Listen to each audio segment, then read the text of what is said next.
All right, good morning, everybody, and welcome to the Arizona State Board of Pharmacy meeting. Today is October 16th, 2024. My name is Lori Walmsley, and I will call the meeting to order.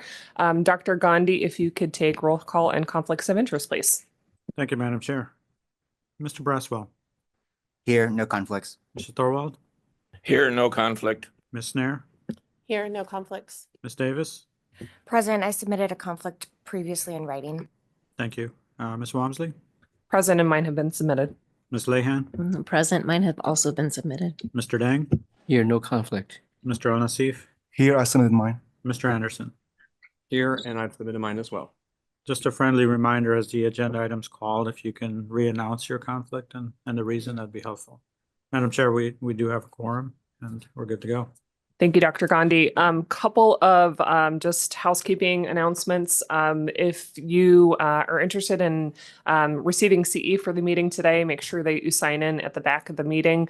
The compliance officers will issue CE certificates on the lunch break. You will get time for the morning meeting. If you are interested in receiving a full day of CE, you'll need to re-sign in after lunch. So if you could please make sure that you do that, we would appreciate it. Yes. Madam Chair, it looks like our cameras in the room may not be on. Oh, thank you. There we go. Lastly, before I turn it over to Dr. Anderson to introduce one of our next presentations, if I could get a motion to approve the meeting minutes, which is the recording. Chair Member Thorwald, I move we approve the meeting minutes. Do I have a second? I'll second. All those in favor? Aye. Aye. Any opposed? Hearing none, motion carries. Dr. Anderson, if you'd like to introduce our next guest. Thank you, Ms. Walmsley. Good morning, board members. I'm pleased to introduce Dr. Delia Ziadat, our medication safety coordinator at Banner University Medical Center in Phoenix. Delia has been instrumental in advancing Banner's medication safety initiatives. Her leadership supports Banner's commitment to a just culture, an approach that balances accountability with learning.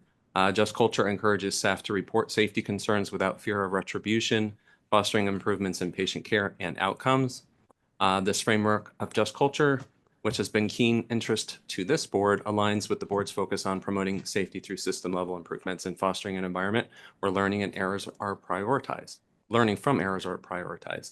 Joining Delia today are 4 PGY1 resident pharmacists, Dr. Samantha Rauch, Christian Siot, Madeline Trail, and Mallory Yan.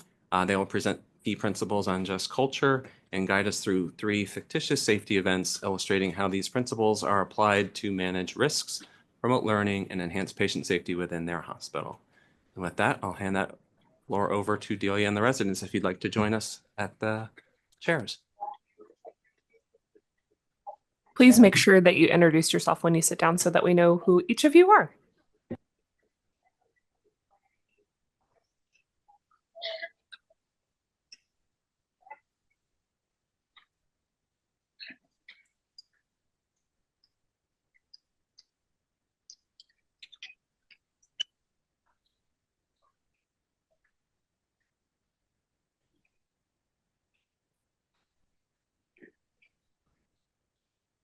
And I think Dr. Kianabong has some slides to share on the monitors. Yep, I've requested those be shared. Thank you all for having us today. My name is Delia Ziadat. I'm the medication safety coordinator, like Jeff mentioned, at Banner University Medical Center in Phoenix. I've been in this role full-time for over 2 years now.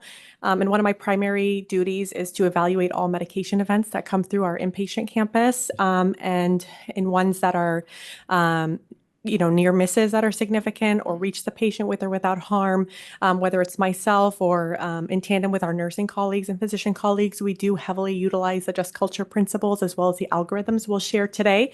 And so hopefully you enjoyed the presentation. Good morning, everybody. And welcome to the world of Just Culture. We can go ahead and go on to the first slide, please. So Just Culture is a concept that helps us establish a safe reporting space and allows staff to feel empowered to share events as well as promote process improvement changes as a result. Just Culture helps promote the consideration of wider systemic issues. It enables those operating the system, such as staff, to learn without fear of retribution or punitive action. And it really underscores the recognition of both individual as well as systemic accountability, with emphasis on the systemic portion, as you'll see as we move through the presentation. Next slide, please. Thank you so much, Jennifer, for your help today. Just Culture's learning systems, the core, I would say, is a positive culture of reporting. Sorry. If whoever just spoke online, if you could make sure that your microphone is muted, we'd appreciate it. Go ahead. Thank you. In order for us to adopt a proactive attitude towards recognizing and acknowledging flaws in the system, it has to be reported. And so fostering that safe environment for staff to feel empowered, and leadership to encourage staff to participate in process improvement later on as well.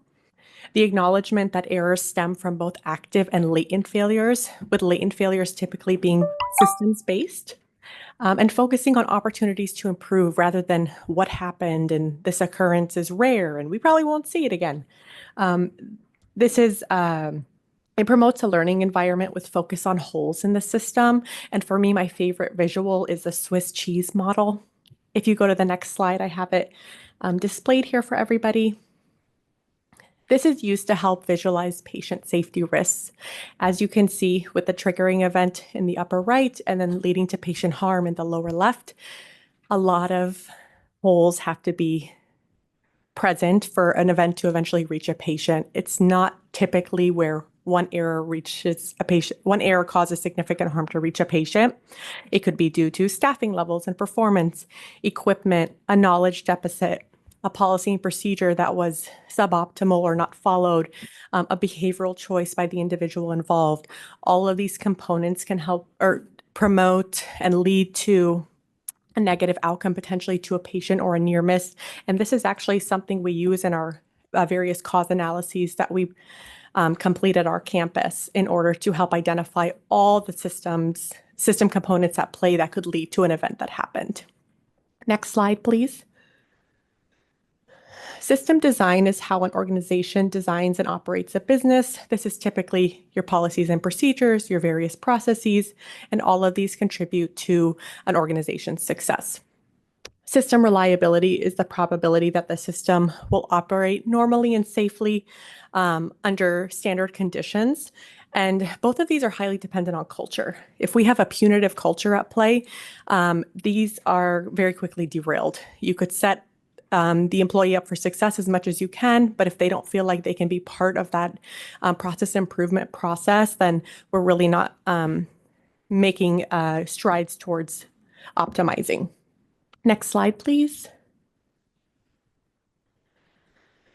Here we have 3 modes of human performance that can often lead to different types of errors. The first of which is skill-based, so routine tasks that are completed based on an individual's skill. There are different failure modes associated with this, typically termed a slip or a lapse. So these are just unintentional errors that may happen.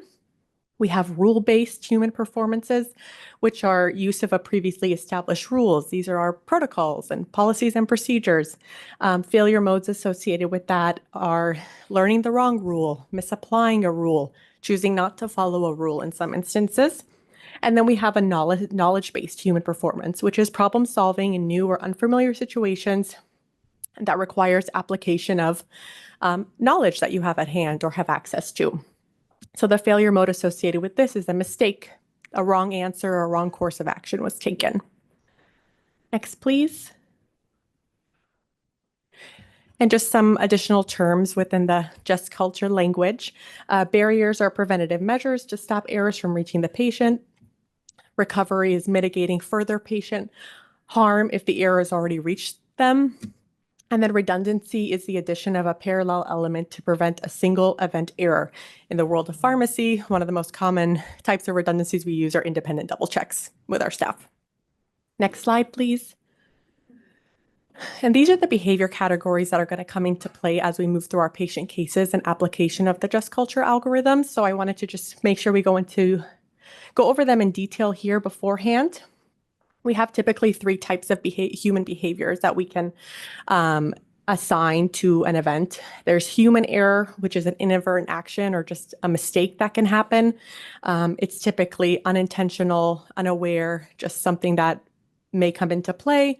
The approach with the individual is typically to offer them support, but then subsequent actions are, how can we refine the process so that human error doesn't have a chance to happen? In terms of at-risk behavior, this is a choice or an action that increases risk.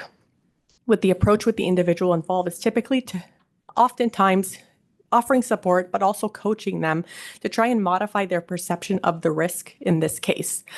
For example, if an employee bypasses a certain step in the process, or they're really overwhelmed that day, so they didn't fully follow the procedure that's outlined for them, just helping kind of augment their thinking in terms of the risk involved if they choose to take that action. And again, beyond that, analyzing the system. What barriers can we add to prevent that choice from coming into play if possible? What barriers can we reduce that would help us prevent non-compliance? And then we have reckless behavior, which is conscious disregard of a substantial and unjustifiable risk. It's a willful decision to disregard safety procedures. This is where typically disciplinary action comes into play. And then I would say for all three behavior categories, once identified, re-education of staff is really crucial. Not because we want to put anyone on the spot, but because we want to be able to tell staff, this happened here, this could have happened here. How can you provide us ideas for process improvement? How can you think about this in terms of your workflow from day to day? Next slide, please. And now we get to the Just Culture algorithm, which is truly a valuable tool that helps entities establish a non-punitive approach to patient safety, may be applied to errors that reach the patient as well as near-miss events. And it just helps ask a series of questions to administrators as well as staff to evaluate human behaviors and identify areas for system optimization. In our various peer review committees at Banner University, this algorithm is pulled up with each case and we walk through it. So it is definitely something that's helpful to help think through in the shoes of the individual involved, what actually happened here and what thought processes may have been made. If you go to the next slide, this will be the last slide for me before we get to our patient cases, but this is just something I love to bring about in terms of considering the action that has to take place after a case is reviewed. This is the Institute for Safe Medication Practices hierarchy of effectiveness of risk reduction strategies. At the top, you'll see our high leverage strategies, which are force functions or absolute barriers, automizations. These are typically the most effective high leverage strategies we can deploy. In orange, we have medium leverage strategies, which are protocols or redundancies or alerts that pharmacists may see not too rarely in their workflow. And then we have in green our lower leverage strategies, which are policies or education. Although these are easiest to implement, these are typically the least effective because they tend to rely on human reliability rather than our higher leverage strategies that are more so system reliability based. And with that, I believe that's the end of my portion. I'll turn over the next slide should begin our first patient case. That I will allow our residents to present. Good morning, everyone. My name is Samantha Rausch. I'm one of the residents at Banner University, Phoenix. I'll go over patient case 1 with you guys. So our patient case, Alaris IV pump alarmed, saying that fluid chamber was empty. The bedside nurse looked and saw the fentanyl bag was empty. It was just hung an hour ago. It looked to be programmed to 1,000 micrograms per hour instead of the prescribed 100 micrograms per hour. The patient did remain stable and no adverse effects were noticed. So just for some background, if you're not aware of an Alaris pump, it's basically just a programmed pump that will monitor and make sure the rate of the fluid getting to the patient is the correct rate and what you are looking for. So what exactly happened? It looked like the Alaris pump was programmed for the incorrect rate. And were there any safeguards in place? Yes, the pump does pop up a soft max, which a soft max is basically a warning that can be overridden by the user. Just trying to get you to look at the rate that they entered. However, the alert was overridden by the RN who administered the fluid. Next slide, please.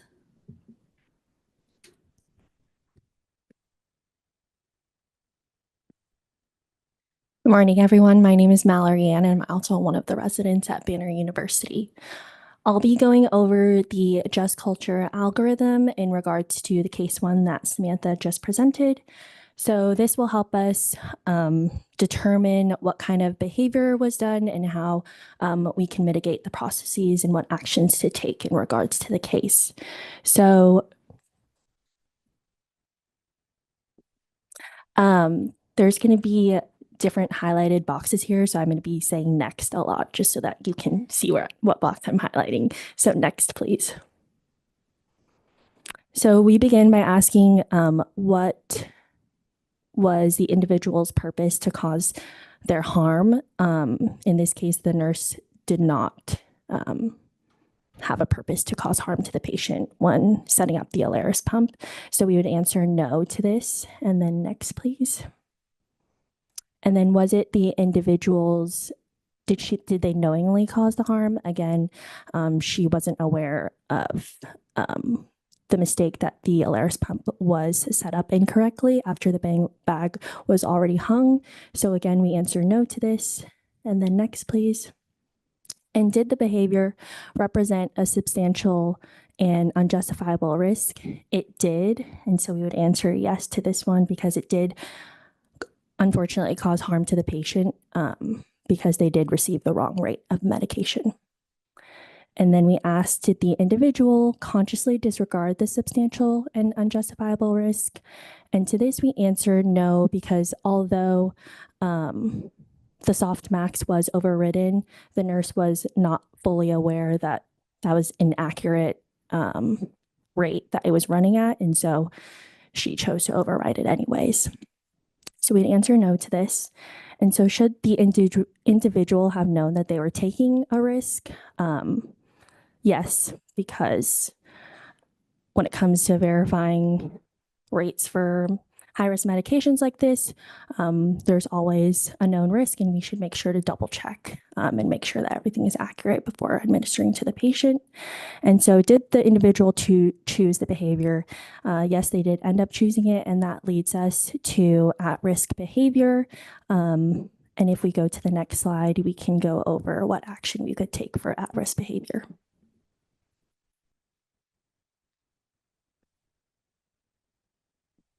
So the definition of at-risk behavior is just the person made a choice or an action that did increase risk to the patient. So when someone does choose to do an at-risk behavior, we really want to make sure we try to coach that individual and try to change the perception of the risks and potential consequences that could be associated with an action that was made.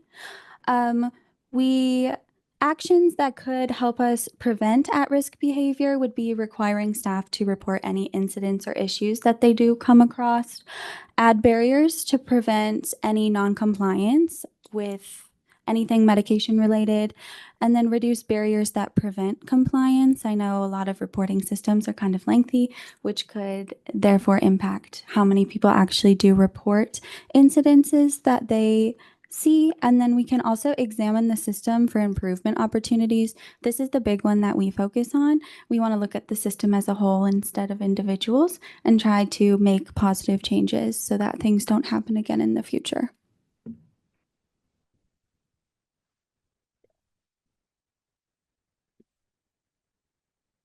Good morning. My name is Madeline Trail. I'm also one of the PGY1 residents. I'll be discussing case 2 with you all. So in this scenario, a pharmacy technician, as they were preparing medication for a patient, mistakenly drew up the oral vitamin K liquid solution rather than phenytoin liquid. The two bottles were placed next to one another on the shelf, and the pharmacist who was verifying the medication before it got sent to the floor made a mistake and verified them anyway.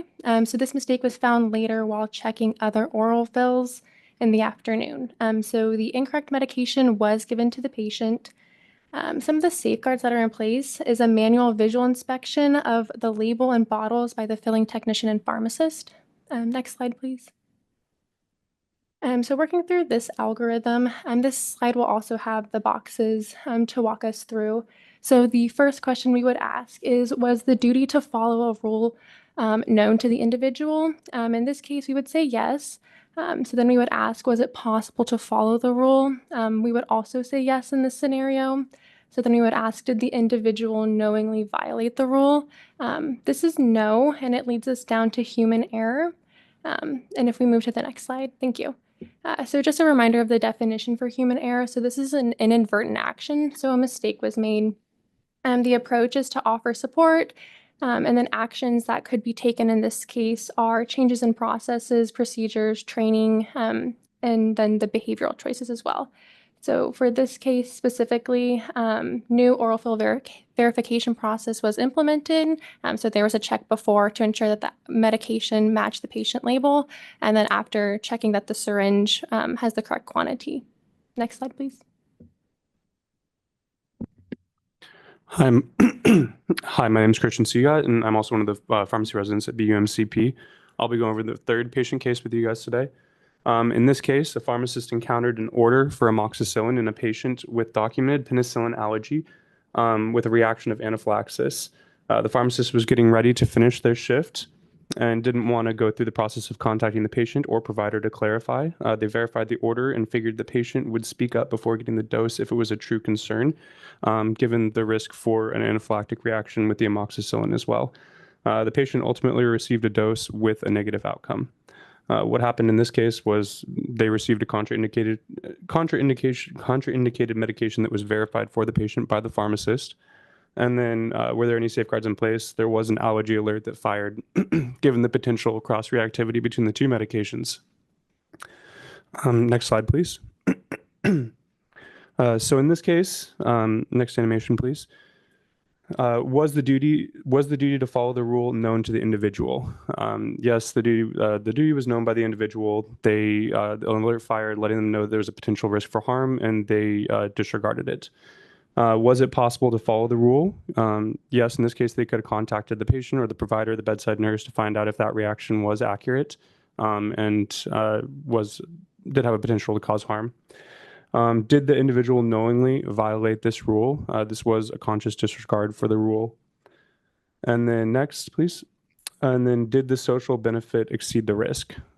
So there wasn't a benefit to the patient to disregard this rule.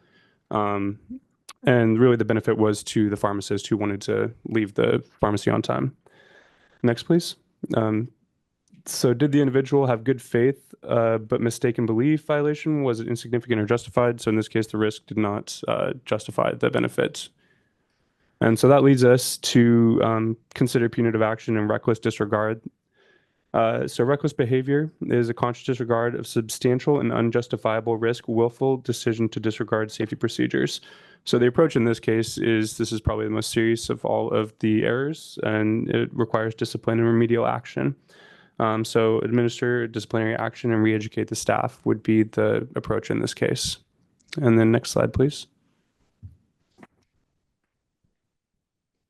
Thank you. Again, just to reiterate, the goal of Just Culture is to examine each event, whether it's a near miss event or one that reaches the patient, with an unbiased systems-based perspective. And remember, it's not the magnitude of the error result that we want to focus on. Rather, what led to this? What was the intent behind the decisions? And how can we improve the system from here on out?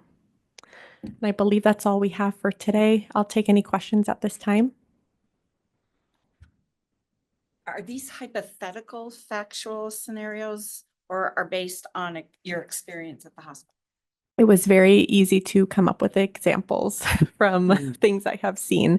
They weren't exact cases that have occurred, but similar ones have happened at our facility. The reckless one was embellished upon a bit, but in general, these are, in terms of the human error and at risk, very common types of things that we see. Can this group tell me again, the nurse that overrode the pump, what was the outcome?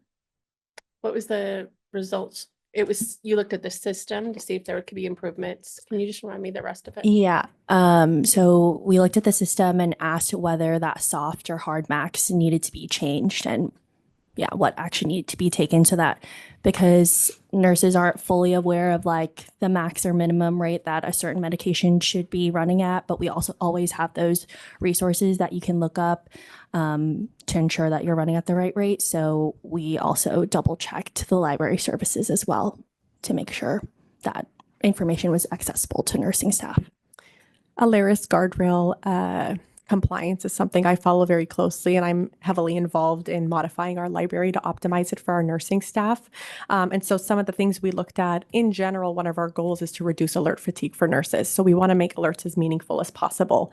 With regards to the soft max, which can be overridden, we wanted to take a look at that to see whether it was appropriate. If it was set at 100 mic per hour and then the nurse put in 1,000 mic, maybe we need to set that soft max a little higher so we don't have that extra zero that can be placed. But in this case, we felt the soft max was appropriate.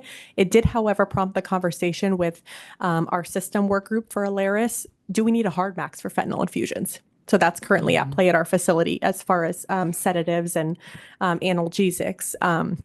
It is difficult because different patients require different things, but if there's a value we can set that's reasonable and rare to be reached, that's something we're currently discussing. Reason why that one particularly stands out to me is there is an alert and the person didn't override. So that's where it gets a little tricky to me because the system didn't fail. And I can see that it wasn't an intentional harm to the patient, but also it's a little gray. Right? Absolutely. I think the word that you hit on that I like to focus on is intent. So did the nurse override it because, you know what, let me just get this started and I'll go back and I'll double check. I don't have, I have 5 other patients calling out for me. But I think in this case, the nurse truly felt that perhaps due to alert fatigue or whatever other circumstances, I'm going to override this alert because I truly believe that this alert is invalid at this time. So I think that intent is really the big emphasis that I place on it. So as a hospital pharmacist, I'm very familiar with Alaris pump because I'm in charge of uploading the drug library to all the pumps. The question I have regarding the fentanyl drip is 1,000 microgram per hour. That's a humongous dose. Was that set up as the initial dose or a soft max dose? That was the initial dose programmed. So then we can't blame it on the nurse then. We should blame it on whoever programmed the drug library because according to my experience, we would never set that high dose as the initial dose. Oh, so it was not the default initial That's what I rate. meant, the Sorry. default initial dose. Yeah, it's not the default initial rate. The nurse re-entered as, I believe our default rate is 50. So the nurse went ahead and went to do 100 and clicked an extra 0. Okay. Yeah. Okay. So because you missed that key information. So then, in a sense, anything that is set as a soft max, most likely is safe for the nurse to override. The nurse would have to consult with the physician. So when it comes to Alaris pump, I think whoever upload the drug library, that person should be held accountable or responsible for most of the errors. For nurses, if they override, if they do something that is erroneous, then it would be fair to blame it on the nurses. But for most cases, overriding soft max, they are allowed to be overwritten. They Correct. just have to be consulted with a physician. Correct. So in this case, the initial rate was set at 50 mics per hour, was changed. And then with the addition of the extra 0, the soft max alert appeared. The nurse overrode it. And then in this case, that's why we went ahead and evaluated whether the soft max should be adjusted and then whether a hard max that cannot be overridden should be implemented. Thank you. I appreciate that you guys presented this. It's something that we are trying to implement here, and it's always good to hear the different cases. Really appreciate your time. I do think we've done a good job in implementing it. Yeah. I think that's generally our process, but I think to me, what I think we're hoping to see out of this is as we are getting cases before the board, and people submit responses and things like that, what are the systematic improvements that are being put into place? A lot of organizations do it. Sometimes I don't think it always ends up in the complaint responses. And I think it's important for us to understand, like, organizationally, how companies learn, and whether it's a community pharmacy or a hospital pharmacy. Most pharmacies follow this process. So just encouraging members of the public that are listening to think about how you can incorporate this into your responses, because it's helpful for us as a board to understand how you are responding to errors. But really appreciate the time and that you guys put into the presentation. Very nice job, especially for you residents. Thank you all so much for your time. We appreciate it. And I'm so glad you found it of value. And if that's all for us, we will let you go. Thank you so much. Thank you. All right, we will go back to agenda order.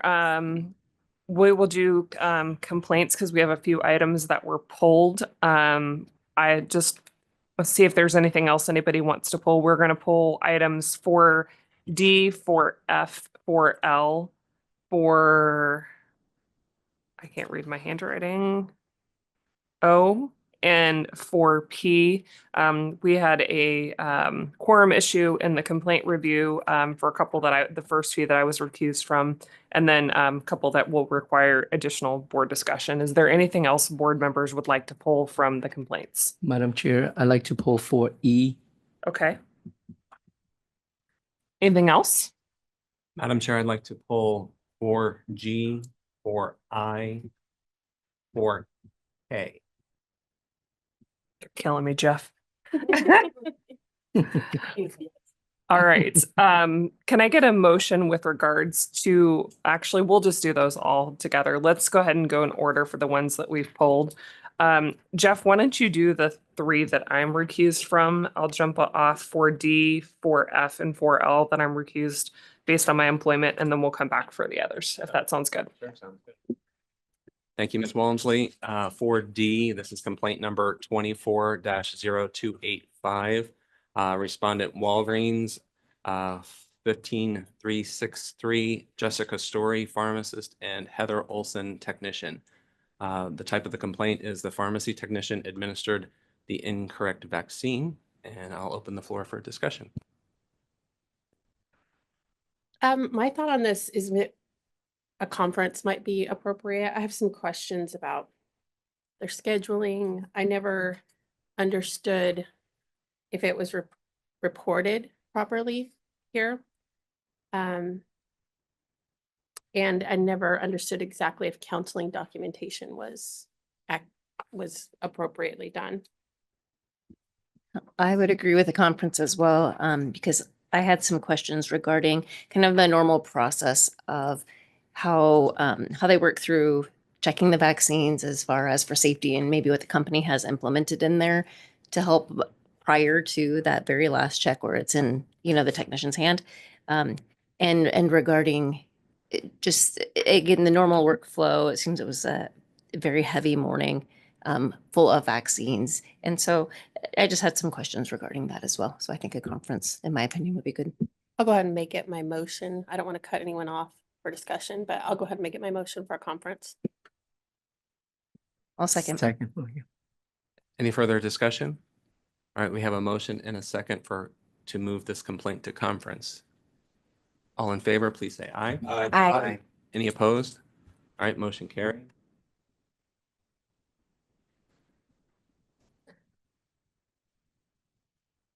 Moving on to tab 4F. This is complaint 23-0346, respondent Walgreens number 4793. This is a routine inspection found inaccurate record keeping on an annual controlled substance inventory. And I'll open the floor for discussion. It looked like in this one, there was actually no Zolpidem missing once they went back 2 years instead of 1 year, and it was a data entry error. And I think that since they did all that work and internal investigation to figure it out, I would move to dismiss. I second. Can we hear from Mr. Hyber if he is willing to give us a little insight real quick before we make this final? I think that's a good suggestion. Welcome, Mr. Hyber.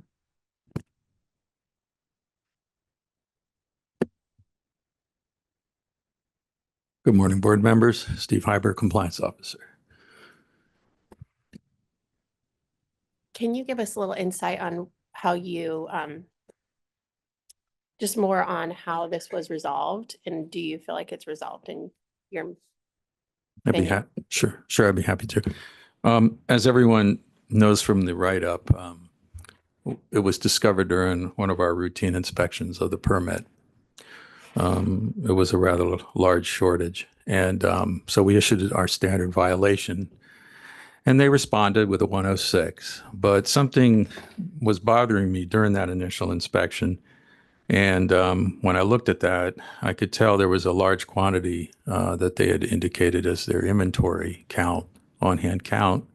So I decided, well, maybe go back a year. I'll do what we call a cover audit. We'll just cover that whole audit period and expand that to an earlier annual inventory. And when that was performed, you know, the overage or the shortage was no longer there.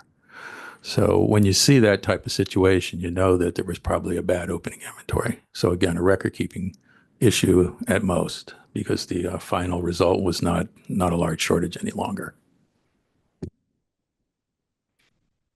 What about the package size entry into the system causing an error? Something I was reading how it was entered could have been potentially how there was an error in Yeah, I would agree with that. It was somebody entered something wrong somewhere. Now, where that actually occurred, you know, that would be up to them to determine. I just know that the inventory apparently, based upon the cover audit that we covered it up with, went over that 1 year or that less than 1 year cycle with a 2 year cycle. You know, we know that there was a problem with the opening inventory. Well, and I appreciate you doing that extra look into it, because if it had been 10 milligrams, then that wouldn't have maybe jumped right out as being a potentially high dose to even go back the 2 years. So to help investigate into that. Any further discussion? So we have a motion and a second to dismiss. I'll call for vote. All in favor, please say aye. Aye. Aye. Any opposed?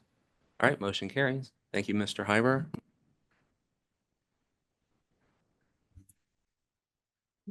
The next complaint is on tab 4L.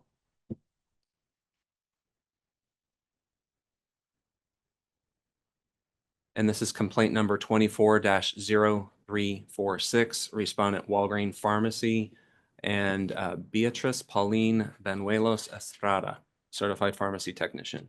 The type of complaint, complainant alleged protected health information was disclosed without authorization.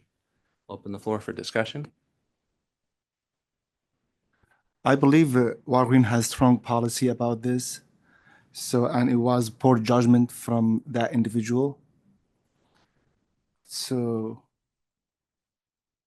I will move my motion about like law, like CE on law, federal law, and could be for HIPAA also, CE like 3 hours for the pharmacy technician. disciplinary or non-disciplinary? I will go with non-disciplinary, just like our standard. But I will leave it for you guys, but just this is my thoughts. I agree that Walgreens seem to have strong policies against this, and I think that the complaint against Walgreens should be dismissed. But I think that I would like to hear from the technician as to, I mean, this seems really egregious to have a mass text go out with protected health information on it. I agree with you, Dr. Davis. I think this PHI disclosure, it's critical to understand, you know, when I read into this, the intent behind this text message was for, you know, it was not a genuine concern for patient well-being or, you know, concern about their adequate immunity. It was really, or providing better care. It was really revenue generation. And that frustrates me a little. And yeah, we've got priorities here and a blatant disregard for PHI. And I'm concerned about doing anything non-disciplinary. Yeah, I would be in favor of doing something disciplinary as well. I don't know that we'd glean anything else from a conference. They sent out some information they should not have. I don't know that we'd get any other benefit from hearing more. And it was internal, correct? I thought it was for training purposes. That's what I read too. And well, I agree with you. I also agree with you, Kristen, that I don't believe that there's any intent to harm the patient. While the behavior was not appropriate at all, as far as intent to harm, I don't believe is there. So I can be in favor of the disciplinary CE, maybe in HIPAA training, retraining.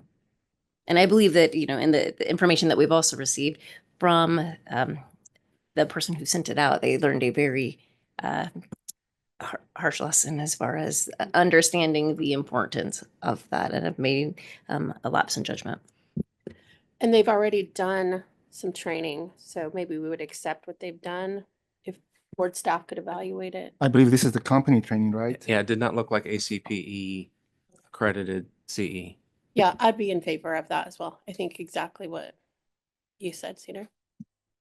So Cedar or Dr. Lehan, would you like to make a motion? I know, I just suggestion. Okay, so then I'd like to make a motion to dismiss the complaint against the permit, but for the technician district manager that was named to require 3 hours of disciplinary CE in the field of HIPAA compliance or legal and regulatory regarding HIPAA above and beyond what is required for the annual licensure. I second. All right, we have a motion and a second. Any further discussion? All right, since there's discipline roll call, Dr. Gandhi, please. Thank you, Mr. Anderson. Ms. Davis? Aye. Mr. Braswell? Aye. Mr. Thorwald? Aye. Ms. Swan, please recuse. Ms. Lehan? Aye. Mr. Dang? Mr. Al-Nassif? Aye. Ms. Nair? Aye. And Mr. Anderson. Aye. Ayes have it with one recusal. All right, well, welcome Ms. Walmsley back to pick up.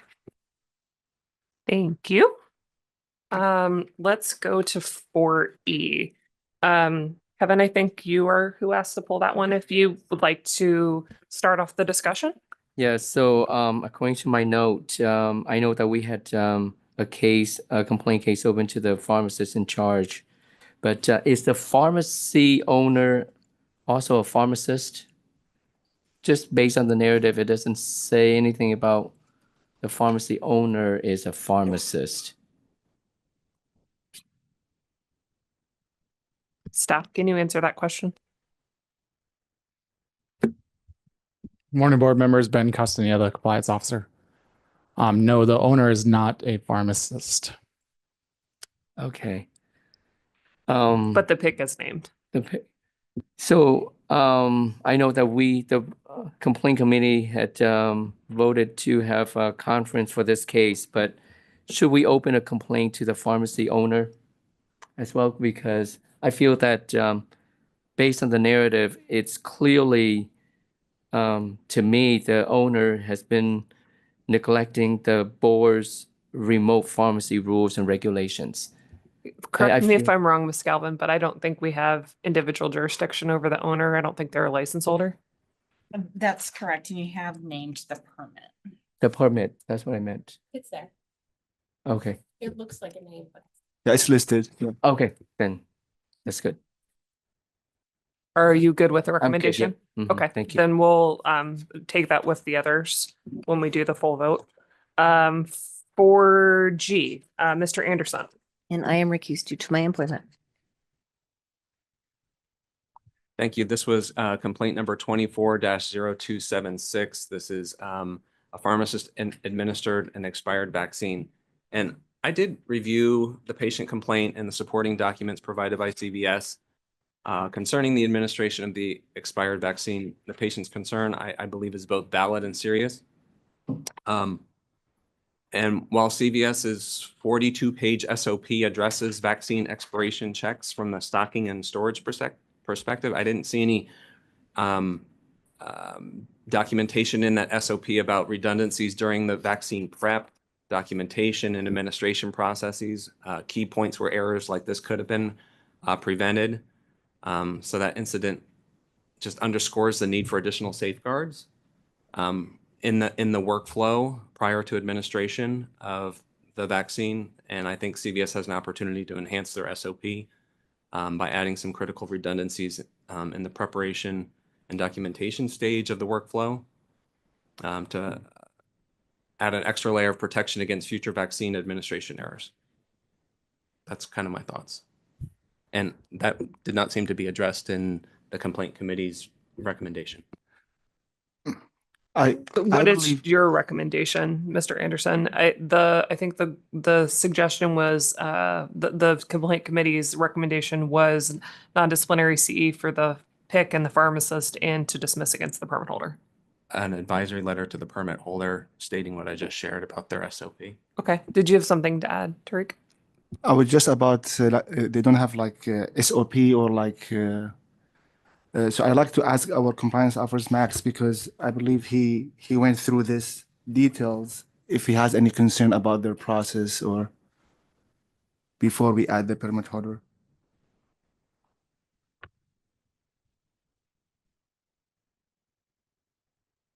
Good morning, Board of Pharmacy. Max Jacobson, Compliance Officer. I'm sorry, Tariq, what was the question? Just if you can give us brief, like about the workflow there or the procedure for giving vaccines. So from what I understand about it, when the vaccines are checked in, they are scanned into a device called the Ironman, and that system works in conjunction with the pharmacy software.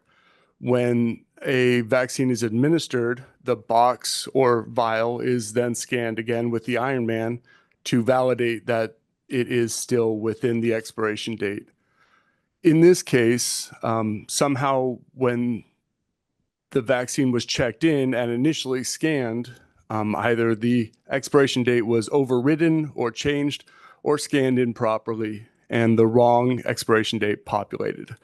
Therefore, at the time of administration, when the box or vial was scanned, the pharmacist assumed that it was a proper dated drug at that point. Upon looking at the box, when I went to investigate, it was clear that it was expired. And the way that this particular vaccine works is that you take the lot number and you go to the manufacturer's website and verify the expiration date. Apparently that step was not a part of the workflow because of the scanning with the Ironman in conjunction with the pharmacy system to begin with, and that's when the failure happened. Have you seen other issues of that nature with this organization? I have not. I really asked lots of questions about how this could have happened, how that expiration date could have been overridden, and I didn't really get a good response, except that maybe somebody typed over the scanned. The facility and the corporation seemed very comfortable that the scanning technology would have produced the correct expiration date, and that somehow it was overridden by an employee. Thank you. So you don't see issue with the system, it is more human error, right? It seems that way in this case, that if that expiration date were never overridden or changed, at least the way it was explained to me, it would have been properly identified as an expired drug at the time of administration. And generally, when you do a routine inspection to that pharmacy, have you seen like excessively expired item on the shelf? Is it a concern for you? So I don't recall during my routine inspection of that pharmacy, or even if I've recently done a routine inspection of that pharmacy, the status of expired medication.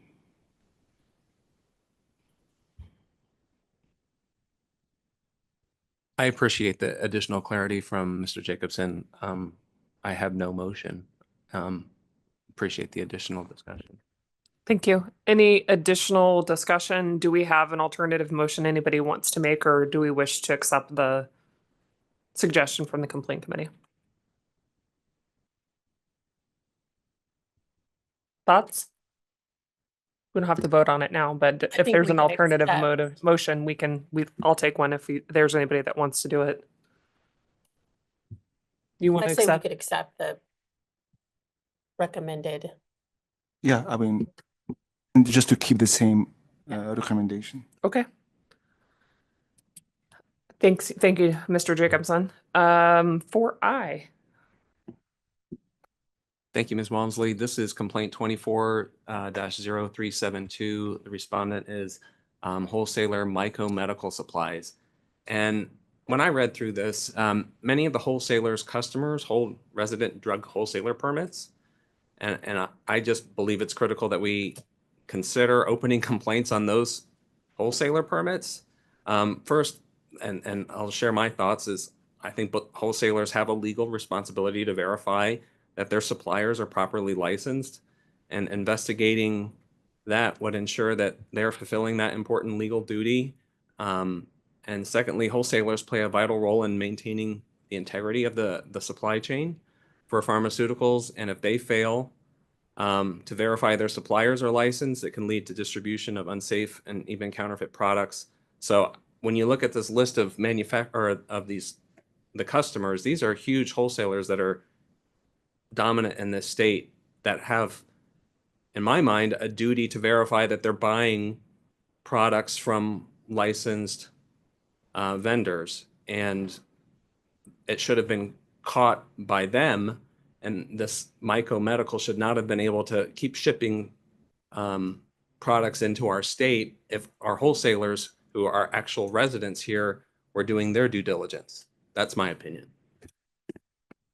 Are you saying that we should open a complaint against the wholesalers that did business?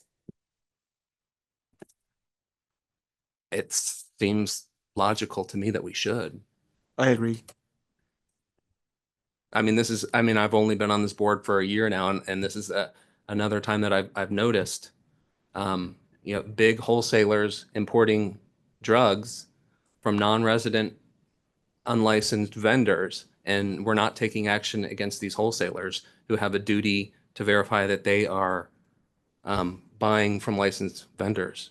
And I think we could stop this if we held them accountable. So to clarify, are you good with the additional recommendation from the complaint committee, but you would like to add opening a complaint and investigating the wholesalers who did business? That's what I'm recommending, yes. I agree. Any additional discussion? I have a question. How often do we follow up with these, like the local ones, as far as compliance officers or whatnot, once they're licensed? Do we revisit them? Was that something that we could do as a learning tool for these companies? So they are revisited on a routine cycle for inspection.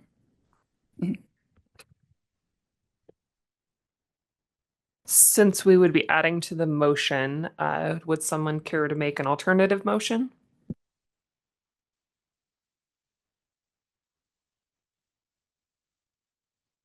Ms. Galvin, can you help me? How would I frame that?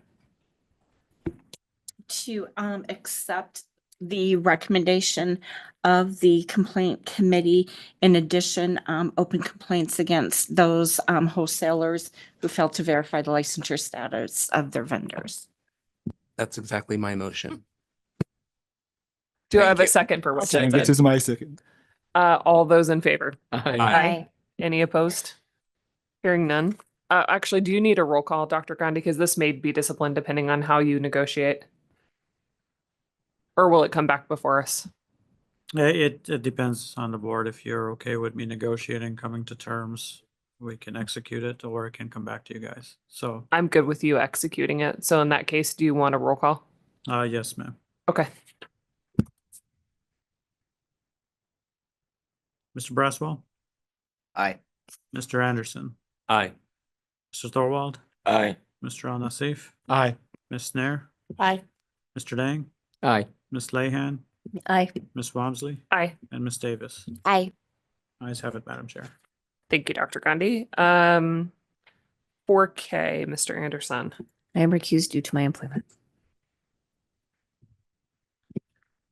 Thank you, Ms. Walmsley. This is complaint 24-0393. Respondent Faribault Ghafouri, pharmacist in charge, Alexis Stoy, technician trainee, and CVS store 3436.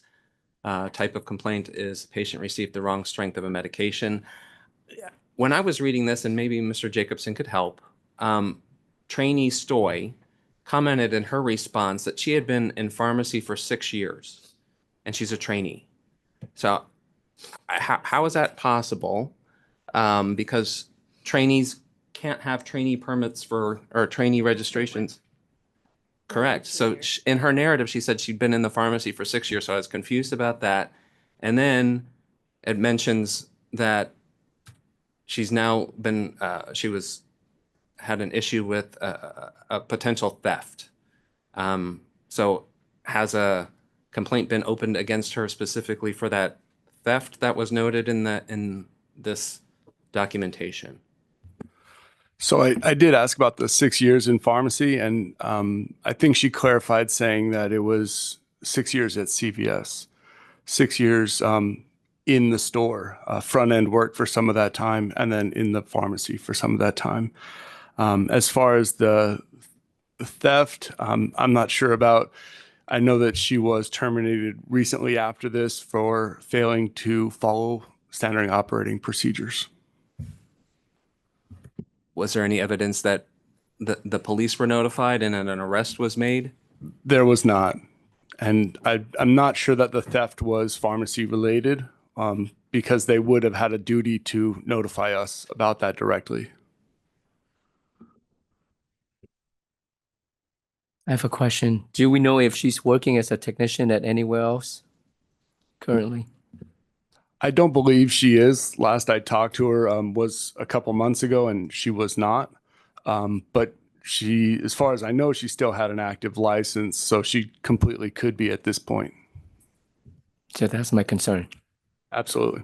That was my concern too. I'm like, I didn't know if her name changed and she snuck through and got a technician trainee permit for 6 years based on that narrative. And then this theft, and now she still has a license. So I'm concerned about Alexis Stoy. When will her technician trainee license be expired? Do we know?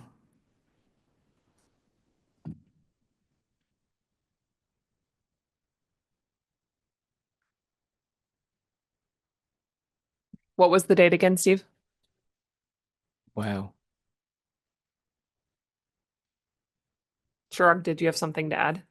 There is no record of any employment places, and the license expires 2026, December. Do we need to open a complaint? We know that there's a theft. We have gotten some concerns. I think we need to investigate this technician trainee. Yep. Or would it be under the same complaint that's already open with her named? This is a case for an error. Right. So for this case, it's only for error. So we made our recommendation based on the title of medication error. So I don't know if we can open complaint for theft if there's no police report or no suspension for fingerprint. I mean, can we do that? Well, the employer notified us in this narrative that she was terminated for theft. So we can, okay. So we should open a complaint against Ms. Stoy. You may. So I agree with that. Yeah.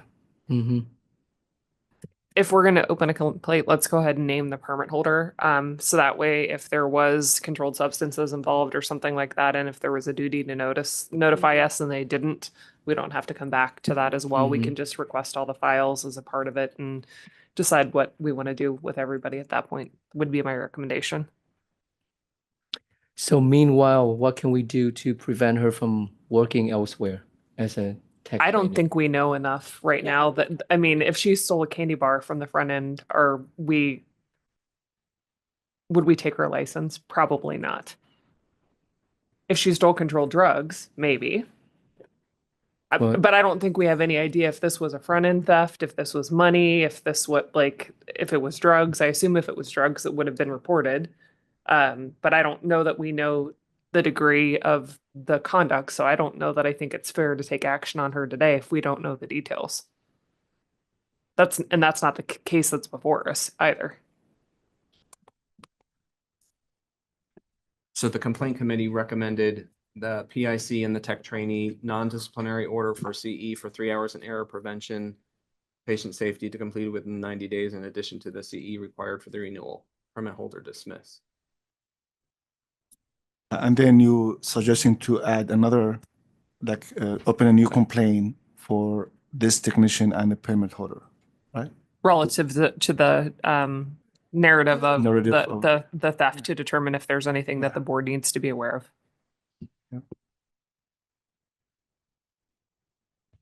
So I make motion to accept the recommendation for this error, for the listed error, and then I move to open a complaint against the technician trainee and the payment holder regarding the theft incidents there. Second. I have a motion and a second. All those in favor? Aye. Aye. Any opposed? Hearing none, motion carries. We'll go to item 4O. This is complaint number 24-0334. Staff asked to pull this one. We have added a consent agreement that has been, I believe, executed after the complaint review committee. Is that correct, Ms. Canavong? It was signed by this individual, and it's before you to determine if you'd like to accept it.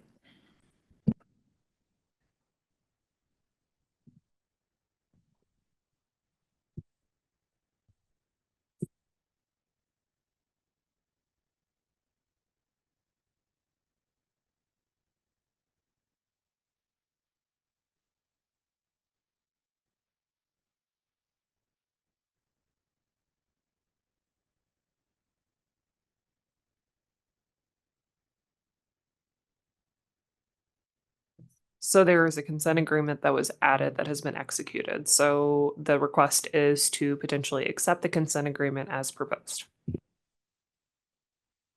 I'll make a motion to accept the consent agreement as proposed. Second. Any discussion? Dr. Gandhi? Mr. Braswell? Aye. Mr. Thorwald? Aye. Ms. Nair? Aye. Ms. Davis? Aye. Ms. Walmsley? Aye. Ms. Lehan? Aye. Mr. Dang? Aye. Mr. Al-Nassif? Aye. And Mr. Anderson? Aye. Ayes have it, Madam Chair. Thank you, Dr. Gandhi. Last on the complaint review is item 4P, complaint number 24-0247. Dr. Gandhi did validate with this individual that he is still trying to obtain the information that we need from law enforcement to potentially take action. So I would request that we table this till the next meeting since he's actively working with the board so that we can see if we can get the information. I move the table until the next meeting. Thank you. Do I have a Second. second? All those in favor? Aye. Any opposed? Hearing none, motion carries. Unless there is an objection, I will take the remainder of the items under tab 4 and everything through tab 10 together in one motion to accept the consent agenda. There will be discipline, so we can call out any type of recusals, but if you are recused from anything in that tab, please do not make the motion. Madam Chair, I move that we accept the consent agenda as modified. Second. Dr. Gandhi? Ms. Davis? Aye. Ms. Walmsley? I noting recusals on items 5A, 5B, 8A, 8D, and 10A. Walgreens number 2555. Ms. Aye. Nair? Ms. Nair? Aye. Ms. Lehan? I accept noting recusals as 4B, 4C, 4G, 4K, 4M, 8M, and 10A remote sites, CVS 16593 and 17615 already placed.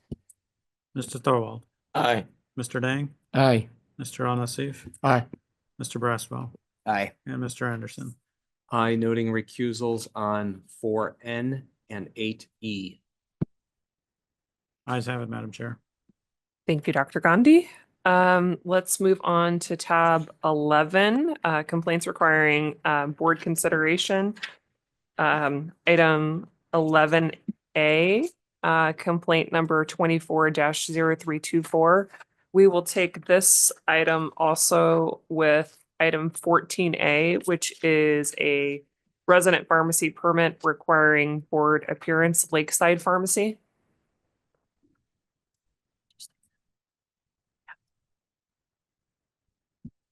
Is anyone present from Lakeside?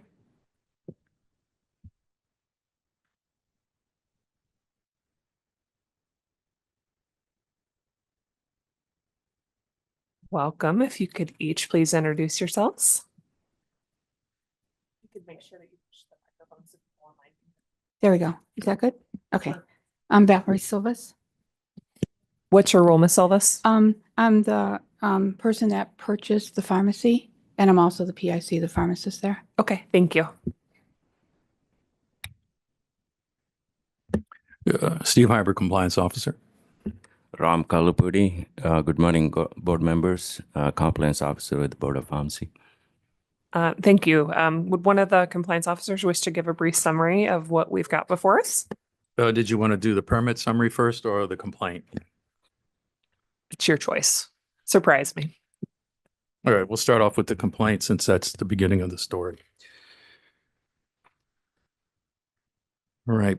Back in June of this year, a call was received from an individual, M.A., I'll just use the initials. This person was the former owner of the pharmacy. This individual stated that she sold the pharmacy to another individual back in February of 2024. And she was concerned that the new owner was still operating under her permit without applying for a new permit with our agency. The individual who called stated she had been attempting to contact the owner by phone, and no one was answering the phone, so she was concerned that maybe the pharmacy had been abandoned. And after checking board records, I could not find any record of receiving a new permit application. I did see some notations in the record that there had been some communication with our permit department, but we did not. We had not received an application at that time. Again, this is in June, and the individual was alleging that the sale had transacted back in February. The following day, I was able to get a hold of the pharmacist, the new purchaser, Ms. Silvas, and she did confirm that the pharmacy was still operational. So it had not been abandoned. We felt good about that because we had recently had a pharmacy that had been abandoned. So we were a little concerned of something happening like that again.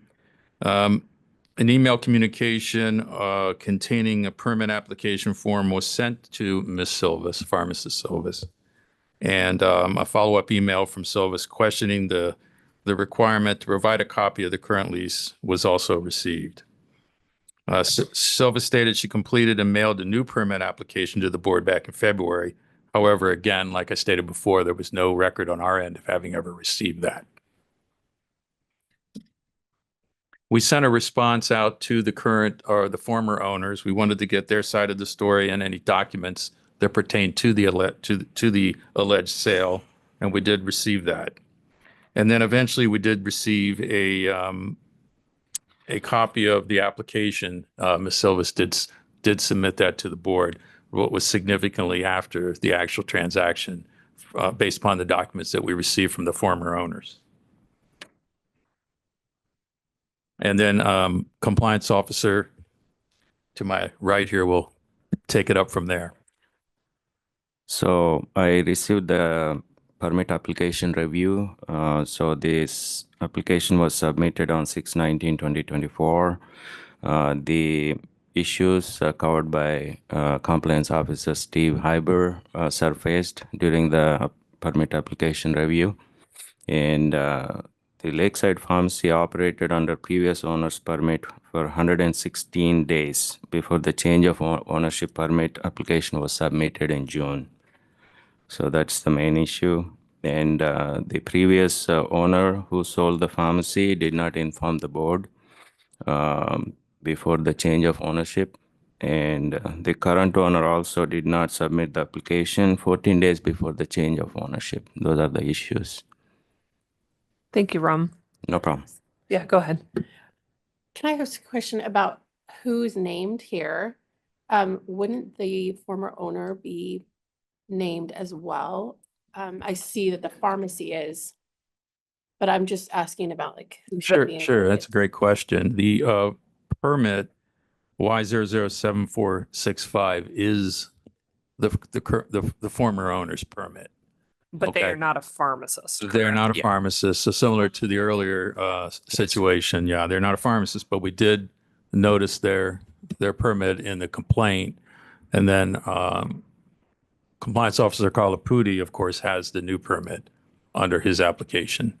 So to just, I think, kind of summarize for board members here, what we're dealing with is failure to notify of a change of ownership in a timely manner.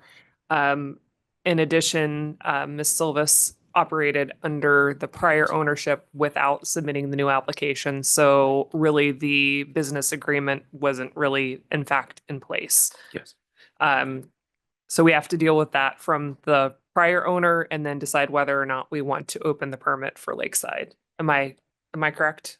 I think you nailed it because I think a lot of people miss the fact that they think in many cases that the current owner or the new owner coming in is responsible for notifying us of an ownership change. Obviously, they do that when they submit the new application.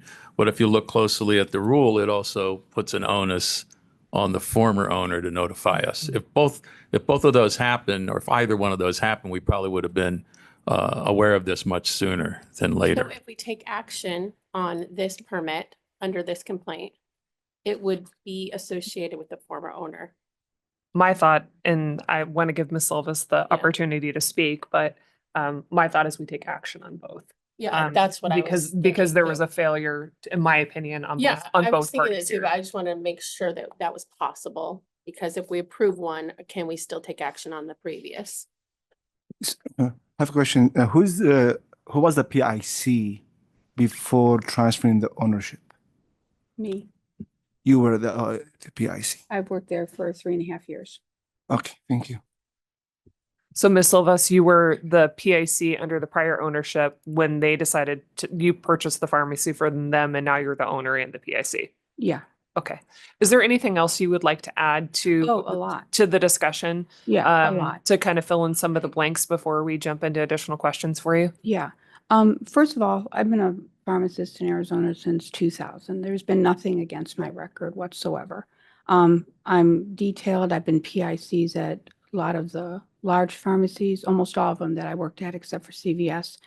So I'm very aware of rules and regulations, and I've never had anything when I've been inspected that has been negative that has not been addressed, simple things, nothing serious.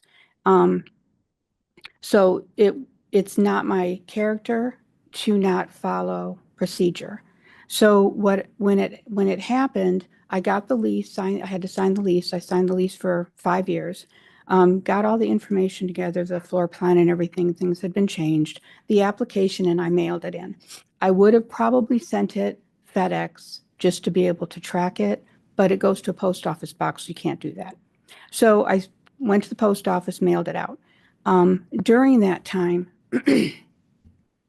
when the pharmacy, when we closed and it changed hands, I was under the contract supposed to be given a lot of assistance because I've never owned a pharmacy before.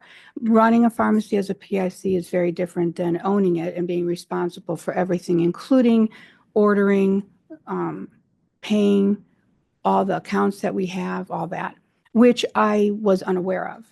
And they were supposed to provide me with all this information, plus assistance in how to run reports and just everything that goes along with owning a pharmacy. That did not happen. I got minimal information. So all of a sudden I was thrown into a situation that I was supposed to, when I bought the LLC, I'm supposed to get everything from the time the pharmacy opened. And I got virtually no assistance. And part of that is because the previous owner is not a pharmacist, hired a management company to do most everything, and they were no longer in the picture. So I was told I would get all this assistance, which I did not. So immediately upon that situation happening, I was bombarded with all the responsibilities that come with ownership without any assistance that I was told I would get in our contract, and I didn't get. So the reason I'm telling you this is because this is what happened when I didn't follow up on the permit. Because I did mail it, there's no reason that I would have signed a 5-year contract with a lease if I wasn't intending to follow through with everything. And I didn't follow up with whether or not it was received. I didn't think it would get received. It never crossed my mind. And when I talked to, I think his name is Jimmy Jones, he said it would be maybe 60 days before, the board got around to it. So I wasn't really thinking about it. I just assumed that it got in and I would get it. So I'm at fault for not following up on that. And then when I called and found out after about 60 days that it wasn't here, I reprinted everything, copied everything, gave it to the postal man who comes to our pharmacy to send it out. That apparently wasn't received either. I mean, the odds of that happening are like me winning the lottery, for both of them not to show up. And there's no reason why I wouldn't have done that when I had done the lease and everything else that was supposed to go along with it. I was unaware that the previous owner had to notify you that it had been sold. I was unaware of that.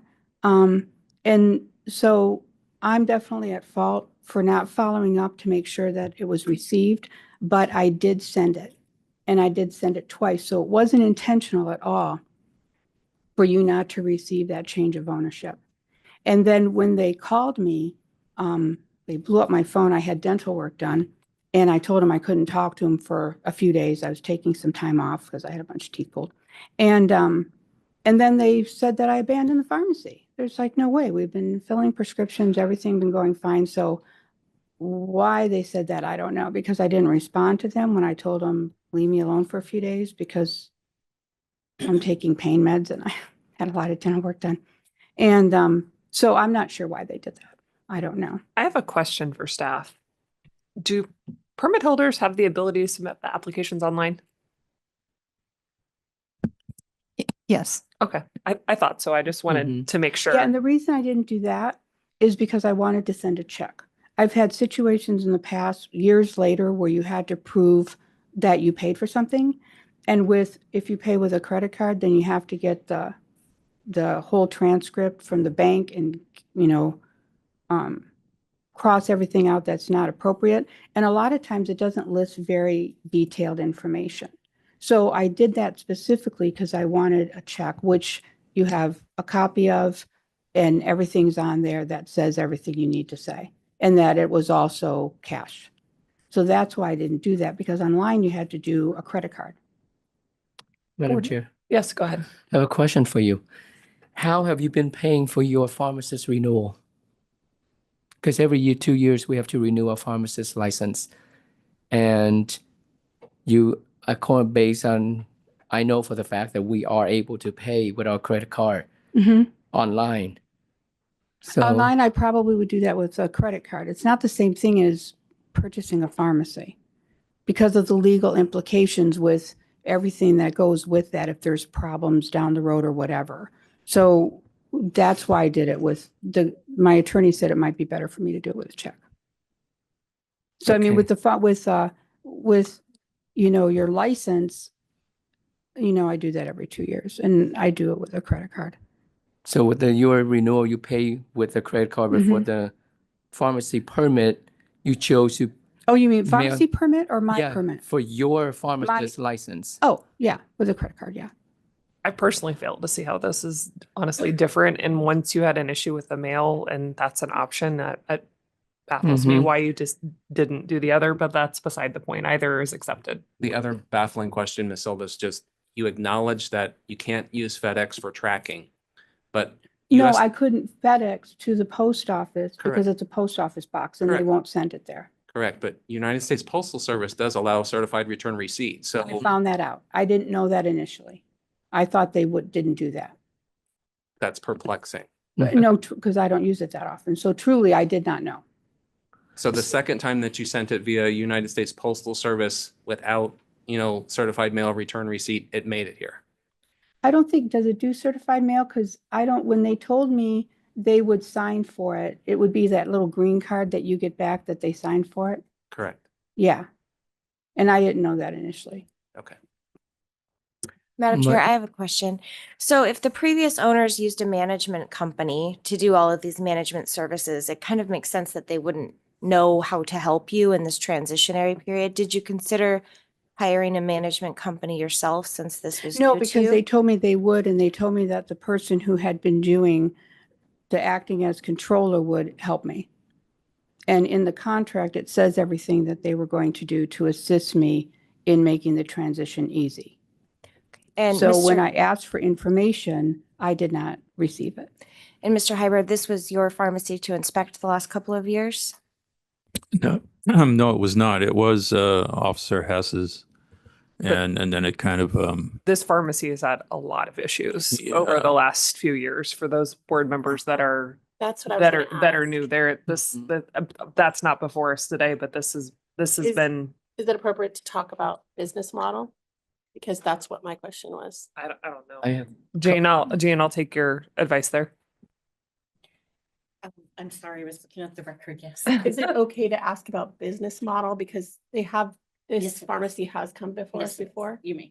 have her mention the name of the management company, I think, because she mentioned it to me the other day, and I Yeah, it's apologize, I RxMSO, forgot the and name. they're no longer affiliated with it as of 2 years ago. What was the name? I'm sorry. RxMSO. Okay, so what is your business model? How do you get customers? What's your, Our business model is to take care of the patients that we have and people who come in new. We don't operate at all like our RxMSO did. So we don't go out and try to recruit people. We're not even to that point. In the future, what I'd like to do is, through regular advertising, but not the way they did it. Your intention is to be a true community Yeah. pharmacy and serve the patients and the community that you Yeah. serve. Yeah. Because I believe the issue that was before us, and just for I guess why you're probably asking the question, is there was some actions previously taken by the board relative to shared services agreements for things that were happening from out of state with recruiting patients for, I believe it was diabetic supplies. Mm-hmm. Yeah, when they got defunct, I don't have anything to do with them at all.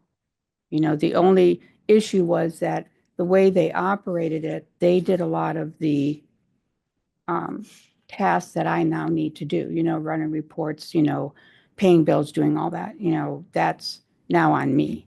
And so that's where the problem was, because I never had anything to do with that. So it was a learning curve for me to learn how to do everything myself. another piece to that was unlicensed personnel looking at HIPAA information and their. I don't know anything about that. software. They had inappropriate Yeah. access to patients. Nobody has access to the pharmacy outside of people working at the pharmacy, period. So there's nothing like that. Not affiliated with that company at all is what you're saying. No, not at all. And the company actually is defunct. They actually turned into a different company. But no, I don't have anything to do with that.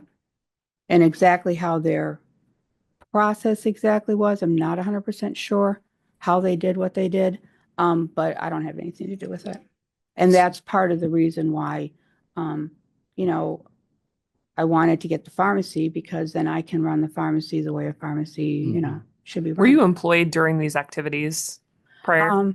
I was employed for, I think, a year when all this was happening. And you were the pick at that time? Yeah, from January of 21. Okay. But I had nothing to do with them or this whole situation. I just have a couple questions. How many prescriptions does this pharmacy fill on the daily basis? Probably between 40 and 50. It's a pretty small pharmacy. And how many employees do you have working there currently? Myself and a tech in training. So when phone calls are made, if you're not at the pharmacy, the tech would have answered the phone call, right? I'm always at the pharmacy. Well, because based on the narrative, the previous owner called the pharmacy. Oh, that's because I wasn't there.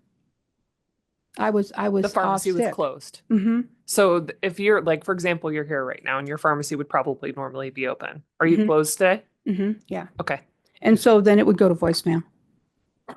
Okay. But she knew I wasn't going to be there because I told her I was sick. So she knew. That's why. Your operation hours are only 9 when to you're 5, Monday available? through Friday. And then, But if you need a day off, you're closed. yeah, How can patients rely on getting service? because we're very good at making sure that all our patients have what they need if we're going to be closed. And if anybody, one thing that we can do that we do differently is we look at things in a more manual basis. So we know when everybody's due for their medications, and if I'm going to But be how do you closed, operate if I need an antibiotic today? oh, then we wouldn't be there. In Any addition, They kind of would acute have issue, to they go to can't come another, to you. pardon? Any acute issue, they cannot come to you. Well, if I'm not there. Hmm. Do you know what I'm saying? I mean, because I'm the only pharmacist. So to get somebody in for something that is not expected, I'm almost always there. You know, I mean, I hardly take any days off. I never have in my whole life. So when I've worked at other companies, I mean, I rarely call in sick or anything. You're kind of contradicting Mhm. yourself. You What do you said mean? you would never have your whole life, but you just said you had dental surgery and. Right. I mean, but I guess what I'm saying in general, for 34 years that I've been a pharmacist. But if there's something that's an emergency like that, then that's, But now you're the owner versus Right. being staff. and both, I'm the pharmacist too. So to get somebody to fill in for me is difficult if it's an automatic thing, because I've talked to a couple, dependable, if they can get somebody in like immediately, really quick. And that's difficult to do at a last minute notice. But most of the time I'm there. but in addition to emergency cases, earlier you had shared with us that your pharmacy primarily focuses on new patients. So if you're here today, if your pharmacy is closed, how would a new patient know that your pharmacy is closed? Well, if they called, then there'd be on voicemail that we're closed. There's nobody available to answer the phone calls. Well, no, because you have to have a pharmacist there in order to be open. Okay. Any additional questions? Otherwise, we have the complaint that would be against the prior permit holder and the issue of the new ownership before us today. I would say that it would be a $500 non-disciplinary fine for the previous owner's permit. Address the complaint. Mhm. Yeah, for failure to notify us of change of ownership. I would support that. Any additional thoughts or discussion? I think we should open a complaint against Ms. Silvas. In my opinion, the pharmacy has been operating with the previous owner's license for somewhere around almost 4 months. Yeah, let's Okay. take the Okay. prior pharmacy first and then we'll do Sure. first. And I do have power of attorney too. So that was also submitted. The challenges in the issue here is that the ownership agreement was not in place because you didn't have an active application. That is only valid if there is an active application. Mhm. Do I have a motion? That was my motion. Second. I'd like some additional Go, discussion, just, go. so if the former permit holder, Y7465, decides to open, so owner MA decides to open another pharmacy, if we do this non-civil or non-disciplinary civil penalty, nothing will show. And she could do this again.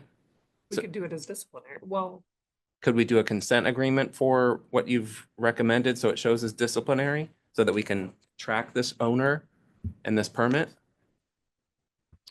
Consent agreement, Mr. Anderson would require them to agree to it.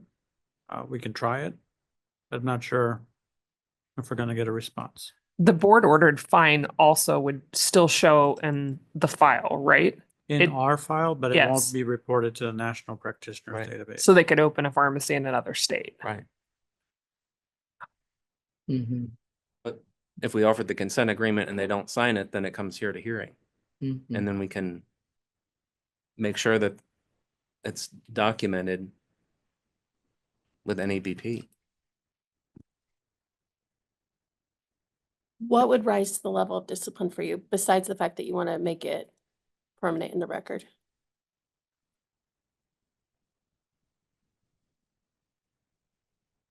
What they've done here is evidence that it warrants discipline to me. But I don't think we ever put discipline action for somebody like did not notify the board before relocation. We have never done it. I agree with you, Tariq. So- To me, this doesn't rise to the level of discipline. So operating for 100+ days without an appropriate, application in place when she was the PIC at the former permit, I mean, there's something wrong here. Yeah, I see your point, but it still have the permit to practice in the state. They did not notify the State Board of Pharmacy about changing ownership. And I believe they're still allowed to work because they have a permit to practice in the state of Arizona.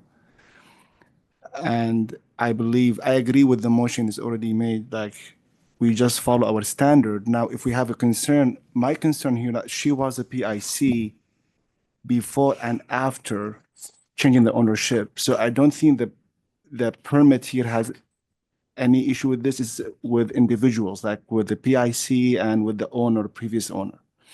So And- I and just, that's yeah. My concern there is with the previous owner, because Yeah. that previous owner is not a licensed pharmacist, so we can't tag that owner with any sort of record. Correct, but putting discipline action on the permit holder, that will be, I agree for tracking, but that will have many consequences that nothing to they're do. closing. But no, they're keeping the same permit number. No, they're getting a new permit number, Here- right? Here's my Oh, they thought. can get Yes, permit they'll get a number? new permit. Okay, holder. sorry. But so here's you're my right. thought. Okay, To me, this is an administrative violation. Like, this is paperwork, right? I don't see that there was risk to patients from happening here. I do have some concerns about Ms. Silva's ability to be an owner and a PIC, but that is for a later discussion. But I don't see that there's a patient safety risk that would warrant discipline, is my personal opinion. I agree with you. I don't see the reason to move this up a level. I'm all about consistency, but I'm looking at the board's order for non-disciplinary civil penalty.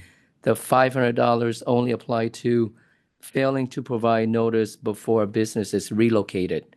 It doesn't say anything about failure to notify the change or the closing down of a business. Change of ownership. yeah, it is not listed, and we mentioned that before, like last meeting, we have many things should be listed. But previously, as far as I remember, we have a few issues with wholesalers not notify us with changing ownership and some pharmacies, and I have never seen a discipline action that put on this permit holder just because we basically the same level to me with actually is relocating without notifying the board is more serious agree than with you. ownership. So if we don't put a discipline action on relocation, I don't see why we need to put it on changing ownership. So, I mean, that's why I don't think we should go more than what our standard, and I agree with non-discipline action. So it sounds like we have kind of a split camp. So does somebody care to make a motion and we can decide where we go from I here? made a motion. I'll stay with it. A non-disciplinary civil penalty of $500 to this permit holder. in this case. The prior permit holder, and then we've got the permit application. Do Yeah. I have a second to that motion? Okay. Dr. Gandhi, let's do a roll call. Madam Chair, if I could make a comment before doing roll call. Please do. I think at the beginning of our discussion, we said this facility has been before us. And those factors can be weighed in on the ultimate outcome here, I would assume. So just a thought. Remind me, but I believe there is already discipline on that prior license. There is, but it kind of shows a pattern that they're not really following our rules and regulations. And so it can But- continue to escalate. But I think that was done by consent agreement, so that's on the National Practitioner Data Bank as well, right? So if That is, yes. Since there is something there, I have some confidence that this owner will be tracked since there is prior discipline. Agree. Dr. Gandhi, go ahead with the roll call, please. Certainly. Mr. Braswell. Aye. Mr. Thorwald. Aye. Ms. Davis. Aye. Ms. Lehan. Aye. Mr. Al Nassif. Aye. Mr. Anderson. Aye. Mr. Dang. Nay. Ms. Walmsley. Aye. And Ms. Nair. Aye. Ayes have it, 1 nay, Madam Chair. Thank you, Dr. Gandhi. So item 14A is the application for Ms. Silvis to become the owner. So now I'd like to discuss this. So I have just concern about now managing the pharmacy and mining the pharmacy. So going back to you was the PIC or PIC before transferring ownership, and you're still the PIC and you are the owner now. And you said the previous owner did not help you. They promised to help you with the transition, but they did not. But if I'm a business owner for a pharmacy, I will rely on my PIC, you know what I mean, like the PIC. So you should be the source for the previous owner. What is the next step? You don't need to wait for them to tell you what to do.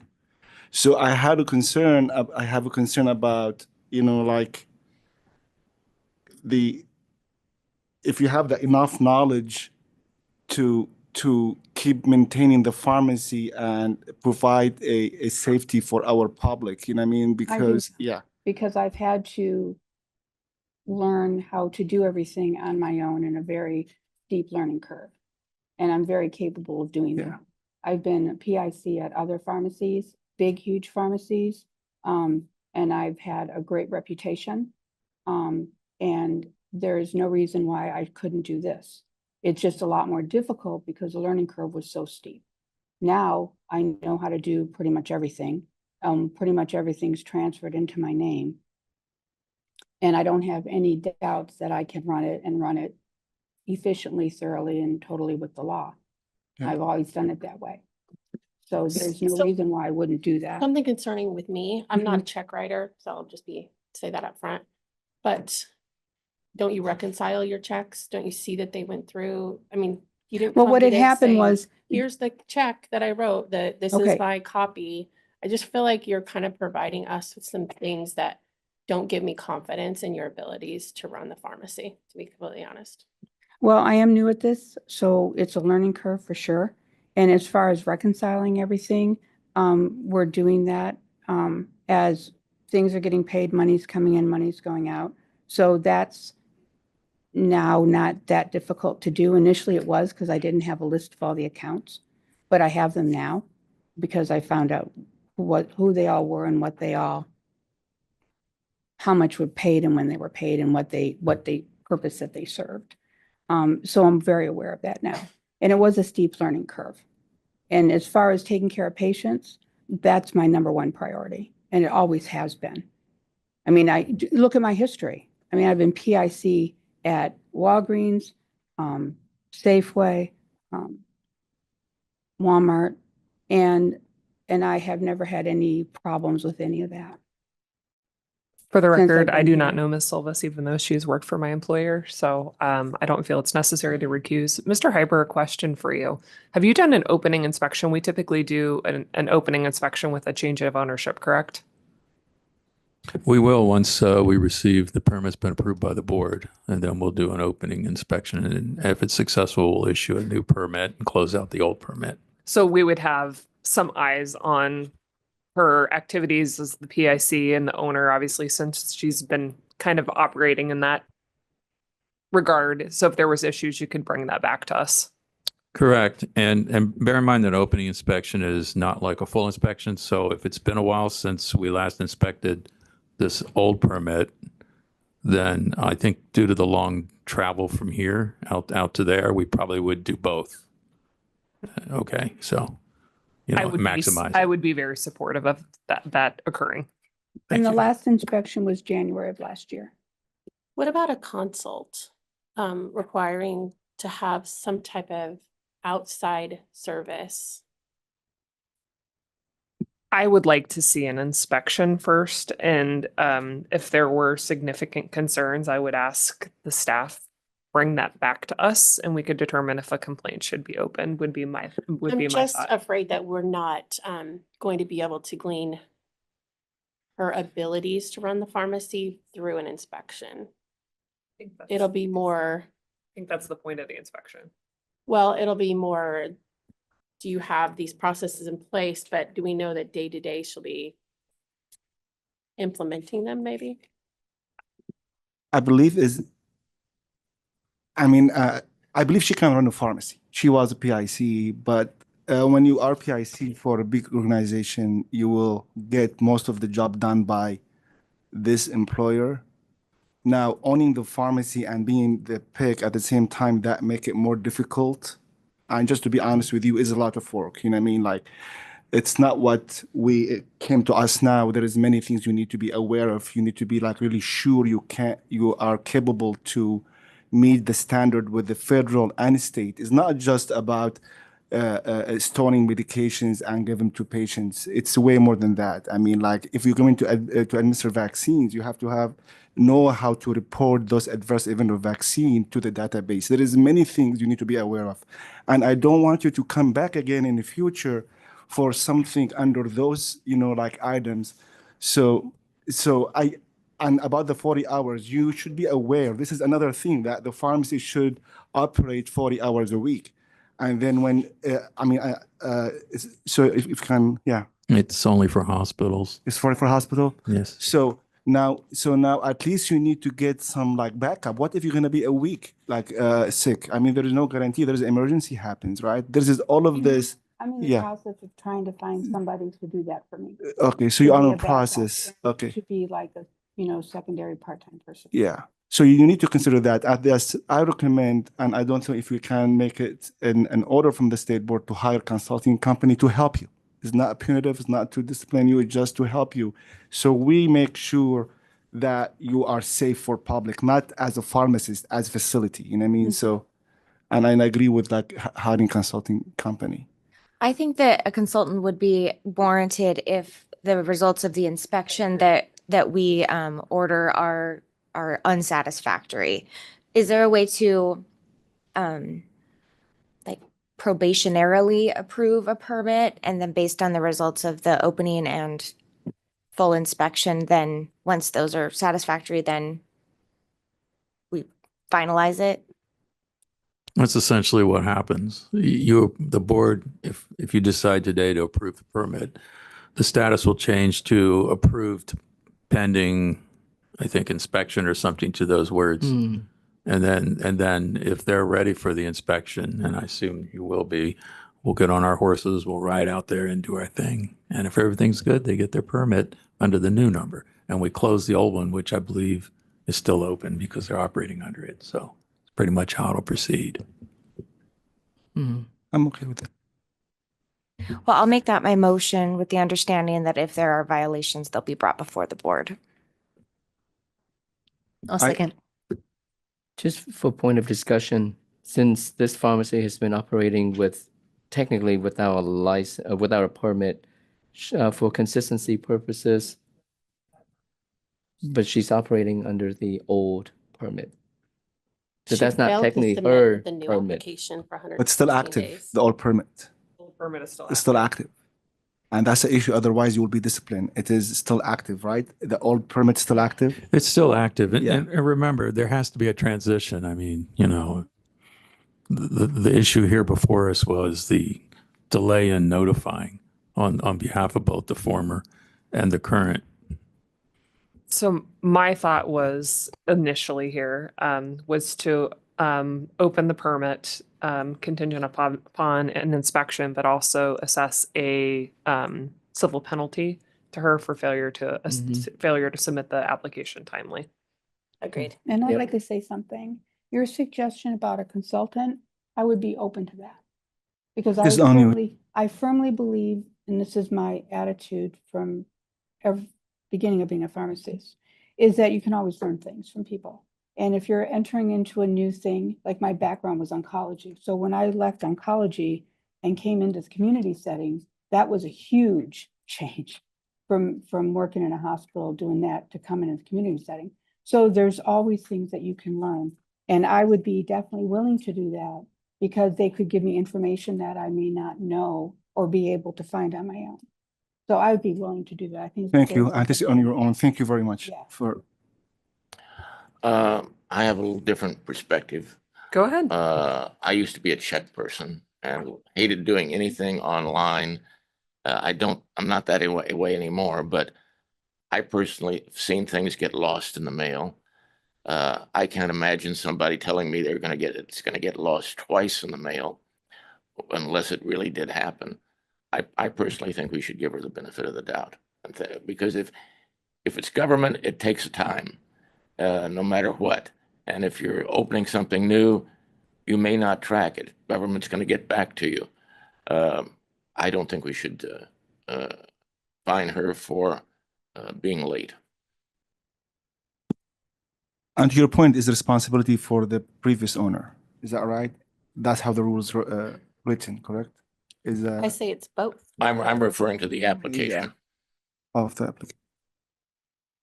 In my opinion, it's 50-50. Okay. They had a duty, she had a duty, Mhm. and both of them didn't follow through on their duty.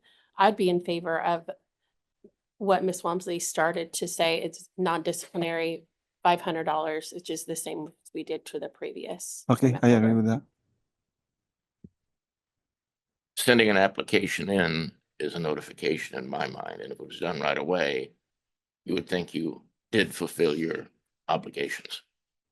I But we agree. have no proof that it happened. Right. And we have no proof that it didn't happen either. But you could give us proof that it happened if you have a check and you have reconciliation on your side. Yes.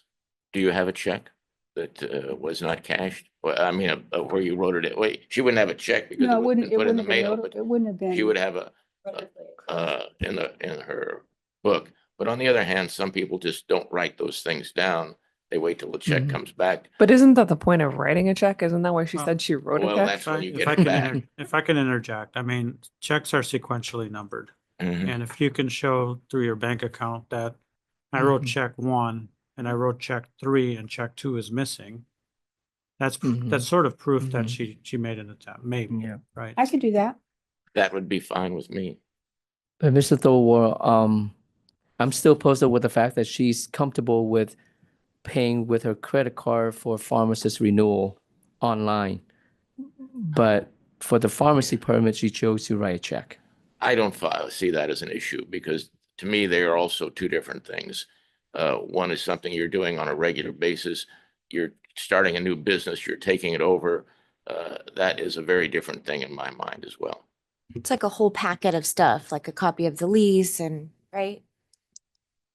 So yeah, I mean, I agree. I mean, she is responsible to notify the board. And if I send a check and I waited 10 days, not cleared, you should have called state board, say, did you get the check? So I didn't, even yeah, I didn't. I yeah, didn't so that's follow. exactly. I go back to managing skills because there is a lot of things you need to follow up. And regardless, from my point, like from my perspective, even you send a check, an application, but you did not follow up, let's get lost on the road. It is your responsibility to follow up. It's not the staff. And I agree. And I believe that for that reason, I agree with like, failed to report to the state board. My suggestion would be let her have the opportunity to show that there is a check missing in the file. If there is one and it can be verified by staff, then we don't fine her. If there isn't, then we have that fine. It's still But still like non-disciplinary and it's $500 and it is just for her like a message that, listen, you need to follow up. You know what I mean? It is, I believe it's appropriate, you know what I mean? Non-discipline, $500, failing to report or to notify state board. And the only reason I don't feel that way is because typically government moves slowly. And we're talking, yes, 4 months at this point, but I don't see that as an unusual thing within government. Yeah, but if I have a company fixing my house, I'll give them a check. I wait 1 week. If not Madam cleared, Chair, I can interject. I think we're going in circles here, maybe. Was there a motion? I'm sorry. I didn't make one. I made one. Yeah, and you. I said made a one. motion Yeah. and Cedar. Go ahead and please restate it. I made a motion to approve the permit pending the results of an opening inspection and full inspection. Are you in favor of adding a non-disciplinary penalty? I think that I agree with Mr. Thorwald and give her the benefit of the doubt.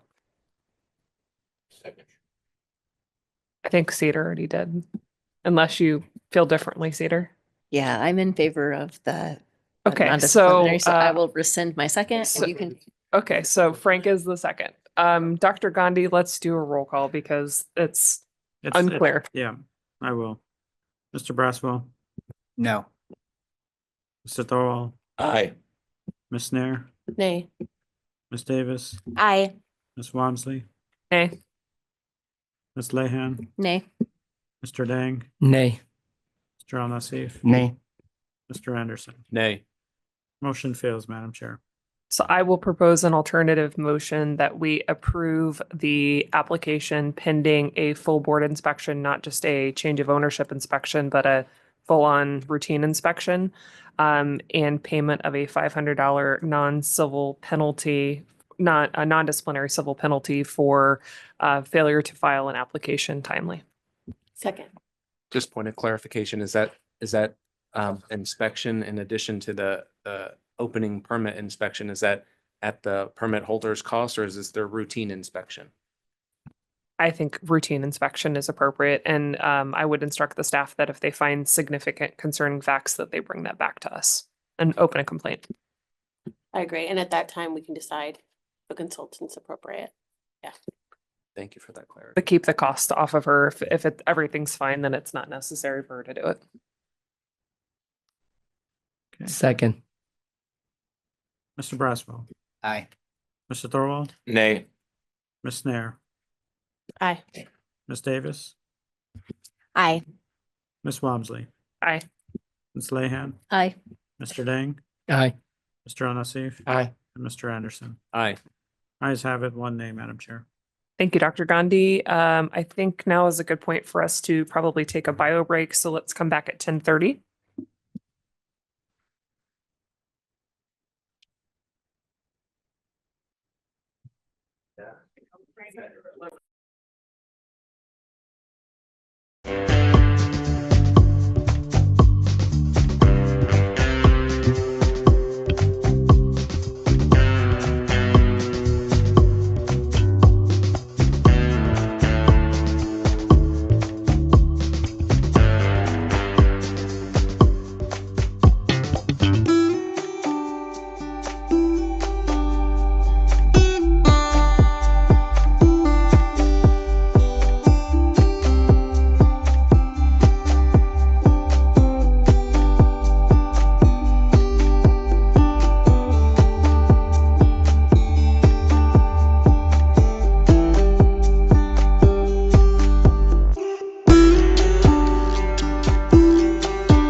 All right, let's bring the meeting back to order. If everybody could take their seats, please.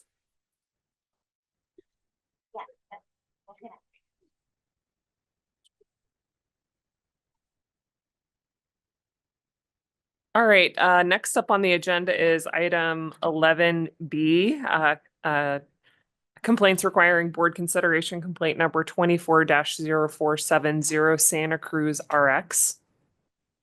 Anyone present from Santa Cruz?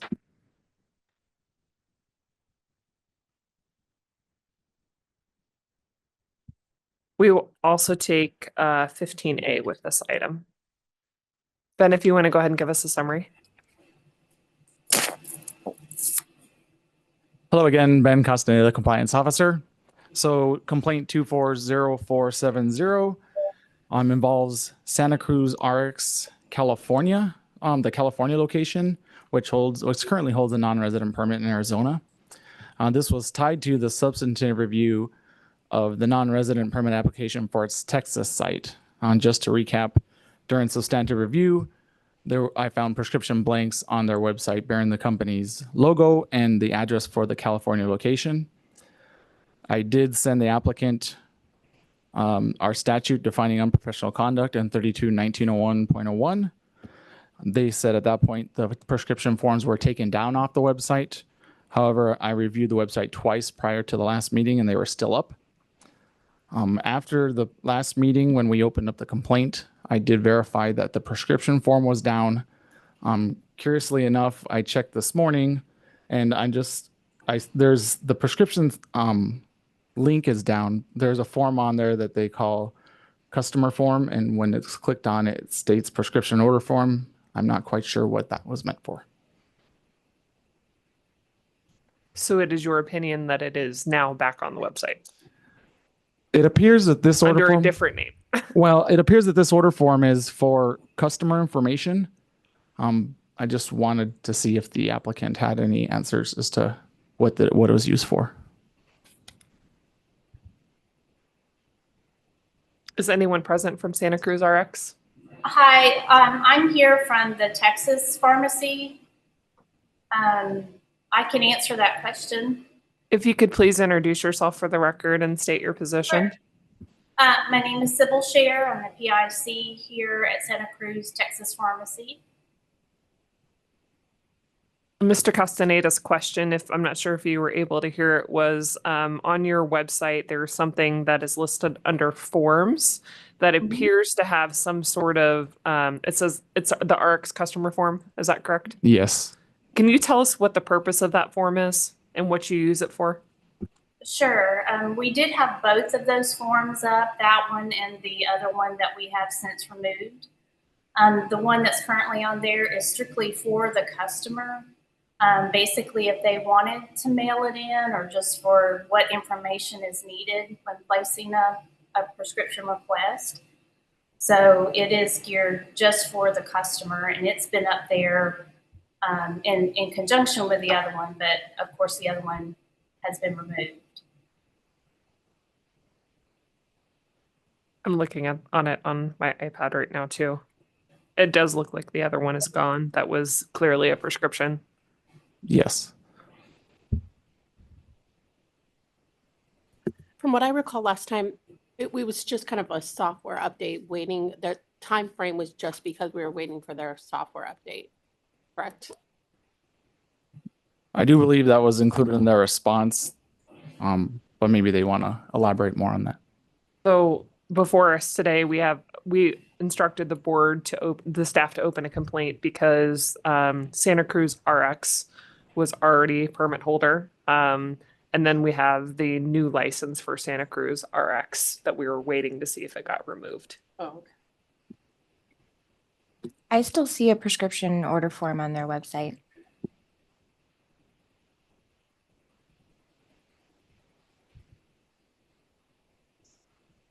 And where are you seeing that? So if you go under ordering information and then on to the right, it says download forms.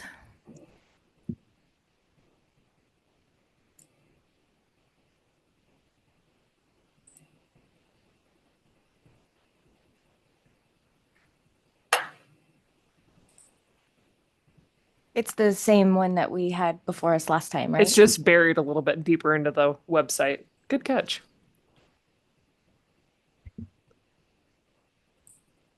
Is Although, it a patient form though? The other one was very specifically looking like it was a doctor's form, soliciting the doctors. It does say prescription order form, but it was designed to just be for the customer. It's not anything, it's not a prescription form for a veterinarian. So it'd be like for ordering a refill? Well, I think it was designed to be there if a patient did want to mail it in for whatever reason, they could utilize that form to give all the information, or we use it sometimes here in-house to get all the information we need for prescription request, payment, address, and so forth. Just like a patient profile form, basically. I think I would be more comfortable if it was named something different, but Well, it says, or have the veterinarian complete and fax the prescription form. That's what I just saw too, to Yeah. the left, yeah. Under Or have your veterinarian prescriptions. complete and fax the veterinary prescription form found on our website. Right. Okay, and we can certainly get that updated and named differently. yeah, I saw. Board members, just to clarify real quick, on page 1325 of the board book was the form that was previously on there, and it stated veterinary prescription form for veterinary use only. And then what we're looking at now was what caught my attention earlier about it says prescription order form on the website, but it appears to have, just patient stuff, patient information on there. But it still references to use the veterinary prescription form found on our website under the header of prescriptions. So perhaps is that an oversight? If that form is no longer there, it just needs to be taken off of the patient request form? Yeah, I did not see that part. We were just kind of focused in on the other form, but we can certainly update that. That's not a problem. Yeah, the concern here is that these forms shouldn't even exist, whether or not they're published on your website or if they're distributed as emails with your pharmacy logo. According to our rules, that shouldn't be. So you shouldn't have prescription forms with your pharmacy name directing business to your pharmacy.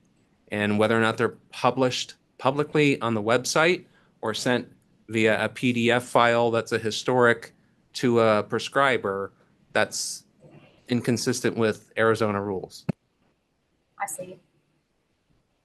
It's also under easy ways to order.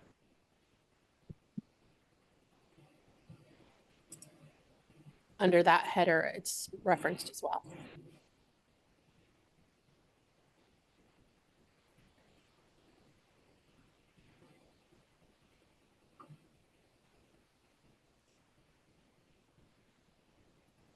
So We I'm can saying, also, go ahead. I think this firm needs to do a massive overview of their forms and their website. Because they've had 2 months. We publicly showed this on screen 2 months ago. After it was told to this board that it was removed. And now we still have evidence of the form existing or references to it on other forms. Well, the vet form was originally referenced, and we did remove that, but unfortunately, I see that there is still the reference to the form, but the customer form did not seem to be an issue at that time. Well, and I personally am okay with a customer form since it's not something that the doctor is using, but just taking out those references under the easy way to order and then under the prescriptions where it both says to complete the veterinary prescription form. I don't know. Right. I agree, yes. So my point is like these veterinary prescription forms should not even exist because the statute And the rule is providing or causing to be provided to a medical practitioner prescription order forms or blanks bearing the pharmacist or pharmacy's name, address, or any other means of identification. So regardless if it's published on the website or you mailed it or used in practice, it needs to go away. So we don't know whether or not there's evidence here that it still exists, in your archive and may still be used in practice. I see it says that there's a vet form. It says not available, but then it has, you can contact technical services for additional information. What happens if you contact them?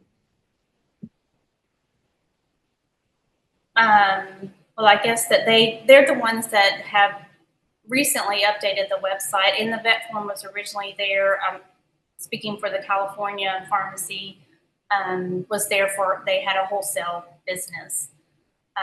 But we do not do the wholesale any longer. And technical services assured me that everything had been taken down. Of course, the form has been taken down, but yes, there still is reference to it, which will need to be corrected. Do your providers have individual sign-ons to your website or just patients? Just patients, to my knowledge. I only work here. Even though you have physician or veterinary partners listed, what does that look like? I apologize. I'm not familiar with that. I don't deal with that as much, but I can certainly find out.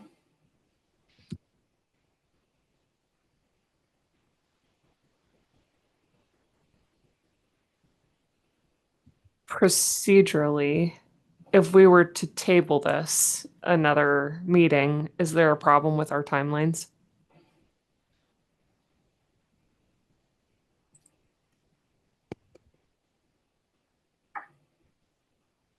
This complaint is against the Santa Cruz pharmacy in California location, right? Correct. And she's from the Texas location. Correct. But they share a common website. All the pharmacies that have permits in a variety of different states share this common website. I think we have evidence in front of us today that substantiates unethical or unprofessional conduct for the California permit.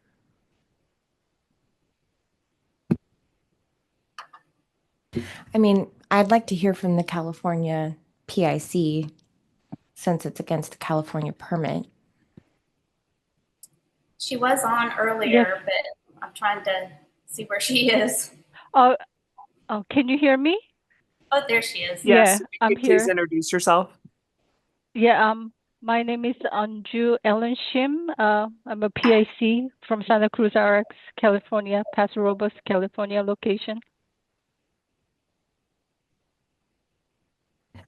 It appears that the veterinary prescription form was removed from the website, but the references to it were not.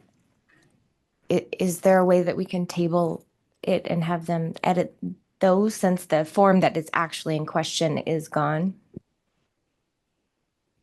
My only other question, and the reason why I ask if the prescribers have a sign-on, is I'm worried that it might be buried also somewhere in like something that requires an access code, but would still, I believe, probably violate our rules.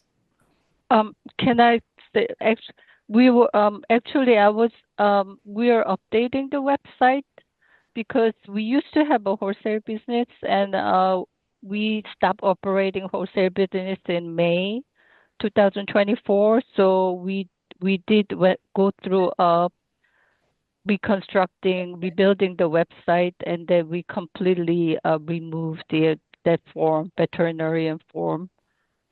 And I worked here since February this year. I never had any prescription, anybody using that form. Actually, it was used as a more internal that we used that form to fax the prescription request to the vet.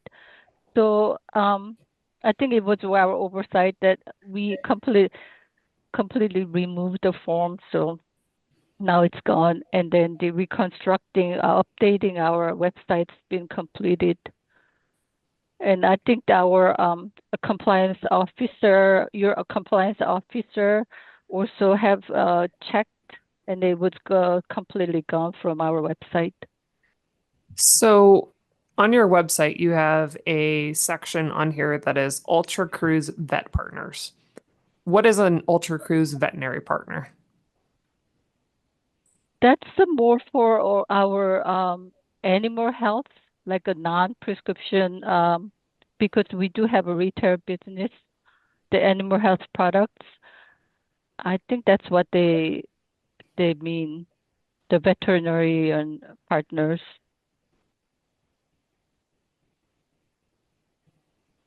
You acknowledge that you still use the form internally today and still use it as a mechanism to obtain new prescriptions from providers.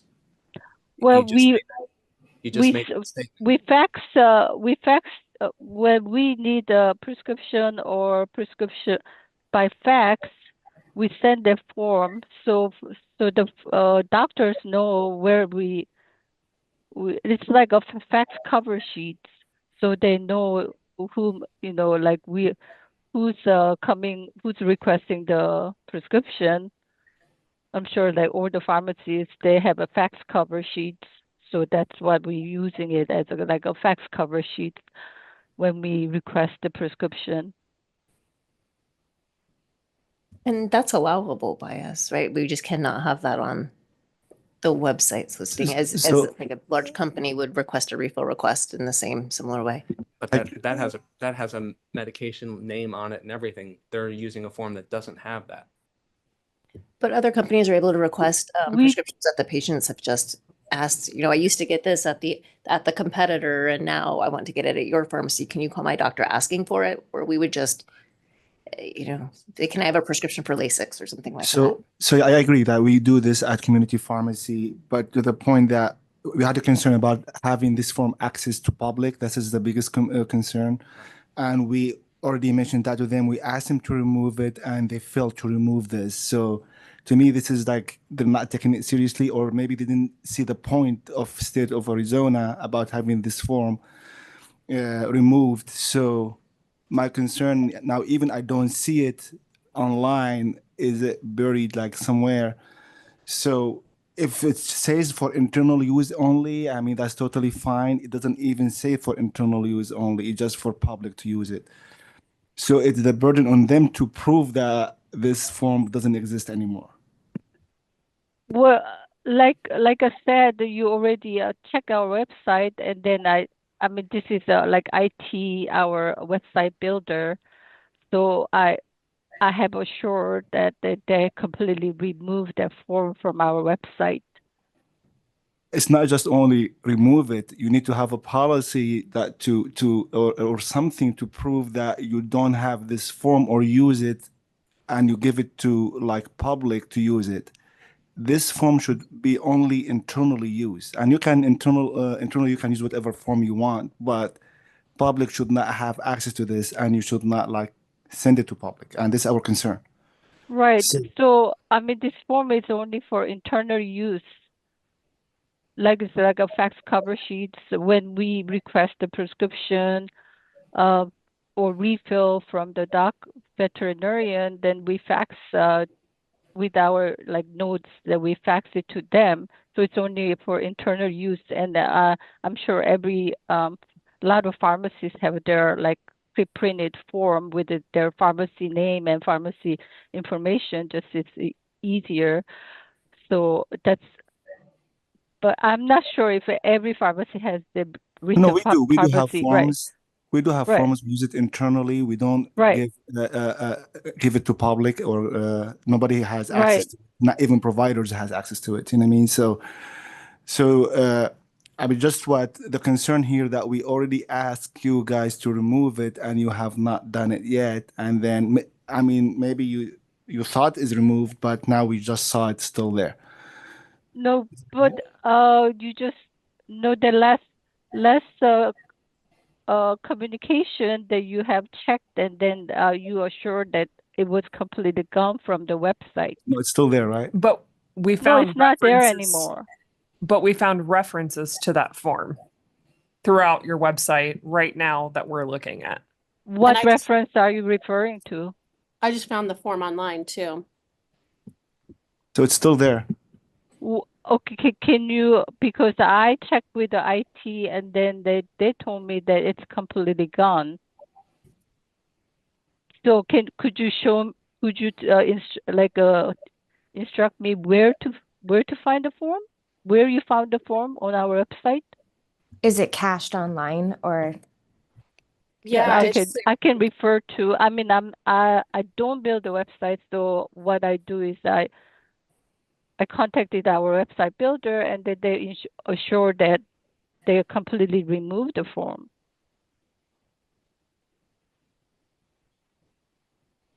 So The form that on the website is for customers, when they place the order, what they want, that they can fill it out, what they're ordering.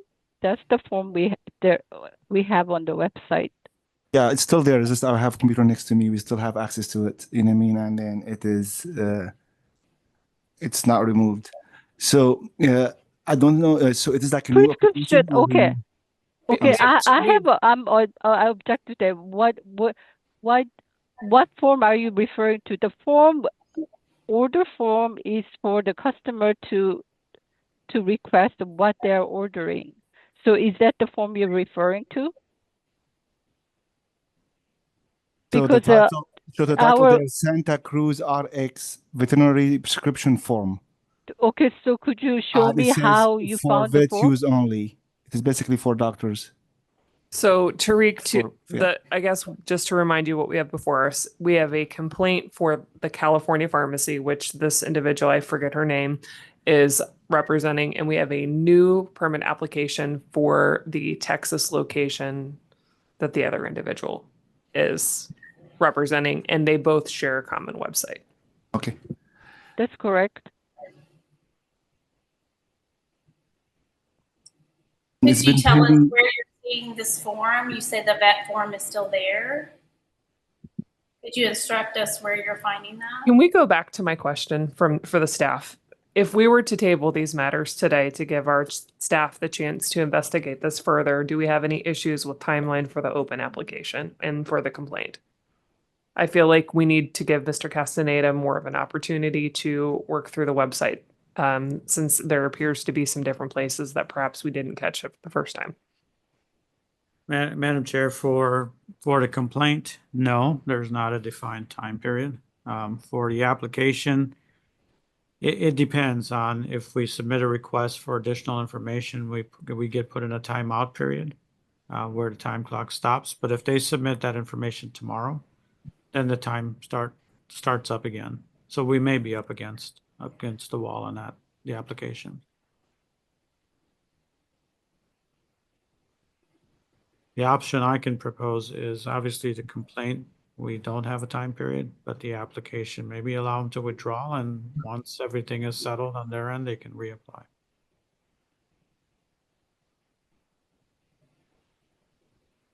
I make this my motion. Like, do we need motion for this or just ask them if they want to withdraw? We would need them to request the withdrawal, I believe. Ms. Galvin, is that correct? Yes. As And far can as we- this complaint, though, I can make a motion to table this and allow Mr. Castaneda to do further research to make sure it's really been removed.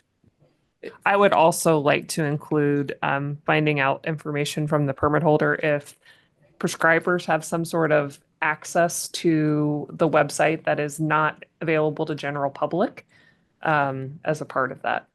Dr. Davis, is that instead of table, could we, since this is at complaint stage, could we just move it to conference? So it's agendized for December? It would come back probably anyway.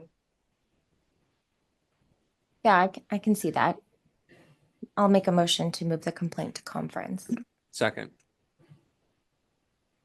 All those in favor? Aye. Any opposed? Hearing none. So then before us is the permit for Texas. Remind me of your name again. that's representing Santa Cruz RX, Texas. My name is Sybil Scher, PIC. Sybil, what we're discussing right now is we're not confident that you meet all of the requirements and want to offer you the opportunity to table your permit or to withdraw your permit, at which time you could reapply at a later point in time. But that would need to be your decision. If your organization is comfortable withdrawing the permit at this time while we continue to investigate the other complaint. As far as requirements, is it just the form issue that I'm not meeting? Or that our Correct. company is not Correct. meeting? That is still our concern. Okay.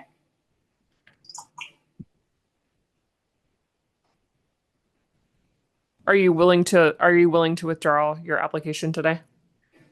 I can do that if that's what's required. It's not required. It's entirely up to your organization. If you choose not to withdraw it, we may take additional action today.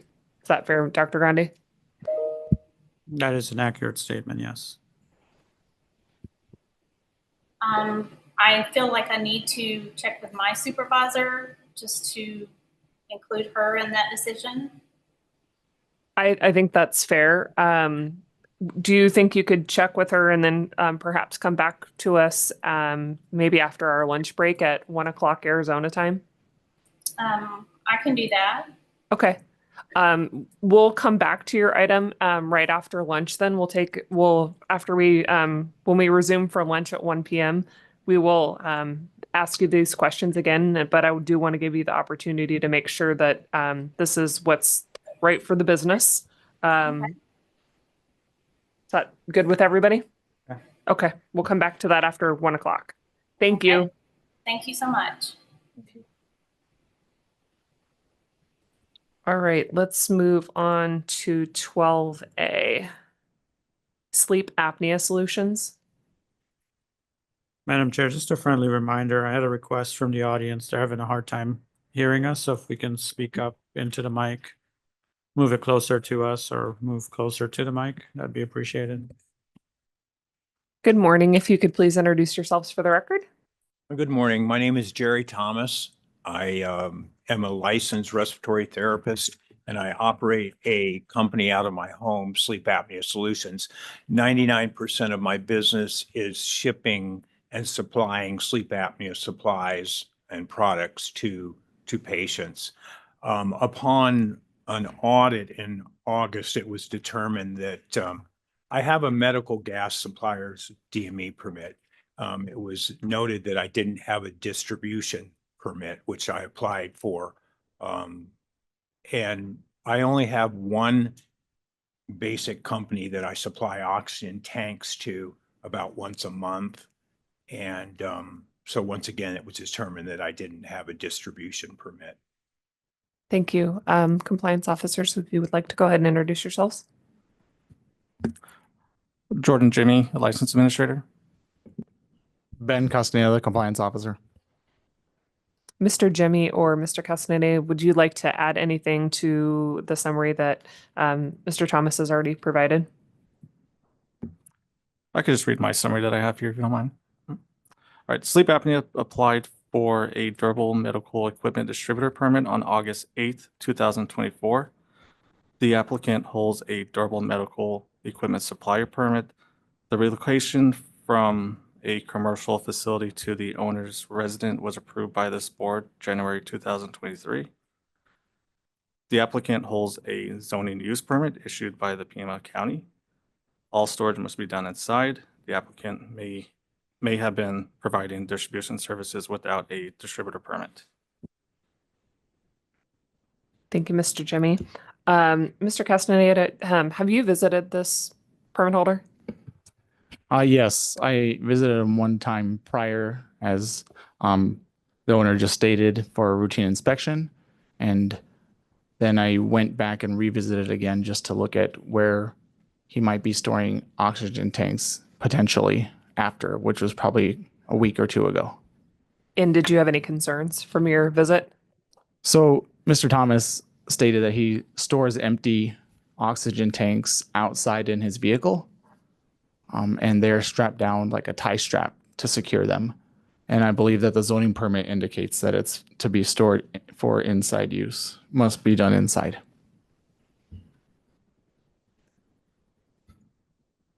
May I comment? Please. What I do is I go to the place that I deliver the tanks to, and I pick up their empties and I take them to Matheson, who is the filler. And I exchange those empties for fulls and then take the full ones back to the individuals that use the tanks. And at that point, I return the empties to the facility Matheson, which fills the tank. So they're stored there. Occasionally, they close at 4 o'clock. So if for some reason I don't get back to drop off those empties, I take them home with me and then take them back the next day. But I don't take them out of my truck. I leave them in the truck and then take them back the next day. Per that permit, I should take them inside, and that's an oversight on my part. Mr. Castaneda, can you just explain to us the difference between a distributor versus a supplier? So a distributor permit allows for an entity to distribute durable medical equipment or commercial medical gas to another licensed entity or permitted entity. A supplier permit allows the facility or the entity to deliver to an end user. May I make one other comment? I came before the board 2 years ago and explained everything that I do, and it was never at that time told to me that I needed a distributor permit.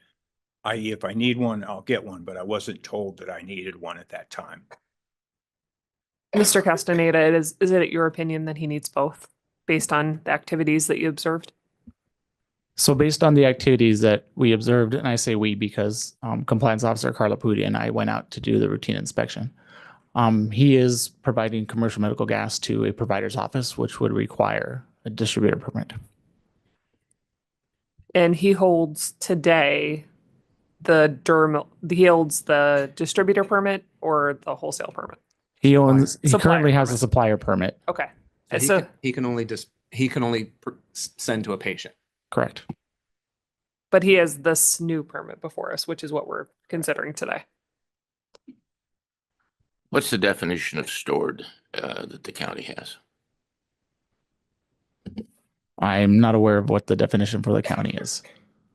What would be the definition? In other words, he's supposed to store these in his garage. What is that definition? In other words, does leaving it out overnight meet the standard of being stored? I believe that the storage recommendations for oxygen tanks is below 125 degrees Fahrenheit. Okay. I would have to look more into that. I don't know how it's defined.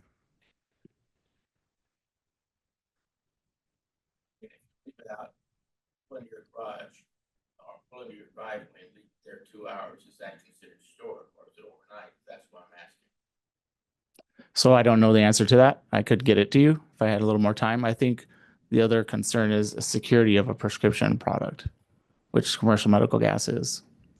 Right. What I'm asking is if it's empty, is it something that needs to be secured as a medical product since there's nothing in it? I don't have that answer for you right now. I would have to look more into that and then get back to you. But I would say that even empty tanks will have residual gas in them. So we're looking to approve or not approve this application. Okay. I'm in favor of approving the application. And it sounds to me like this is kind of a learning experience. That I think you have the right intention and, you're willing to go along with all the regulatory requirements. So I would move to approve this application. And if you are going to be considering doing business as is, that you'll get additional application in order. You would have both. Oh, this would, this okay, would- great, then approve. I'm sorry, I didn't understand. I'll make the motion to approve. Second. I have a motion and a second. Any discussion? Do we need to discuss storing oxygen tank inside the apartment? Is it safe for public? It sounds like he's going to change his practice. Yeah, but That's what I hear. And he got a zoning approval to store it inside. So that's where it should go. So we fine, okay. I would also question whether that zoning approval means 2 hours out in the driveway. I think he should check with the zoning people to find out what that really means, and he should also define that, because sometimes that's a lot of work for somebody to unload if you're only going to be there a few hours or overnight, and if it's not necessary, why do it? So that's my. I agree. There's common sense involved. With the basis of the permit, I'm comfortable with moving forward. So we have a motion and a second for approval. All those in favor? Aye. Any opposed? Hearing none, thank you for being present, Mr. Thomas. Thank you. Is that a yearly renewal permit? Biannual, I believe, right, Dr. Grundy? Annual? It is biannual. I think Okay. the initial one doesn't go to full 2 years. So just when we issue it, just look at the expiration date. Perfect. After the initial, it's every 2 Okay. years. Thank you. Thank you. Item 13A, One Beat CPR Learning Center. Jordan Jimmy, License Administrator. Is anyone present from One Beat? Yes, this is Michael Cook. I'm Senior Regulatory Counsel for One Beat. Mr. Cook, are you licensed in Arizona or are you appearing as a fact witness on behalf of the permit holder? I'm appearing as a fact witness. I'm actually here in Dublin, Ohio. Okay. Is that appropriate? Okay, Mr. Jimmy, if you'd like to give us a summary. Yeah. One Beat CPR Learning Center LLC applied for a non-resident durable medical equipment distributor permit on July 16th, 2024. The applicant was issued a cease and desist letter from this board in April 2022 for allegedly shipping prescription devices into Arizona without a permit. It is unclear whether the applicant continued to ship into Arizona. Board staff requested a list of items shipped into Arizona in the last 4 years. As of today, One Beat hasn't responded. Thank you, Mr. Jimmy. Mr. Cook, would you like to provide any information before we proceed with questions? Yeah, I can offer a little bit of context. So the company that I actually work for is Sarnova Holdings, and we actually purchased One Beat this earlier this year, and we realized that they were deficient in licenses. So one of the goals that my department's working on is making sure that we're licensed in all the states that we are shipping into. And so that's what I'm trying to do here today. Can you comment on the lack of information that has been submitted upon the board's request? I can comment on the fact that I realized that they were deficient in the Arizona licenses, and I don't think that they had anybody who was professionally responsible for getting those licenses and managing all that. So I assume that it probably just fell under their radar, so that when I did an audit of the facility's licenses, I wasn't aware that they had any cease and desist letter, but I'd be happy to address that in any way necessary. The staff has also requested dispensation into Arizona for the last 4 years, and that has not been provided to the board staff. I wasn't aware of that request, but I can get that information.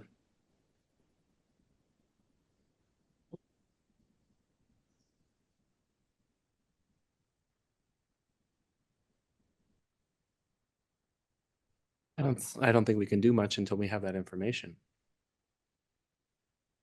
Right, but what we typically do is ask board staff to negotiate a fine for the items that were inappropriately sent. So that can be provided to board staff, in my opinion. I don't think we'd need a table. And once they either execute a consent agreement or work out the civil penalty and it's paid, they could issue the permit. Is that in good order? Any concerns, Dr. Gandhi? Sounds appropriate, Madam Chair. I'll make that my motion. I see. I have a motion and a second. Dr. Gandhi, roll call in case it's discipline. Mr. Braswell. Aye. Mr. Thorwald. Ms. Nair. Aye. Ms. Davis. Aye. Ms. Wamsley. Aye. Ms. Lehan. Aye. Mr. Dang. Aye. Mr. Al-Nassif. Aye. And Mr. Anderson. Aye. Ayes have it, Madam Chair. Thank you, Mr. Cook, for being present. Board staff will be in contact with you on the additional information that's needed, and then Dr. Gandhi will reach back out for probably additional discussion on next steps. Thank you for your time today. Thank you. Thank you. Item 15B, Tabula Rasa Healthcare Group doing business as Care Kinesis. Hello, Good morning. If you could please introduce yourself. sure. Todd Donnelly. I'm the Senior Vice President of Compliance. Thank you.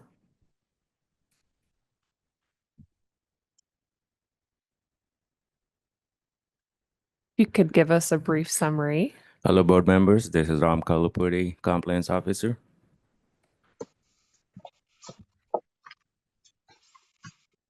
So this is a non-resident pharmacy permit application review. Tabula Rasa Healthcare Group, Inc., DBA Care Kinesis applied for the non-resident pharmacy permit. The applicant disclosed discipline from the Louisiana Board of Pharmacy, the Colorado Board of Pharmacy, and the Alabama Board of Pharmacy within the last 5 years, all stemming from the New Jersey Board of Pharmacy inspection in 2018, and for not disclosing or not timely reporting reciprocal disciplines. The PIC, Scott Blumenthal, was disciplined by the Pennsylvania Board of Pharmacy in 1995. That was 29 years ago, after the Board of Pharmacy inspected the pharmacy he owned and managed.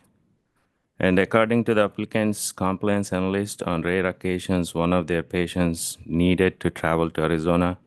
And to prevent gap in care, they shipped their medications into Arizona as emergency service without the permit. By applying for this non-resident pharmacy permit, the applicant wants to comply with the Arizona Board of Pharmacy statutes and rules. They have a sister company called CK Solutions. They have plans to apply for a permit to distribute drugs in Arizona. Thank you. No problem. Anything to add from Tabula Rasa before we proceed with questions? No, please proceed.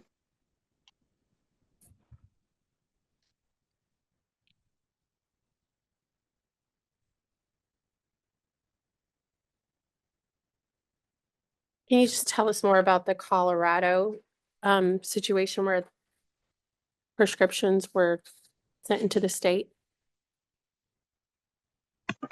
So the Colorado issue,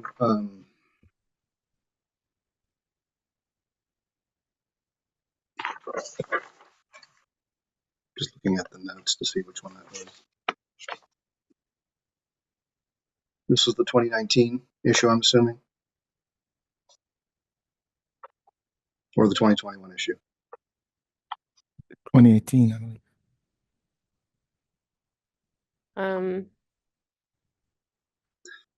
So most of the discipline that was disclosed was related to the reciprocal discipline from other boards of pharmacy related to my predecessor's lack of timeliness with providing notification to other boards that they had been disciplined. So most of these are just repeats of the same issue, not new items. The Colorado discipline is on page 1675.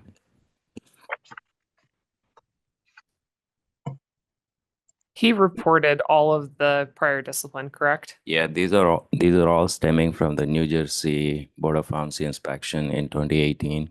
Based on the fact that they disclosed all of the discipline and these are older disciplines, I don't have concerns with approving the permit.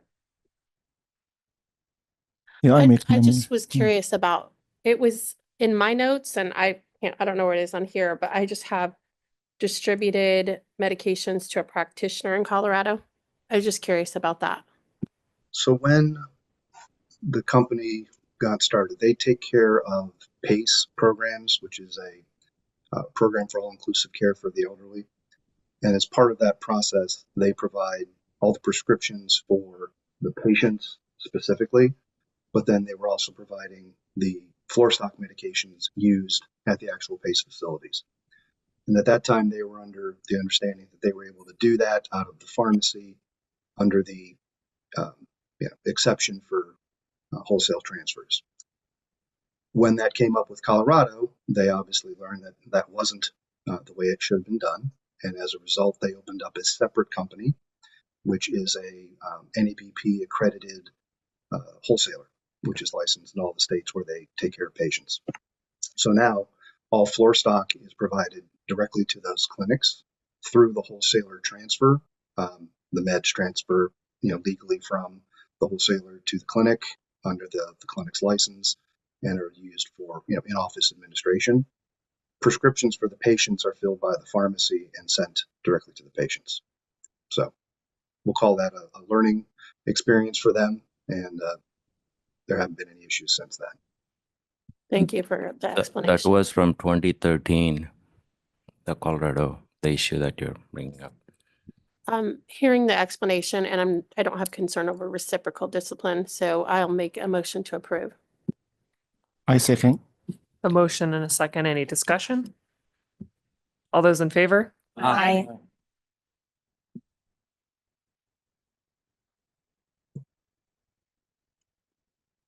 Item 15C, Laughlin Pharmacy Wellness Center, and we have a pharmacist permit application that is also tied with this permit. Item 22A, Yunjin Seo.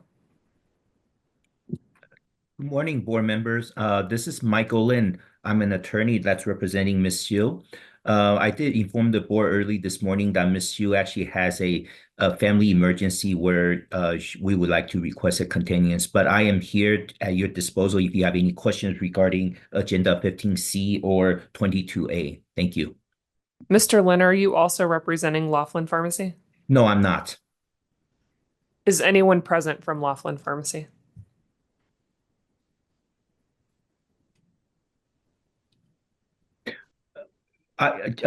Board member, I am, even though I don't represent Laughlin Pharmacy, but Ms. Seo is actually the current PIC of the case, and to my understanding, I think she made a formal withdrawal of the application for the particular license renewal.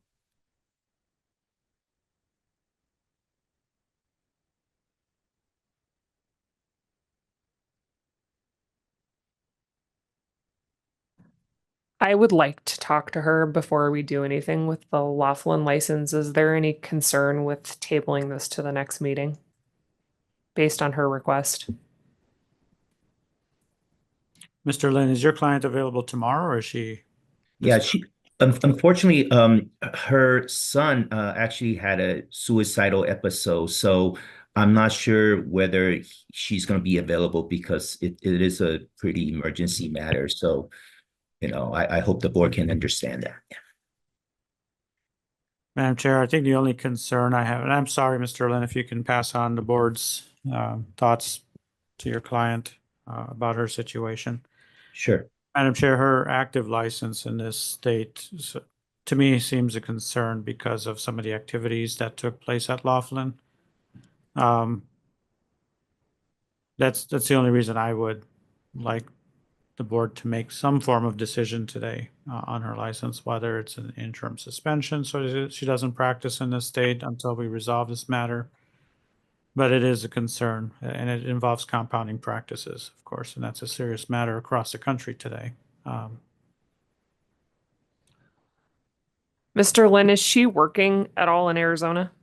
To my understanding, she's not working in Arizona. The clinic itself is in Laughlin, and the reason that she's no longer applying for the Arizona licenses is because of the fact that she just recently purchased that practice, and the former PIC was the one that's actually dealing with most of the Arizona matter. And we do understand that there were some compliance issues from the former PIC, and she is a single parent that's with the kids issue, so that she has decided not to pursue any activities in Arizona at this time, so that she can focus on building the practice, the Nevada practice, as well as dealing with her family issue. What is the intention of her reapplying for her Arizona license? To my understanding, again, she applied it just as normal formality, but she did express to me previously that if the board's inclined to withdraw the pharmacy license, she's also okay and fine with just withdrawing her renewal on the personal license as well.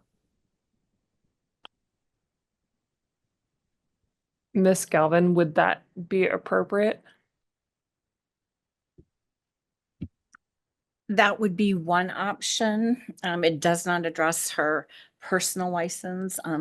You expressed concern, or staff expressed concern about her personal license.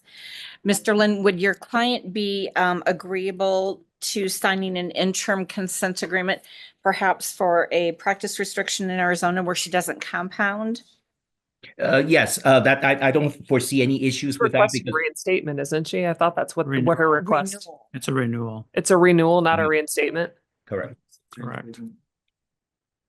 Apologize. Okay. I was confused based on the I think title. it's the header, Madam Chair, but it is a renewal. So she has an active Arizona license, but she doesn't wish to practice in Arizona. Not at this time, yes, Your Honor. Yes, board member. Madam Chair, I think with the application for Laughlin Pharmacy that we have for consideration here to maybe withdraw is a concern because of the practices that took place there that involved a pharmacy in this state as well.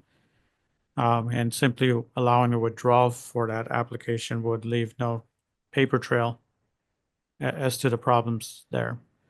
In your records, in your book, you'll also see like a cease and desist paperwork from the Nevada Board of Pharmacy to Laughlin Pharmacy related to their compounding practices. And there's a connection with a pharmacy in Arizona. But correct me if I'm wrong, Dr. Gandhi, that pharmacy now no longer has a permit in Arizona either. It is suspended at this time. What options do you have?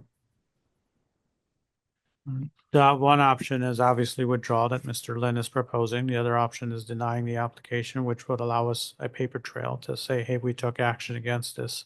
Okay. So in an event they apply again, we have do that. something that could be presented to you.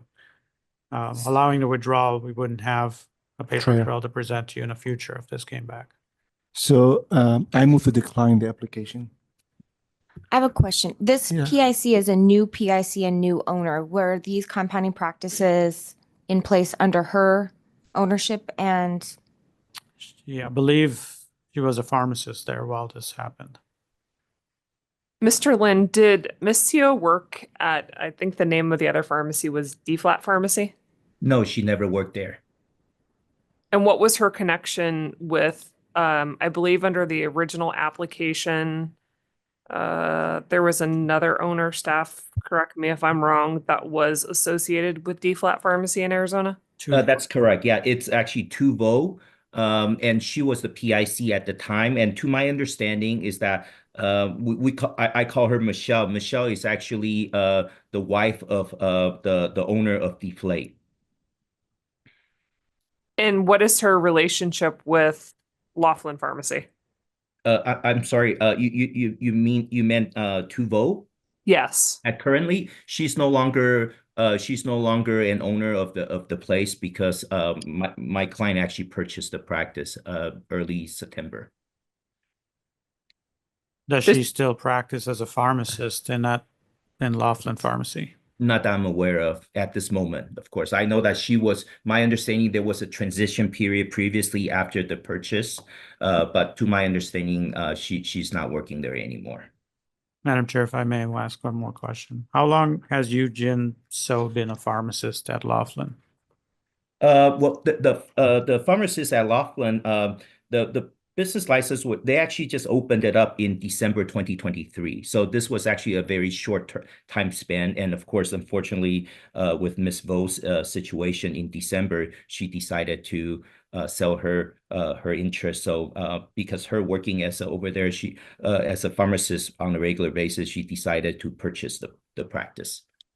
But Miss Eugene So's been a pharmacist since that pharmacy has been active, correct? That's correct. Yes. Are you aware of the facts of the disciplinary case that has been filed in the cease and desist from the state of Nevada? I am somewhat do know those information because I also represent her with the Nevada Board of Pharmacy. Ms. Galvin, I think you were going to give us some suggested options or some options. I don't, I'm a little uncomfortable because they have asked for continuance. And we're sort of moving down the lane of questioning and his client isn't here. Can, Ms. can- Galvin, Madam Chair, sorry, I think they're asking for a continuous for Ms. Eugen So, because he's not representing the pharmacy. So that's a renewal application that we can probably table with maybe an understanding with Mr. Lin that she not practice an attestation or something that not practice in Arizona or take care of residents of Arizona. I'm not comfortable with, I mean, I guess I'm okay with tabling it, but I feel like I need to hear from her about some of these activities at Laughlin before we decide whether we want to deny the permit, if we want to allow withdrawal. I'm not comfortable just allowing a withdrawal without asking some questions of her relative to the activities at that pharmacy. Ms. Galvin, may I pick your brain on it's a different mindset than what we've done before. Is license expires at the end of this month. Maybe we not renew it and move it to a reinstatement status at the December meeting. That way it's not active. But the application is pending, so you would have to take action one way or the other. Either deny or grant or table it until she can appear. And that would be an automatic extension of her current Correct. license. Can we table both of these? I think the risk to Arizona is low because if Laughlin doesn't have a pharmacy permit, which we're not doing anything with it, they shouldn't be shipping into Arizona. And she would have technically an active permit, but she's also running this pharmacy. Her attorney has said that she's not working in Arizona. I think the risk is pretty low. Is tabling the permit application until we can hear from her at the December meeting appropriate? It is one of your options, yes. Can we just get it on record again from Mr. Lin that your client is not working and will not work in Arizona until this matter is resolved? Yes. Could you send a written representation to the board to that effect, please? Yes, I will do that after this meeting. And I would ask that you also explore with your client the option of consenting to the denial of the Laughlin renewal. You had stated that she's asked that it be withdrawn, but perhaps she would consent to the denial. Sure, I will definitely have a conversation with that, and I can appreciate the board's rationale for that.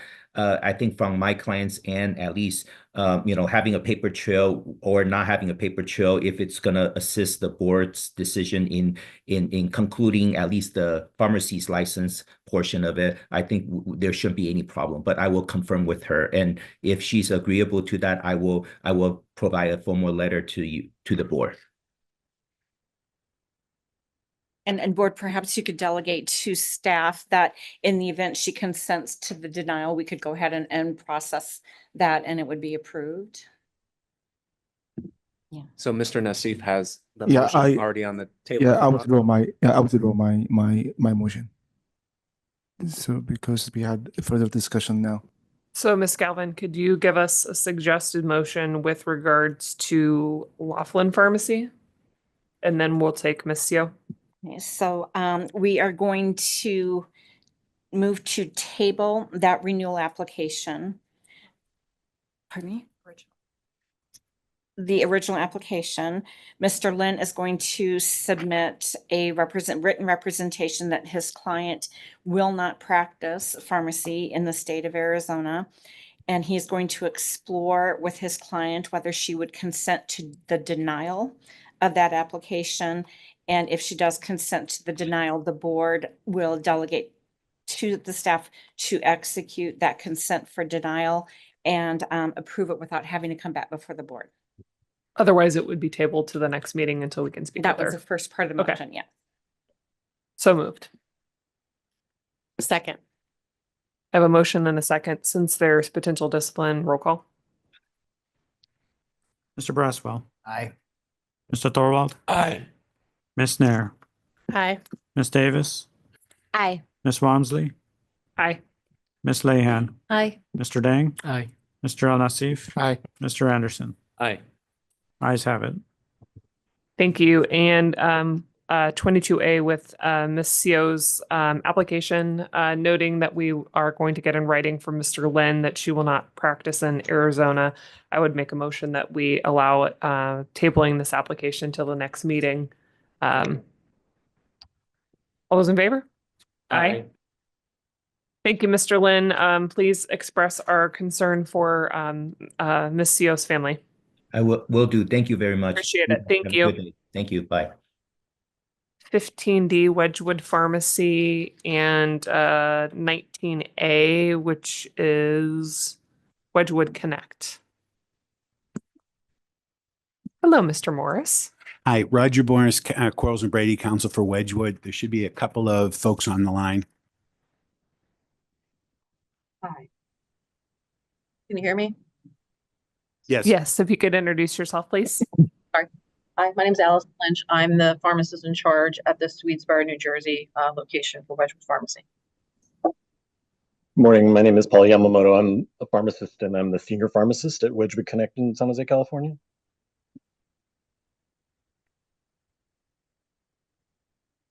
Hello, compliance officers. Well, whoever would like to speak, if you could please give us a summary. All right, I'll go first. Good morning, board members. Dennis Wagoner, Compliance Officer. This was a review for a change of ownership application for a non-resident pharmacy located in New Jersey. The applicant disclosed 3 disciplines occurring within the past 5 years, one being from the California Board of Pharmacy in 2024, a letter of admonishment from the Drug Enforcement Administration in October of 2023 for another owned location. And then in March of 2023, from their own New Jersey board, there was a uniform penalty letter involving 3 violations. That letter was to be signed within 15 days. However, the applicant stated that the matter is pending discussion with the board attorney. Also during the substantive review, it was discovered that there was an FDA inspection in March of 22 that resulted in a FDA 483 being issued with 8 observations. Thank you. Mr. Leong, anything to add from the other? Yes, for Agenda 19A, Wedgwood Connect. This is a non-resident change of ownership. They're a 503B outsourcer permit application. Wedgwood Connect is dedicated to animal health and are registered with the FDA to adhere to current good manufacturing practices. The entity had been recently inspected by the FDA under Wedgwood Connect in 2021 and in 2023. The change of ownership application itself was timely, and the FDA inspections as a result of the 2021 and 2023 resulted in 1 repeat finding. The home state of California also performed an inspection on April 25th, 2024 and listed 5 observations for CGMP. The firm provided detailed corrective action and preventative action plans to the California board, as well as the FDA, with firm responses provided in your packet.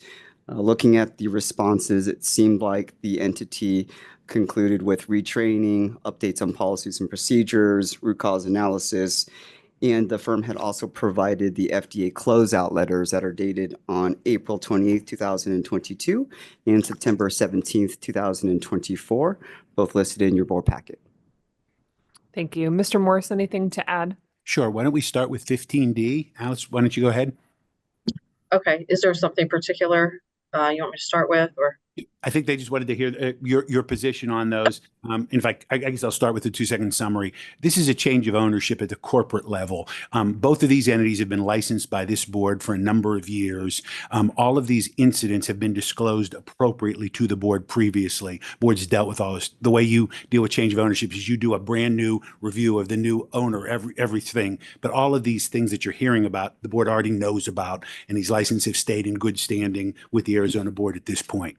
With that, I don't know if either of you have anything else you want to add? I mean, as you stated, we had an FDA inspection with some observations which were corrected. And we provided updates to the FDA. And, to our belief, they were satisfied as we received a closeout letter in December of 22. As you stated about the New Jersey UPL, we've been in conversations with their board attorney, and we've heard nothing. We haven't had further communication to resolve the matter. Then I know if we wanted to add anything on the 19A one. I'm happy to answer any questions, but as the inspector stated, the FDA has closed both of our inspections that they had, which means that they have no concerns based on our response to the observations. In California, we were in good standing, and actually all of the observations you've seen are relatively minor cleanup kind of things, maybe some retrains and stuff, but I'm happy to discuss any line item you'd like to. I'm personally comfortable with approval since these were disclosed and the FDA was the most recent one, and since it's been closed out, I'm comfortable with both of them. I'll make a motion to approve. I see. This is 15D and 19A? Correct. Who was the second? Frank. All those in favor? Aye. Any opposed? Hearing none, motion carries. Thank you for your attendance. Thank you for your time. Thank you. 16A Fusion Orthopedics and 18A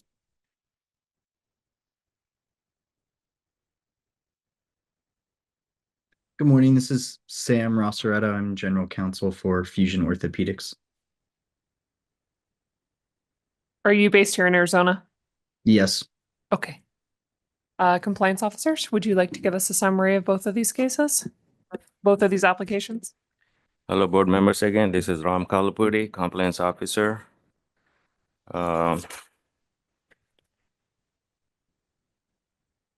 This is a resident manufacturer and wholesaler permit application review for Fusion Orthopedics USA LLC.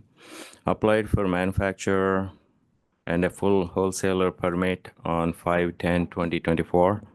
During the substantive review, it was discovered that the Nevada Board of Pharmacy disciplined Fusion Orthopedics LLC on 12/19/2022 with $5,000 fine and a cease and desist citation letter for engaging in the business of wholesaling and distributing prescription drugs, medical products, or devices without a license. The discipline was not disclosed as the permit application is for Fusion Orthopedics USA LLC. The applicant claimed that Fusion Orthopedics LLC and Fusion Orthopedics USA LLC can be designated as affiliated businesses for the purpose of the permit application. However, they are separate businesses with separate membership and management structures. Both businesses have 2 common officers. Do I mention the names? No, that's not necessary. Okay.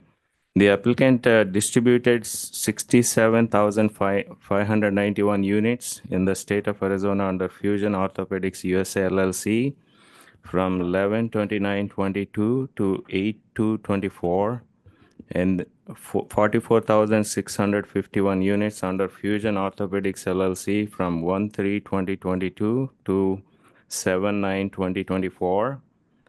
And one important thing, the applicant is working on renewing the promissory note needed to approve the full service wholesaler permit, and we haven't received that yet.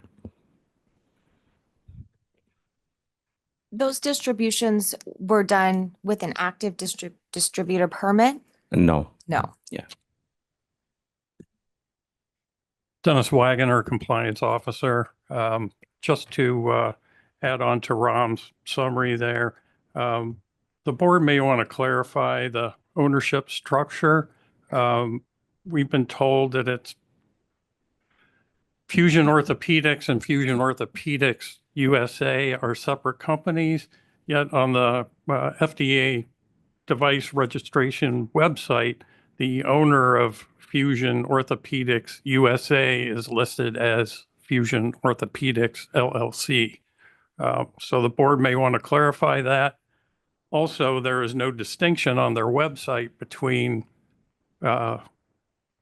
Fusion Orthopedics or Fusion Orthopedics USA.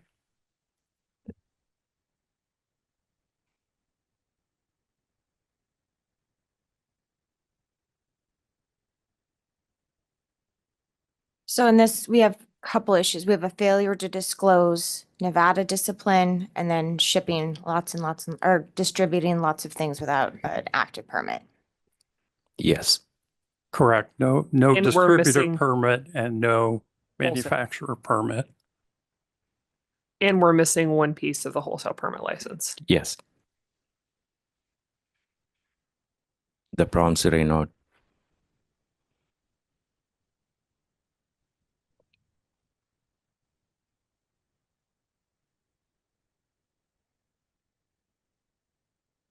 Can we even proceed without that? We could make a condition. Okay. Excuse me, we did actually get the promissory note back from the bank this morning, and I can provide that to the board today. So my thought here, based on what we've done in the past, would be allow Dr. Gandhi to negotiate an agreement, either disciplinary or non-disciplinary, for the shipping without a permit, and then also do a $500 fine for non-disclosure of the discipline, and upon payment and/or payment and execution, if it's a consent agreement, we could allow Dr. Gandhi to execute that to issue both of the permits, but a fine for both of them and a fine to their respective permits based on the shipment. Obviously, we would need that promissory note for the wholesale permit. The application would be contingent upon that. I agree. And if that's your motion, I would second. So moved. I also wanted to follow up on what Mr. Wagner suggested in getting more clarity in the structure of the business.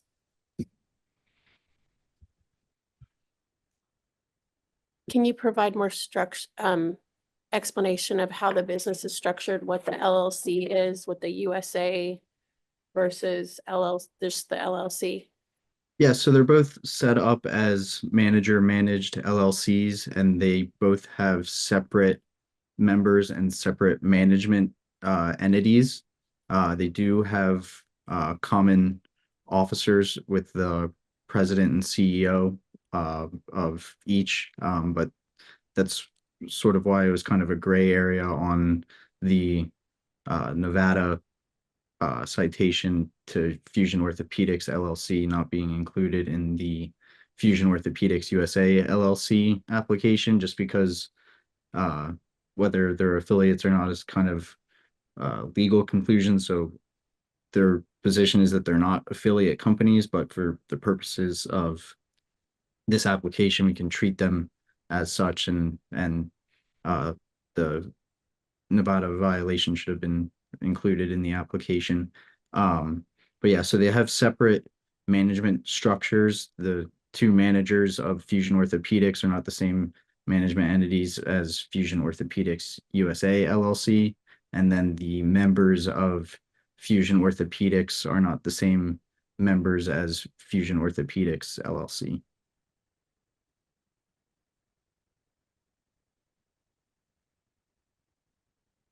I would like for my motion to stand. Oh, same. My second stands. Okay. Dr. Gandhi, roll call.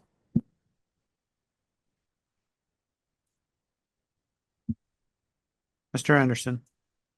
Aye. Mr. Al-Nassif. Aye. Mr. Braswell. Aye. Mr. Thorwald. Aye. Mr. Dang. Aye. Ms. Nair.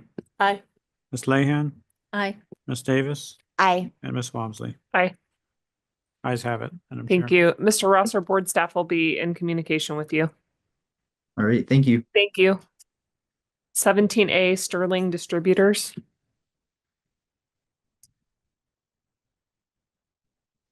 Is anyone present from Sterling?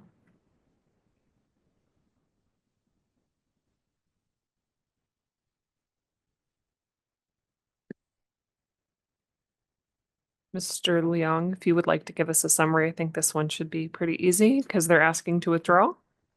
Yes, hi, my name is Trum Leong, Compliance Officer. Before you is a non-resident, non-prescription, or over-the-counter medication wholesaler permit application. The applicant, Sterling Distributors, had failed to disclose discipline on the initial application.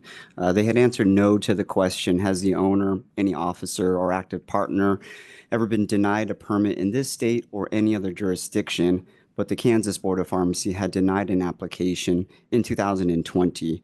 A copy of the Kansas Board of Pharmacy's summary order is available for you in your packet.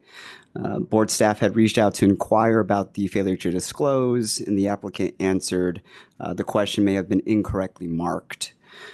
Additionally, throughout the email conversations, it was potentially indicated that they may have been shipping over-the-counter products into Arizona prior to this application. Upon further email clarifications and correspondences, was not able to get clarification on that. And ultimately, on August 13th, 2024, the applicant's representative sent an email to board staff that stated, we will be transitioning into a different business model going forward. We no longer need to apply for the license at this time. So before the board is for your discussion, the failure to disclose discipline and the matter of the withdrawal. I just wish we had more clarity on if they shipped into the state before we allow a withdrawal. But no one's here to answer our questions. That's what I was hoping for.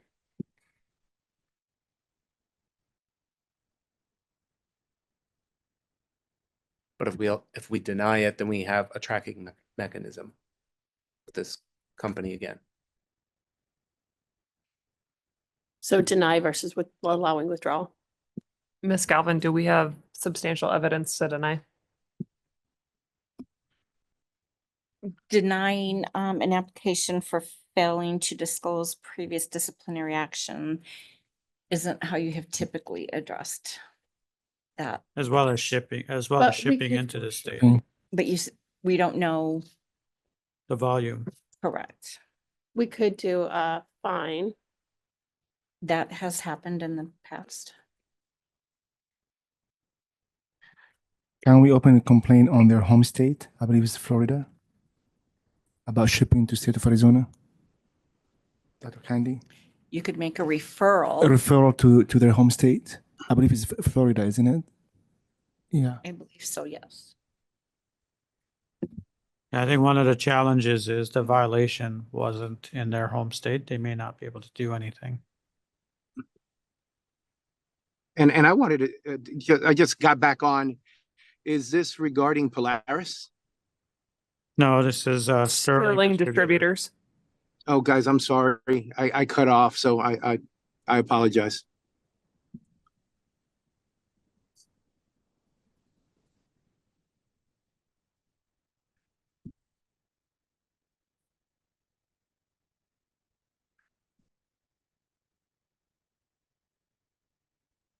Thoughts? Could we allow for withdrawal and then have them negotiate with Dr. Gandhi pending disclosure of their prior shipment? They wouldn't be under our jurisdiction at that point.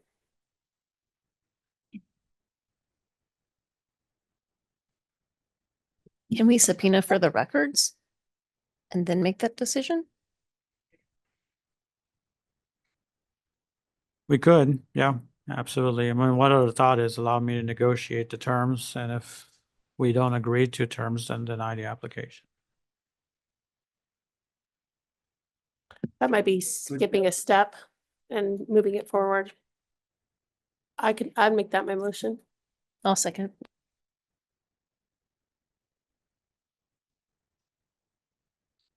Dr. Gandhi, roll call in case it's discipline.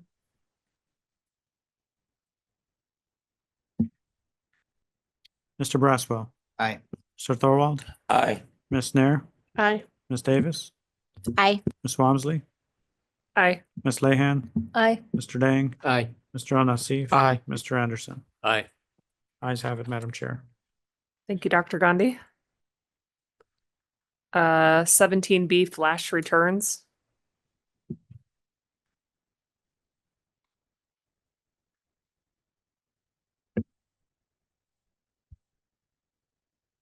Is anyone present from flash returns? I think we should come back to this one. I'm here. Jim Sorrentino, Okay. co-owner, president. Thank you, Mr. Sorrentino. Mr. Hyper, if you could give a summary. Okay, I'll start off. Steve Hyber, Compliance Officer. And back in April, we received a new permit application from Flash Returns. It was for they're a reverse distributor, so we would issue a full service wholesaler permit. We use that same permit for distributors as well as recipients of distributed product. The facility was found during the initial permit review to have some non-disclosed discipline. And you can see it listed on your summary. There was a surrender of a DEA registration back in May of 2019. There was a fine imposed by the Mississippi Board of Pharmacy back in November of 2020. And there was another fine, with a portion of it stayed, issued by the Ohio Board of Pharmacy in January of 22. Those previous action, I especially point out the Mississippi action because that was for receiving product without a permit. And then the Ohio one was for record-keeping deficiencies, as well as the underlying reason for the surrender of the DEA registration. The current application, though, when we looked on the firm's current residential home state, they are not registered to receive controlled substances. However, since they had a history of prior receiving product without a permit, we asked them to provide a report of anything that may have been received from Arizona entities between January of 2020 and December, the end of 22, so about a 2-year period. And then they provided that information, and we found they had received back 220 drug products from 2 Arizona entities, a total of 220 drug products. Thank you, Mr. Hyber. Mr. Sorrentino, anything to add before we open it up to board members for questions?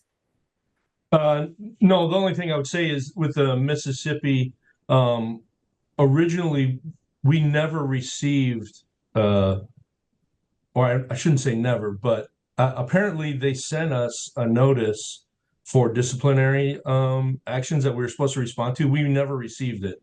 I don't know if this is because we were moving our location or I'm not sure of the reason.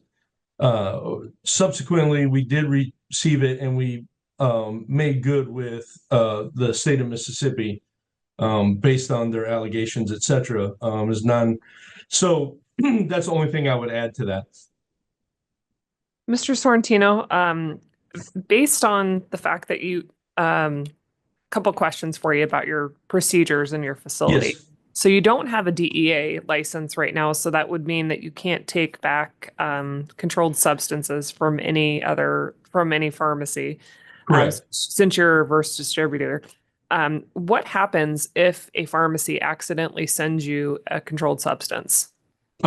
Actually, we would, it's in our policies, we quarantine that product. We actually have the safe from when we originally opened. And so what we do is we quarantine that, we notify the DEA that we received unsolicited controls, and they advise us as to procedure. Thank you. And can you give us a little bit of insight as to how you receive products from 2 Arizona pharmacies without holding an Arizona license? Yeah, so originally, legal counsel advised us that it's not necessary for us to, he would argue it's not necessary for us to have a license to operate within our state. And that, because we're not sending anything into the state of Arizona, et cetera. And as we grew, we sought out additional legal advice, and we got the advice that it's, you should have a license in every state that you plan on doing business with, regardless of whether or not you believe you should, and if it's the policy. And so it was in between those two times that we started that we had received product from Arizona without holding an Arizona license. And so we stopped as soon as we were able as soon as we decided that, obviously we got the new legal advice, we stopped receiving product and we shut off like every state that we weren't licensed in. We're currently licensed in all but I believe it's 7 states now that require a license, and others are pending, save any licenses that require a VOD licensure, and we're going to be applying for that here in about a month. Mr. Hyper, were these 2 returns from the customers in Arizona, were these licensed pharmacies or were they medical providers? Who shipped drugs to Splash Returns? I didn't bring my laptop, but you can go to page 2122 through 2126 and they'll be listed at the top of the respective spreadsheets. I believe they were pharmacies, yes.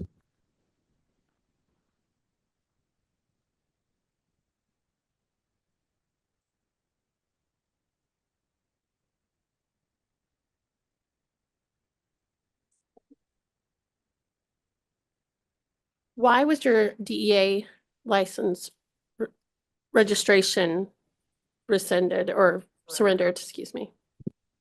So it's a long story, and I'll try to keep it as short as I possibly can. So we had been operating for approximately 10 months under our then current DEA license. We had a pretty small facility, only about 3,000 square feet of warehouse, in which we were also processing and storing any drugs that we received. And so we had recently, like maybe a month prior, a couple of weeks prior to the inspection by the DEA, we had erected racks so that we could start storing destruction on the racks. And if we had an overflow of boxes to be processed, we could store them there, etc., quarantine, etc. And so the morning of the inspection, which was unannounced, it wasn't like we were expecting them, we decided that we had been talking about it. And so the way we had set up the storage racks in our facility weren't working well for us. We decided to change them.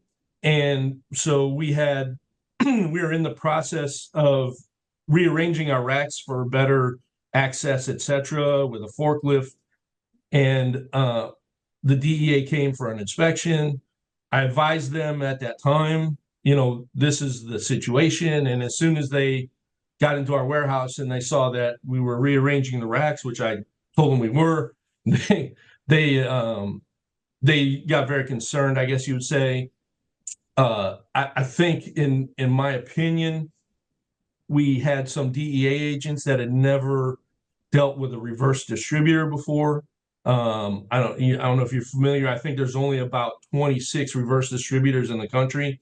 And these DEA agents had never dealt with a reverse distributor before. So, I think Ohio is very similar to Arizona in the way that a reverse distributor is licensed. We're licensed as a wholesale distributor with a primary business of destruction.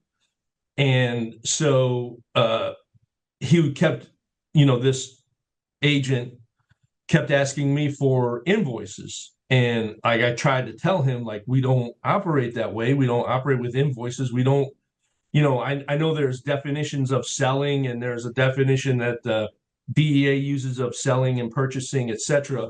And so, we just had this, back and forth of, you got to have an invoice. I tried to explain to them and tried to show them, and that wasn't working.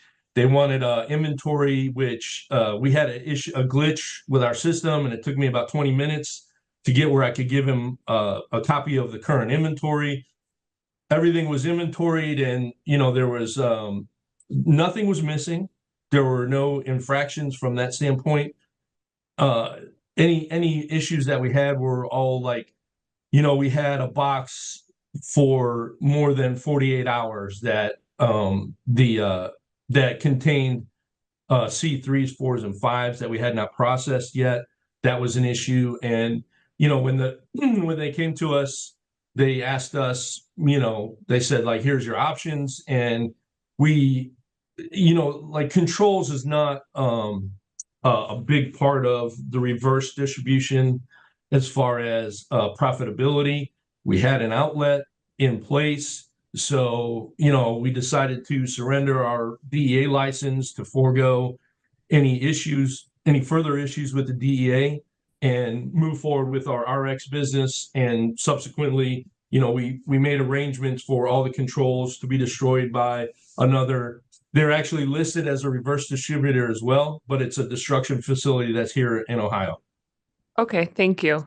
Sure. So board members, I think we have 3 things here before us, and keep me honest, Mr. Hyber. We have the application permit before us for the non-resident full sale wholesaler that we need to decide about. We have unpermitted activity that occurred, and then we have non-disclosed discipline on the application, correct? Or was the discipline disclosed? Was not. Excuse me, can I add one thing? Yes. Okay, so the 2 pharmacies that sent us product, that was in 2021 and 2022, and so we stopped at that point, and we just applied this year. So it wasn't. I just wanted you to know it's not a situation where you got to stop and now apply. It was something that we proactively did on our part. That's an accurate statement, because I did ask for a larger time frame, but this is the only piece where activity was provided, data was provided to us. Thank you. So board members, additional questions on or thoughts on where to go with this?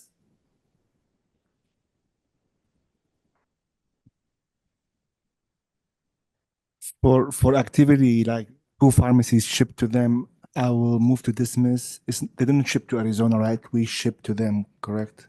Those 2 pharmacies shipped to the company. Again, it's distribution activity. I think, Yeah. let's understand that a permit is required to distribute or to receive a distribution. And the latter was not compliant, at least, possibly non-compliant.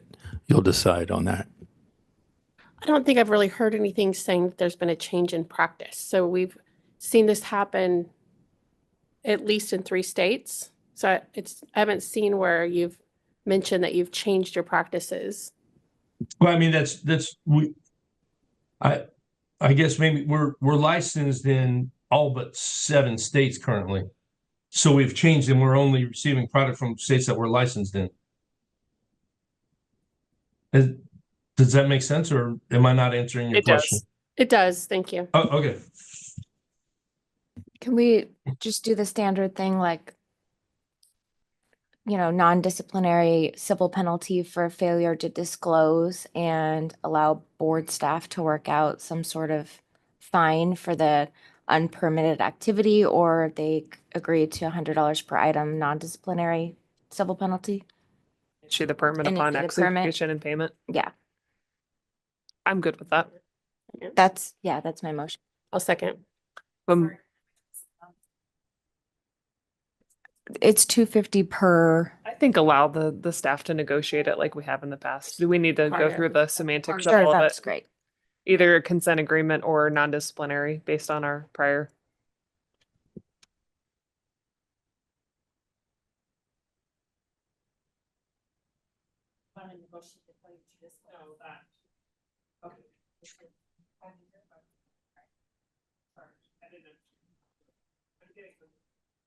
Angry, actually. We have a motion? Yep. Mr. Braswell? Aye. Mr. Thorwald? Aye. Ms. Nair? Aye. Ms. Davis? Aye. Ms. Walmsley? Aye. Ms. Lehan? Aye. Mr. Dang? Aye. Mr. Al Nassif? Aye. Mr. Anderson? Aye. Ayes have it, Madam Chair. Thank you, Dr. Gandhi. Mr. Sorrentino, thank you for being present. Thank you. What was the final result? I think it like got cut out and I couldn't hear very well. Staff will be in communication with you after the meeting. Via email, I imagine. Probably, yes. Okay. Probably Thank you for your next time. week. Thank I you. appreciate your time. Circle back to Fusion. They had two applications before you. Was the decision by the board applicable to both applications? Yes, we Okay. took them together. Perfect. Just for clarification. Before we go to lunch, I think you had point of privilege, Dr. Gandhi, that you wanted to address with the I did, Madam Chair, and thank you. And this is, I'm going to have to read it because I don't want to get emotional and stuff, but today we honor Sandy. Sandy is retiring after 20 years of dedicated service to the State Board of Pharmacy. Throughout her career, Sandy has committed to public health and played a vital role in upholding the mission of the board to protect the public. Sandy's contribution, whether through overseeing regulation, mentoring colleagues, or ensuring patient safety, has left a lasting impact. As Sandy enters this exciting new chapter, we thank her for her service and wish her a retirement filled with happiness, health, and new adventures. Board, if you want to add anything, but I mean, it's been a pleasure, Sandy, working with you over the years. All I can say is thank you. It's been an honor.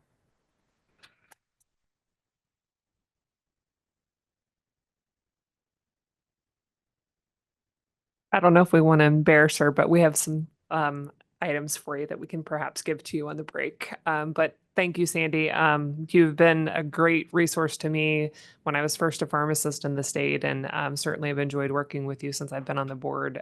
You've made countless contributions to public safety in Arizona, and you should be certainly commended for all the effort that you've put into the state. So thank you so much, and we wish you the best of luck in your retirement.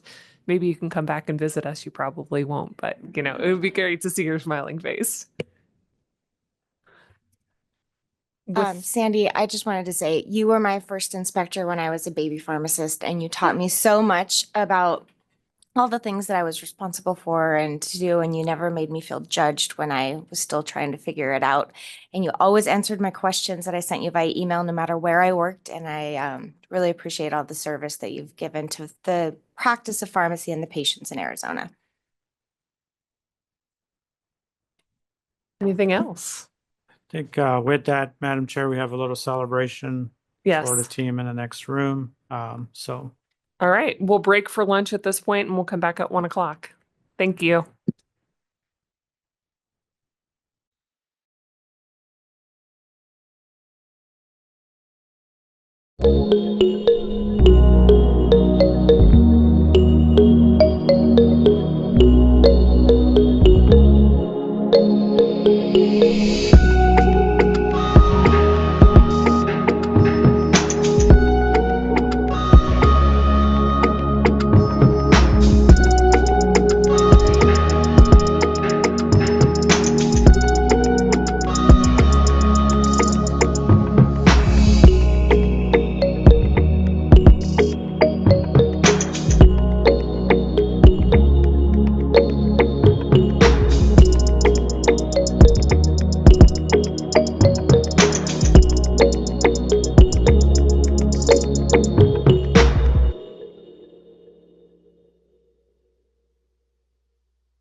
All right, are we streaming?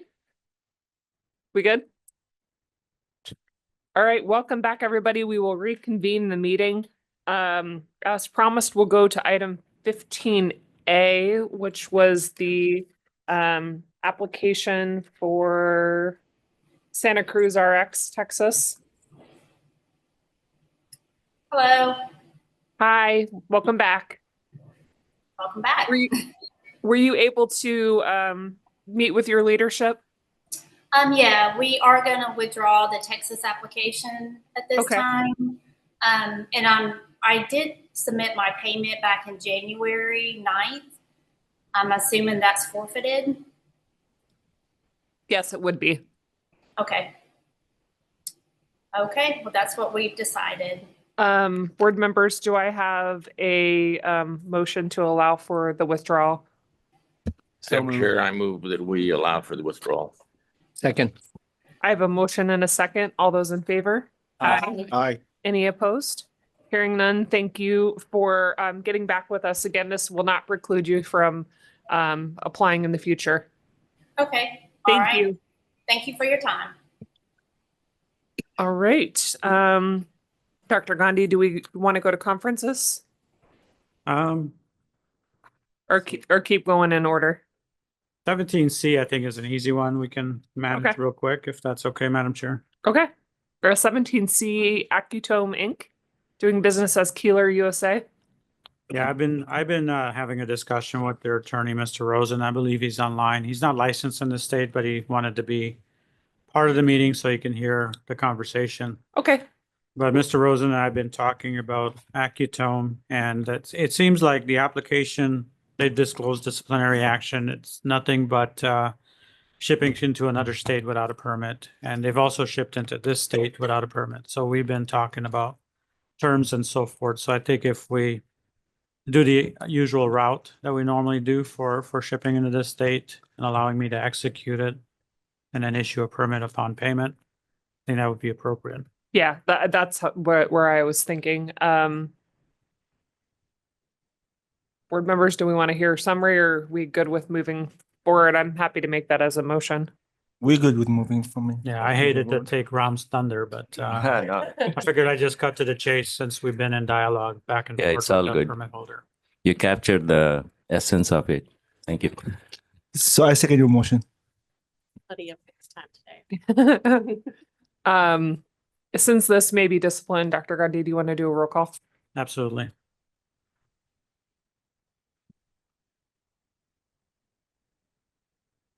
Yeah, I'll just reach out to Mr. Rosen. Mr. Rosen, did I summarize it accurately for our discussions? Yes, you did, sir. Thank you. Mr. Braswell, Aye. Mr. Thorwald, Aye. Ms. Snare, Aye. Ms. Davis, Aye.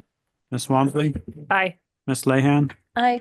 Mr. Dang, Aye. Mr. Nassif, Aye. and Mr. Anderson. Aye.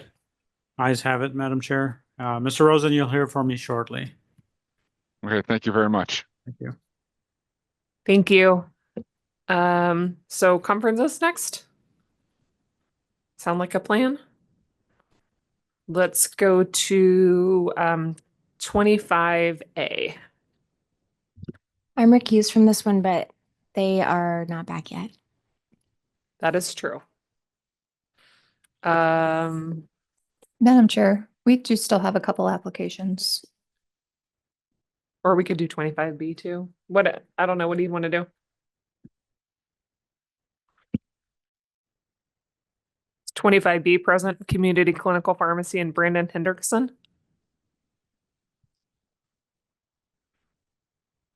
Okay, hearing not. Let's go back to applications. We did 19A, 19B, Sovereign Pharmaceuticals.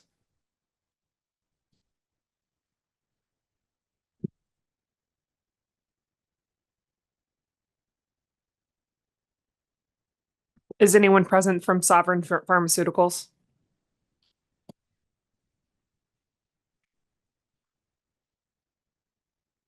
Mr. Jacobson, would you like to give us a summary? Yes, thank you, Madam Chair. Good morning, board members. Good afternoon. Max Jacobson, Arizona Board of Pharmacy Compliance Officer. Sovereign Pharmaceuticals applied for a non-resident manufactured permit with his board. During substantive review, it was discovered that within the last 5 years, the FDA has issued a warning letter for adulterated drug products due to not following current good manufacturing practices. The FDA also issued a 483 with 4 observations during their last inspection. Sovereign Pharmaceuticals did engage an independent consultant and did submit their responses, which are attached to your summary packet. No FDA responses or closeout letters were found during the permit review. And an agent of Sovereign Pharmaceuticals did say that they have not shipped any items into Arizona. Thank you, Mr. Jacobson.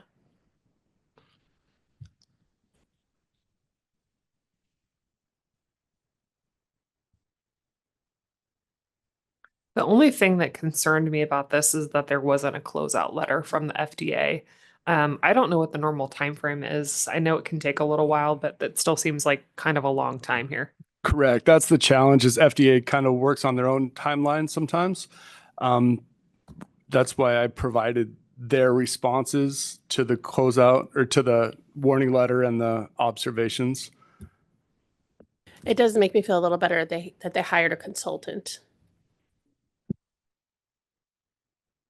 If I'm reading this correctly.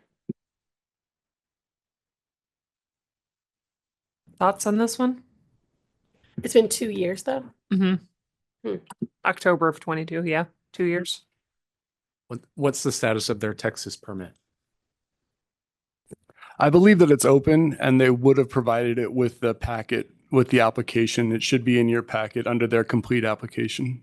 I think page 2453 shows it is current.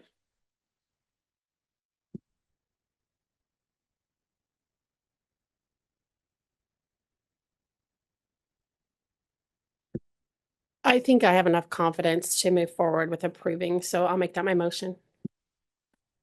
I second. Motion and a second. Any discussion? All those in favor? Aye. Any opposed?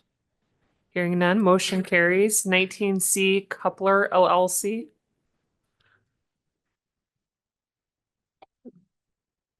Was anyone present from Coupler?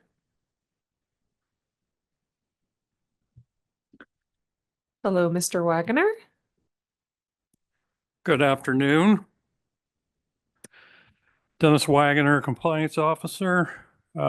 This was an application for a non-resident manufacturer for a change of ownership.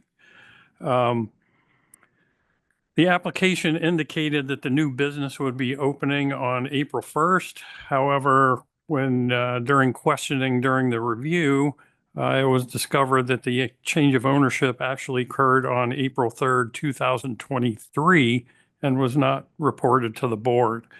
Additionally, it was discovered that the business relocated to its current address on April 1st, 2024. This address change also was not reported to the board, but was indicated on the application filed on 4/18/2024. Additionally, there were some FDA inspections that were discovered, resulting in FDA 483s, with several observations in March of 2020, August of 21, and August of 23, as well as a warning letter issued in September of 2020. Copies of the FDA 483s and their responses were requested and received. Can you remind me, is it required for them to disclose the 483s? No, it is not. Okay, just discipline. Okay. So we really have a late change of ownership and change of address. Yeah. And no one's here. We can just proceed without them being present. Then I'll make a motion for a $250 fine for not reporting the change of ownership. Oh, no, excuse me, 500. That's consistent, sorry. And a $500 fine for not notifying of relocation. That would be non-disciplinary. Yes. I have a motion and a second. Any discussion? All those in favor? Aye. Any opposed? Hearing none, motion carries. Thank you, Mr. Wagner. 21A Metro Park Warehouses.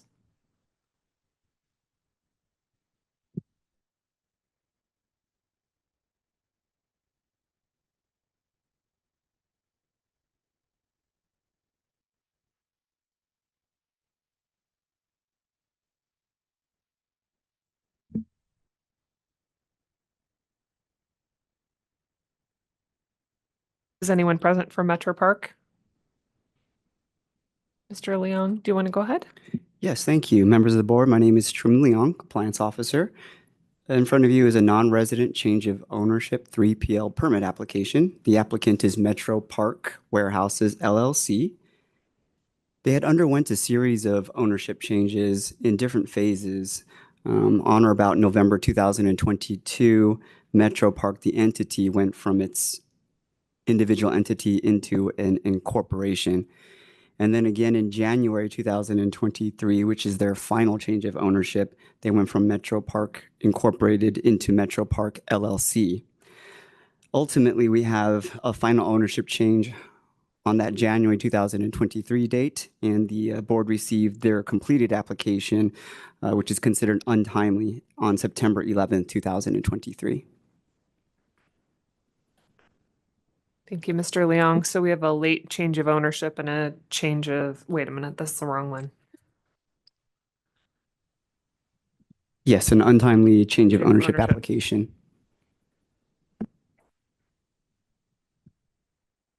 I am here. I had a I'll little make a computer motion. issue. Oh, sorry. I didn't know anyone was present. Sorry. I was having a hard time getting back in. If you could please introduce yourself for the record. Yes, Jennifer Cunningham, Safety and Compliance Manager for Metro Park. Ms. Cunningham, do you have anything to add before we deliberate? Well, I kind of missed what he said, but I did have a meeting with him, so I think I have a good idea of what he said. We didn't disclose the ownership quick enough, I believe, was the crux of the issue. Correct. Go ahead, I Ms. believe that was all from not really understanding the whole process, which I know is not an excuse, but we had a lot of new people and I don't think they really knew, what to do and what the timelines and that kind of stuff. Okay, I'll make a motion for a $500 non-disciplinary fine for non-disclosure of change of ownership. Or maybe I should modify that to say timely change of ownership. I have a motion and a second. All those in favor? Aye. Any opposed? Hearing none, motion carries. Thank you both for your attendance. Now, will this get, the license now will be approved?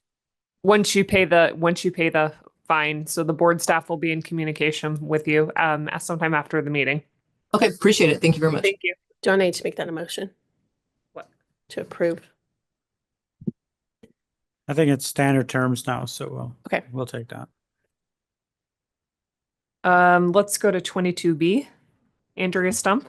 I am recused to this due to my employment.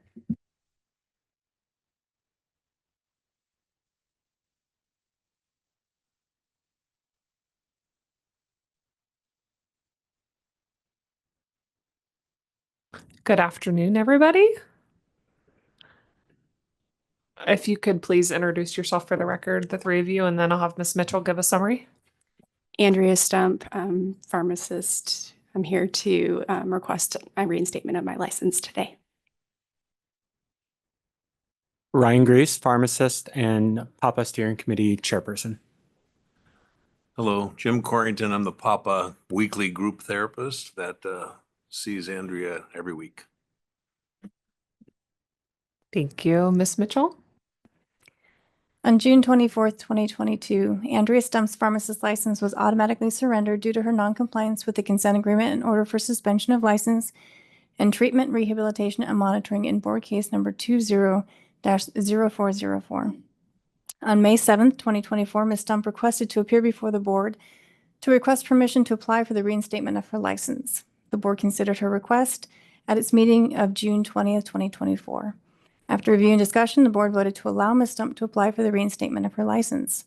On August 8th, 2024, the board received Ms. Stump's renewal application. It is complete. Thank you, Ms. Mitchell. Ms. Stump, is there anything you would like to start off with by addressing the board? Just thank you again for allowing me the opportunity to come before you today. I kind of wrote something down, so it's okay. I get nervous. I'm just hopeful for the opportunity to return to practice again with a fresh perspective and a profound respect and understanding of the responsibilities that come with maintaining a license in good standing. I am dedicated to upholding pharmacy standards and ethics, ensuring that my practice benefits the community and patients. Following reflection and my corrective actions, I am fully prepared to re-enter my practice with a renewed dedication and with integrity.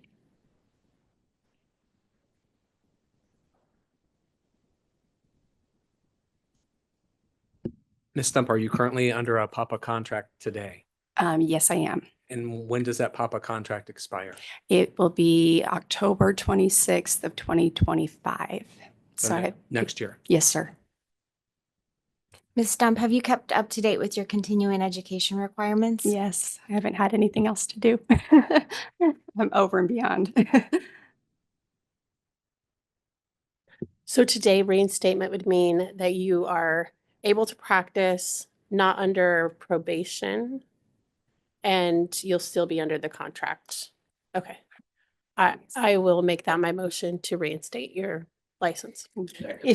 If I may, she still has a year to go on her PAPA contract.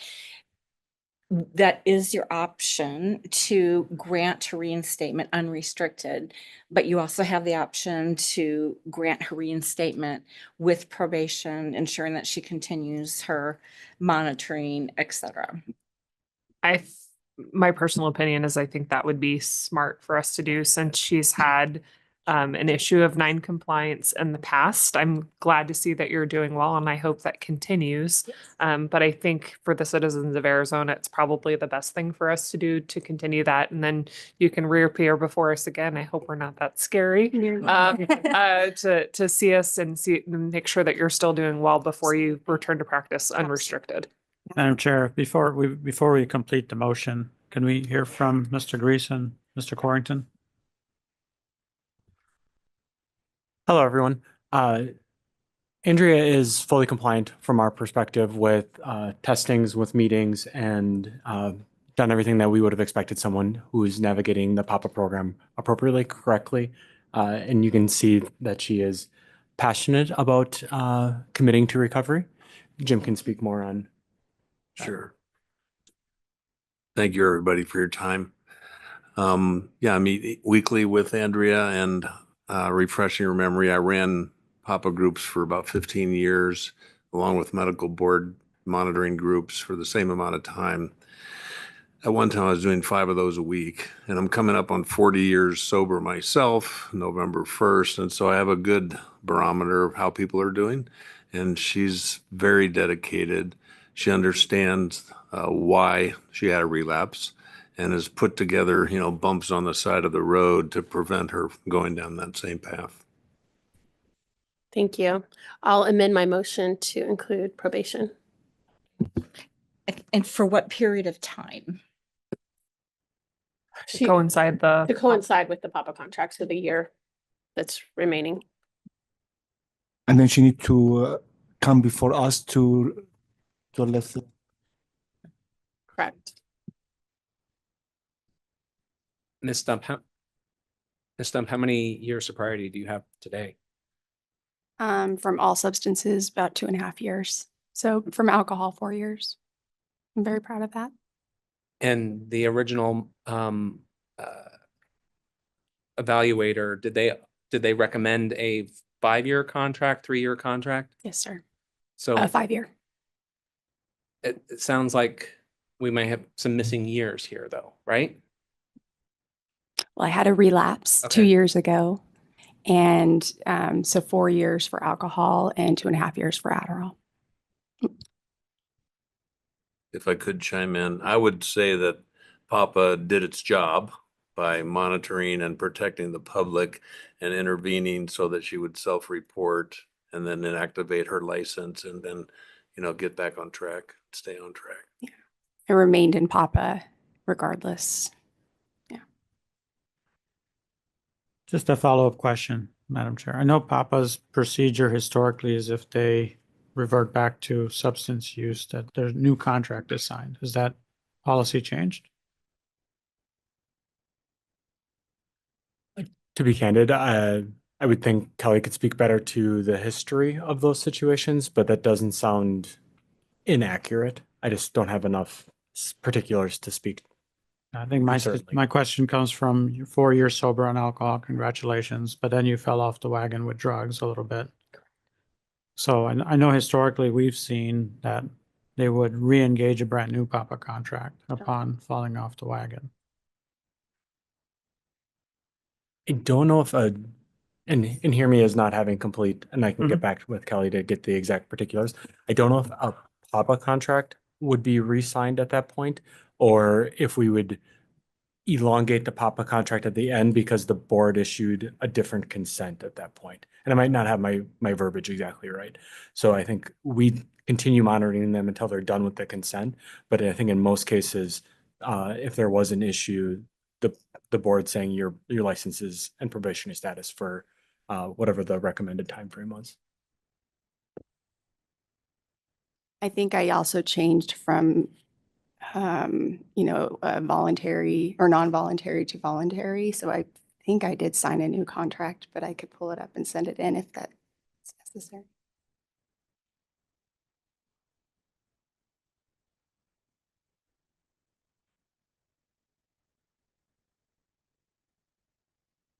I guess, I'm sorry, I'm not clear. So if you did sign a new contract, it was for an additional 5 years? No, and- ma'am, it was just the same duration. Okay, So okay. basically just continuing Okay, all right. and still with the same end date. Okay. But whatever you guys would want me to do, I'm willing to do it. So It just seems to me like the 1 year balance of the Papa contract is insufficient at this point with the relapse. And I think we should have a little bit more oversight greater than a year before we reactivate.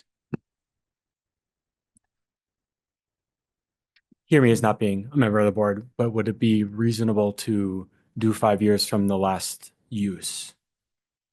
Is that, I think, what you're suggesting? That seems more appropriate. So we have 5 years of sobriety under probation versus under 5 years of sobriety before we release you from unrestricted access. that's fair.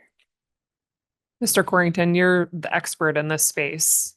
I There's think that sounds fair, that's what you want to protect the public is 5 years of sobriety. And if somebody, has a relapse, which they do, then, they start that time clock over. Yeah, so I think that would be fair. Well, I believe that's a good. Can you remind me what that time frame would be? Just- I'm getting a little lost. So we renewed my contract with Papa. I believe it was June of 22. So after I surrendered my license, that was when I re-signed another contract. And I can get you those documents if you need. So it'd be 3 additional years. Correct. Yep. So it'll be like till 2027. Basically. So does somebody want to rescind that? Yeah, I'll Motion rescind on the my floor. motion. So I think where we're going as a group, just to Yeah. wrap up discussion, is we will offer Ms. Stump a new Papa contract to coincide with a 5-year period of sobriety, which would include the probation. So obviously the time served for that. And then bring your license back into status under probation, and then you'll reappear before us upon that period of time. Do I have a second? Any discussion? Dr. Gandhi. Thank you, Madam Chair. Mr. Braswell. Aye. Mr. Anderson. Aye. Mr. Thorwald. Aye. Ms. Snare. Aye. Mr. Al Nassif. Aye. Mr. Dang. Aye. Ms. Lehan. Recused. Ms. Walmsley. Aye. And Ms. Davis. Aye. Ayes have it, Madam Chair. One recusal. Ms. Thump, glad to see that you're doing well. Best of luck to you, and we'll see you hopefully in a couple of years to Not before close that. close this all out. Not before that. Thank you very much. Congratulations. Thank you very much. Thank you for your time. All right. I guess let's just keep going in order at this point. 23A, Michael Eslick, pharmacist license applicant. Yes, ma'am. Let me get my video on here. Good afternoon. If you could introduce yourself, please. Yes, ma'am. My name is Michael Eslick. I'm a clinical pharmacist applying for licensed reciprocity from South Carolina. Thank you. Ms. Mitchell, if you could give us a brief summary. Michael Eslick applied for licensure as a pharmacist by reciprocity on June 24th, 2024. His application is complete. On his application for licensure, Mr. Eslick disclosed that he'd been disciplined by the South Carolina Board of Pharmacy. In March 2012, the South Carolina Board of Pharmacy and Mr. Eslick entered into a consent agreement. The consent agreement reinstated his license, which was surrendered while he was under investigation, and placed him on probation for 1 year. The South Carolina Board of Pharmacy terminated his probation in 2013. His license is currently active and in good standing. Thank you, Ms. Mitchell. Mr. Eslick, anything you would like to add before we proceed with questions? Just that I've had my license active in good standing with no issues since that time. That's all. Why are you looking to get a license in Arizona? I work for Centene Corporation. We're the largest Medicaid, Medicare insurance provider in the nation. So I do prior authorizations and peer-to-peer work for just most of the states in the country. And so I'm applying for licensure in several of the states that require in-state licensure to do Medicaid work with the Medicaid products. I'm licensed in South Carolina, Georgia, Oklahoma, Kansas, and now I'm looking for Arizona licensure so I can do that for the company as well. And are all of your licenses in good standing? Yes, ma'am. All of them are. Motion to approve the pharmacist license application for Mr. Eslick. I have a motion and a second. Any discussion? Hearing none, all of those in favor? Aye. Any opposed? Congratulations, Mr. Eslick. Thank you for being present. Thank you. I appreciate you guys. Have a great day. We'll go to 23B next, and I'm going to be recused. Thank you, Ms. Walmsley. This is 23B pharmacy technician application. Board staff is Alexandra Favela. Subject is Kathleen Herrera. Yep. Huh? Oh, okay. And the applicant is Kathleen Herrera. Is Ms. Herrera on the line? Nope, she's here present.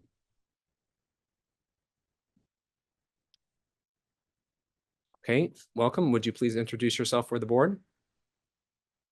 Yes. Hi. I'm nervous. Sorry. I'm Kathy Herrera. Welcome. Ms. Favela, would you give us a brief summary, please? Sure. On July 3rd, 2024, Ms. Herrera submitted a pharmacy technician application. Ms. Herrera failed to disclose 3 criminal charges or arrests. Ms. Herrera was charged with assault twice, once in 1991 and once in 1993. Ms. Herrera was also arrested for shoplifting in 1993. The circumstances which led to Ms. Herrera's arrest are unclear as court records and police reports were unavailable due to the age of the offenses. A police report from the city of Mesa states Ms. Herrera was cited for shoplifting at Target and released to Gilbert Police for an outstanding warrant. It is unclear whether Ms. Herrera was prosecuted for these charges. Thank you. I have a question, if you don't mind. Didn't we have a cutoff of how far back we would go? I thought there was a. When it relates to an application, there is no cutoff versus a complaint. You can only go back 4 years. Ms. Herrera, would you like to make a statement before we go into questions? Yeah, I do have all the paperwork. I know this happened, I don't know, think I was 20 or something, like 30 plus years. I can't remember if I did any, if I was prosecuted, if I had anything to do. I can't remember that far back. I did try and go back to the police stations, the courts, to try and find some kind of record, and there's nothing that shows anything. I have all the paperwork here for you, if you want to see it. Were you in high school at the time? I just got out of high school. That's what I think I I was was guessing if I was like from your date of 20 birth. or something, 21. So you graduated in 91? I was supposed to graduate in 19. But that's where I also kind of conflict against one of the charges because I was pregnant. My son was born in 91. So I really, I don't have any proof because I mean, I don't see how I did one of those charges because I was 9 months pregnant. So it's just conflicting to me. But I mean, I can't remember that far back on. All I know is I've never had any records since then. I've been with Walgreens more than 20 years. I've been in pharmacy 20 years. Board members, any questions? Were you asked to provide the records to the board previously? Mm-hmm. I don't believe they were provided to you. If I recall correctly, and I'd have to look, but there was something provided, there was something provided from the court stating that she did attempt to obtain records. So she did attempt to obtain the records. But now it sounds like you have the records. No, that I have the records that there was, I mean, I have the paperwork that there's no records found. Okay, all right. Like, all right, thank you. yeah. So is it a renew application or a new application? I'm just getting It's a new a application. new application. So, but you work for Walgreen? Mm-hmm. I got I've had my training license, like, I think it was more than 10 years ago, but it expired. And then I've been trying to take the test, like, because you're only allowed to take it twice a year, but I've been trying to take it like every year.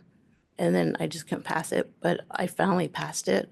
And now I'm just trying to get my Your full license. license. Yeah, my full license. But you work in the floor, like not inside the pharmacy now. I work in the right? pharmacy And why too. do you like to seek job inside the pharmacy? Because I'm the store manager. I got promoted last year to store manager, but you have to be pharmacy certified to stay as a store manager. So that's why I went and got my pharmacy. I took the CPT test, so I passed that. But now all this happened. And then now I'm kind of on hold.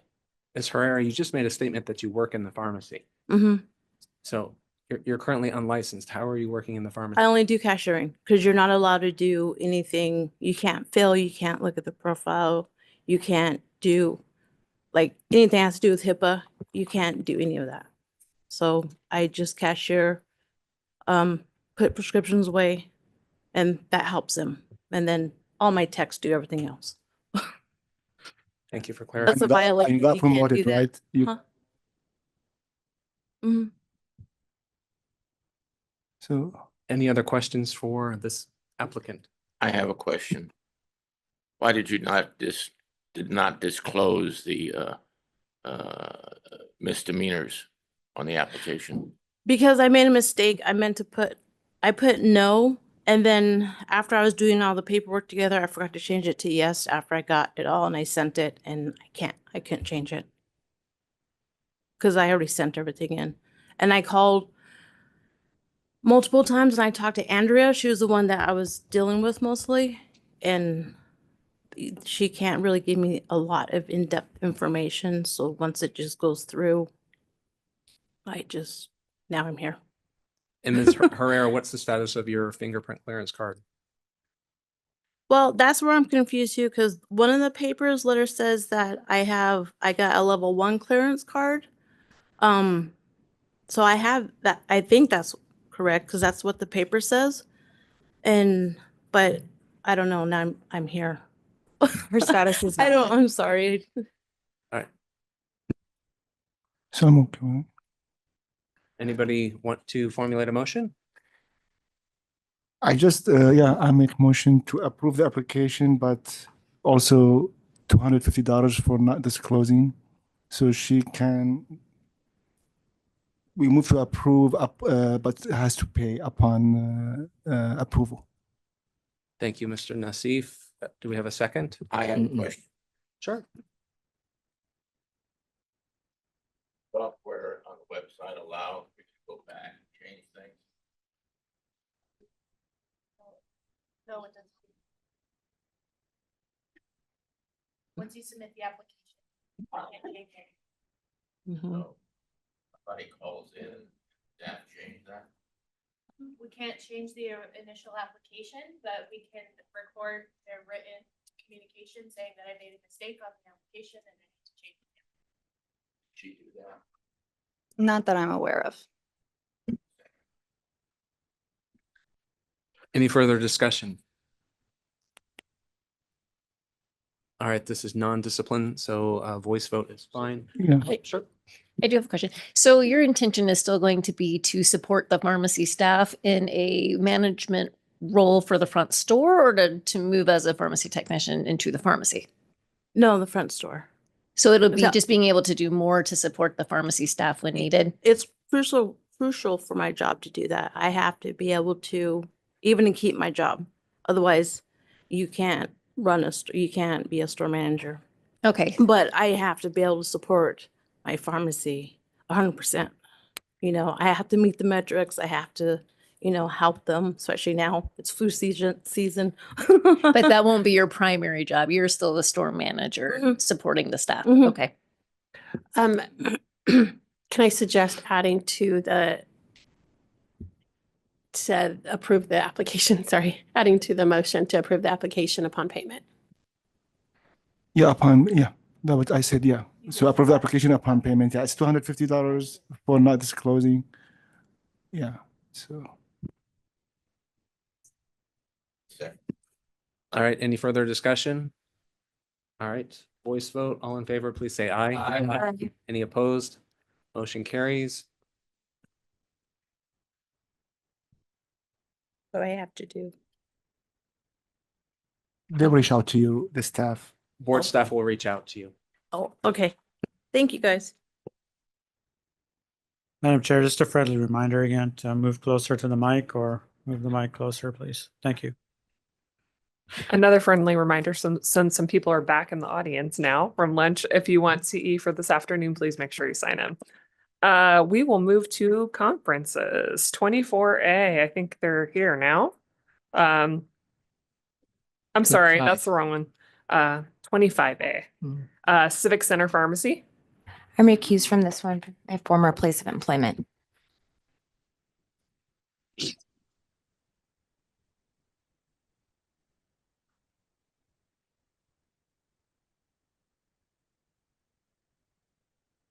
Welcome, everybody. If you could introduce yourselves, please. Mark Bozen, Counsel for Civic Center. My name is Erica Luton. I am the Vice President of Operations and Pharmacist in charge at Civic Center. Good afternoon, Michael Rain with Bozen and Snow. Kathleen Jackson, Corporate Compliance Officer for Civic Center. Dennis Wagoner, Compliance Officer. Before we get started, I just want to disclose that Ms. Luton and I have worked together in the past. It will not predispose my judgment, but I am willing to step aside if there are any concerns. I don't think that's necessary. Okay. Mr. Wagner, if you'd like to give us a summary. Be happy to. This complaint involves a prescription for compounded semaglutide injection. The complainant alleged that on February 19th, he received a vial with contents of 1 ml. The dosing schedule on the bottle would have equaled approximately 6 weeks based on the volume of the vial. However, the vial was labeled with a beyond use date of February 25th or 4 days. The complainant stated that when he called the pharmacy, he was told by a pharmacist that that was their sell-by date and the drug should still be good and use it at his discretion. A written statement from the PIC said the complainant was upset that the product expired before the entirety of the 6-week supply could be used. The complainant was offered to receive a shipment of 1 vial each week to fulfill the prescription. The complainant declined and requested a refund, which was provided. Okay, Mr. Wagner, would one of you like to offer a brief statement before we proceed? Yes, I've prepared a little bit to say thank you. First, I want to thank you for the opportunity to coming and speak with the board today. I do look forward to being available to answer questions you might have about the incident. I want to reassure you that Civic Center has taken this matter very seriously and is sorry that it ever had to come before the board.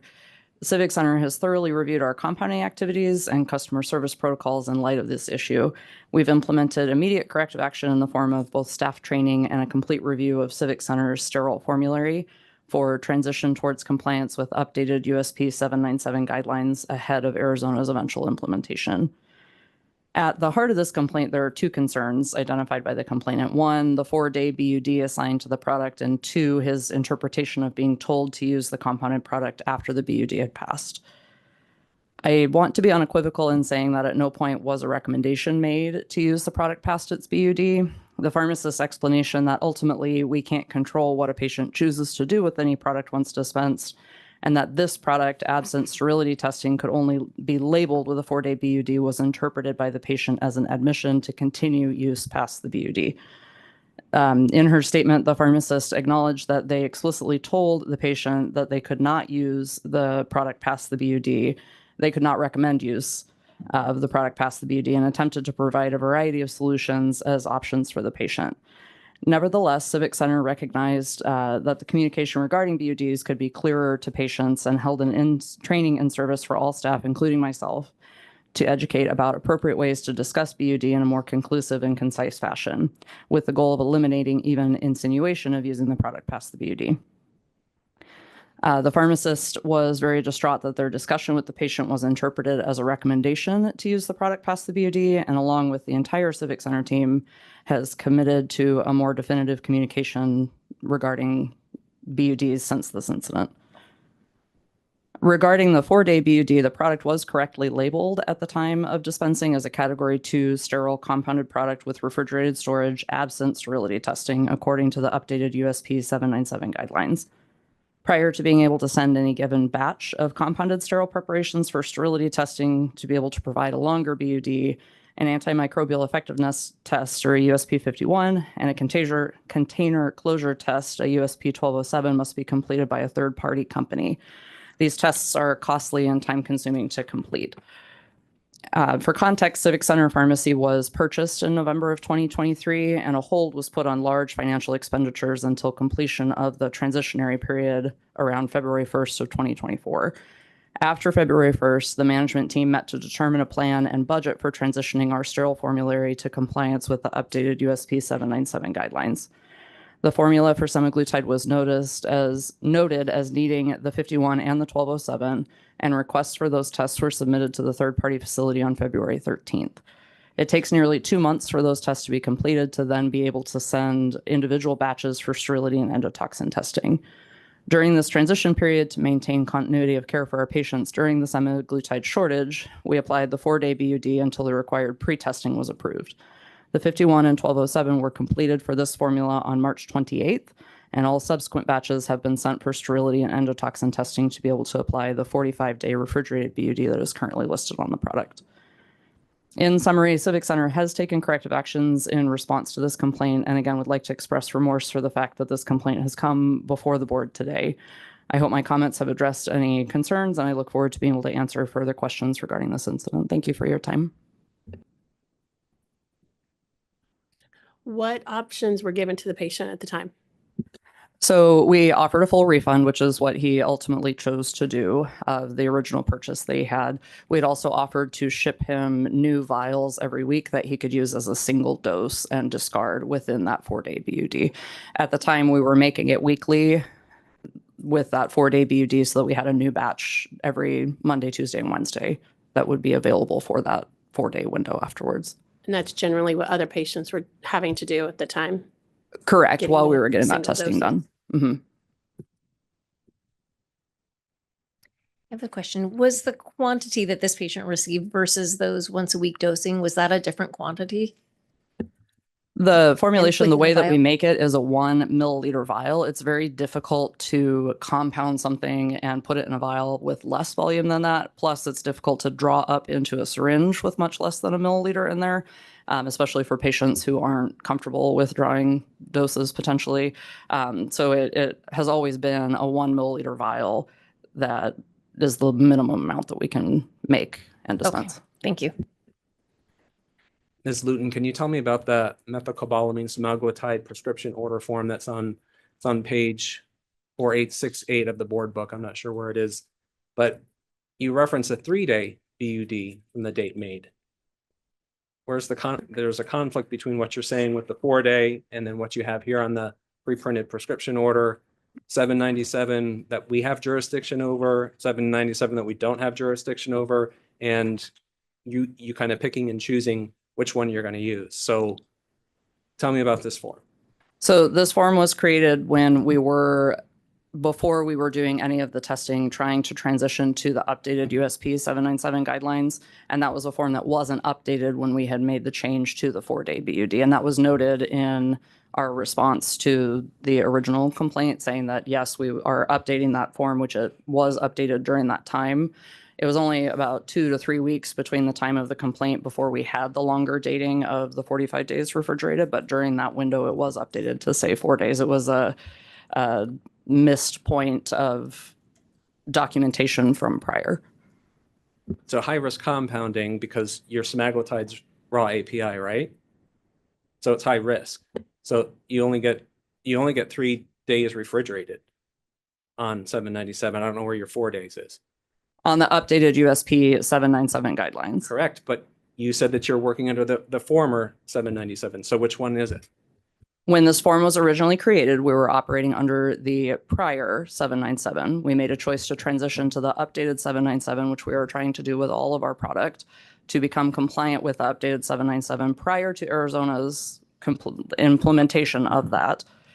We also ship product to other states that already have updated USP 797 guidelines in place that we're trying to meet all of the needs here.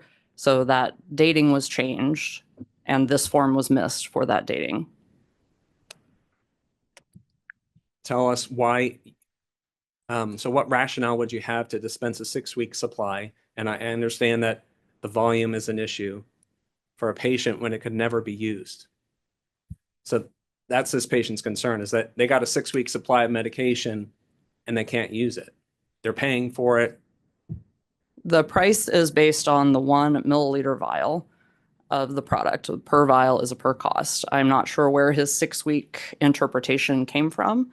At that point, we had only any legal standing to say that it was usable for 4 days from when we made it. And we had all of that documented within the computer system that it was a 4-day supply. I'm not sure where his understanding of 6 weeks came from. Even with the updated testing that we have now, we don't ever recommend 6-week use because it's 28 days past puncture. So I'm not sure where 6 weeks is coming from. So why don't you say discard after initial use? Why is there no clarity on that label again? There was, once this complaint came to light, that this was a confusing point. We made a point on the training and service to discuss that we need to notify every single patient who is filling this prescription that it is considered a single dose vial, that we are able to talk to patients who have been using it and documented that in counseling, saying this was our action plan going forward. And once that dating has come back, a couple weeks after that, as of March 28th, it was a moot point because we were able to apply the 45-day refrigerated BUD. Just another follow-up question. You mentioned about the concern with drawing up from this 1 ml vial, and they're only supposed to give 0.1 ml, administer that. So in late July, the FDA did come out with an alert to alert healthcare providers, compounders, patients of dosing errors associated with compounded semaglutide. The FDA has received numerous reports of adverse events, some requiring hospitalization, that are related to overdoses due to dosing errors with semaglutide that has been compounded.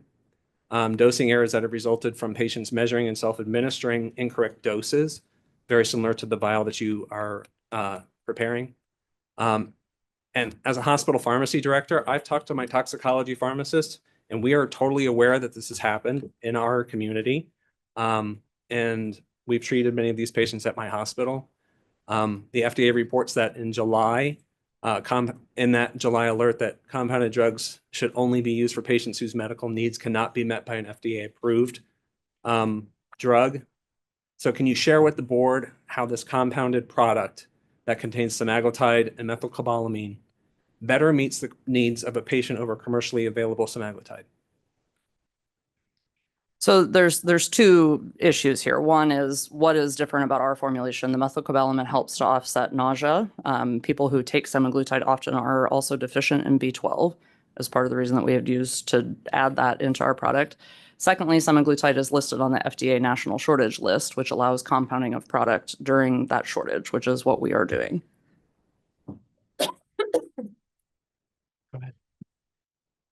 What I wanted to say is I appreciate what you've mentioned about retraining the staff about the discussions with the patients, because I find in retail practice, talking about testosterone, things like this, and helping the patients understand when they're pulling them up, how to do it properly, how, they say, oh, I can't get 2 doses out of this vial, that kind of thing. So I recognize what you said about you can only give a certain amount.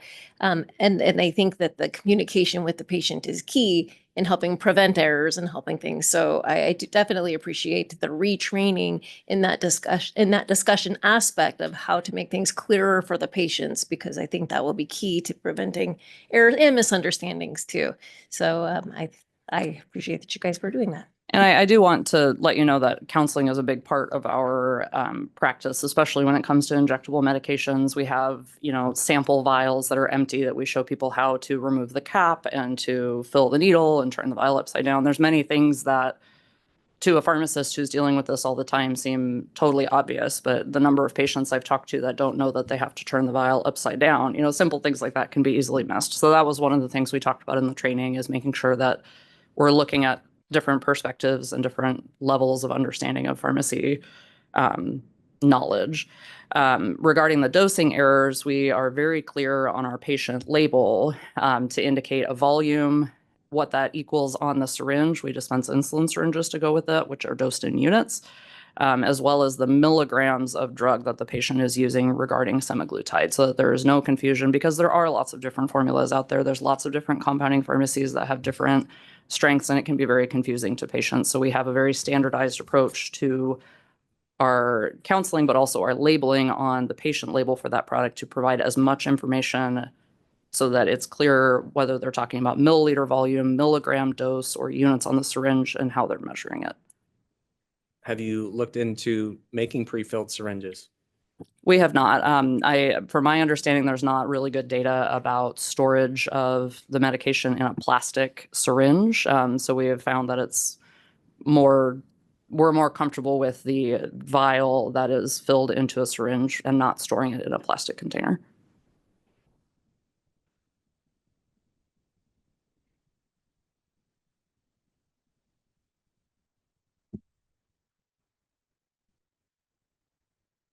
Additional questions, board members? I'll just make a comment. You're in front of us 2 months in a row with beyond use state issues and labeling concerns.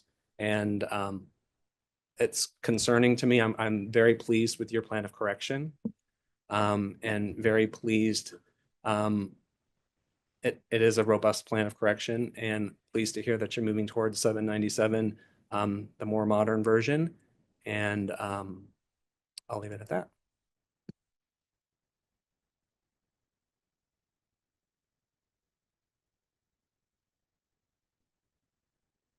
I believe that some of these things, while we may have seen you more recently, that they were kind of in the same time frame. And so allowing that opportunity to be able to actually see those changes come to place, and then expecting not to have seeing you again would be obviously the ideal thing. So I feel comfortable with a lot of the changes that you've made personally, and as far as keeping the community safe, and then taking these steps, as you mentioned, towards the testing and everything that needed to be done.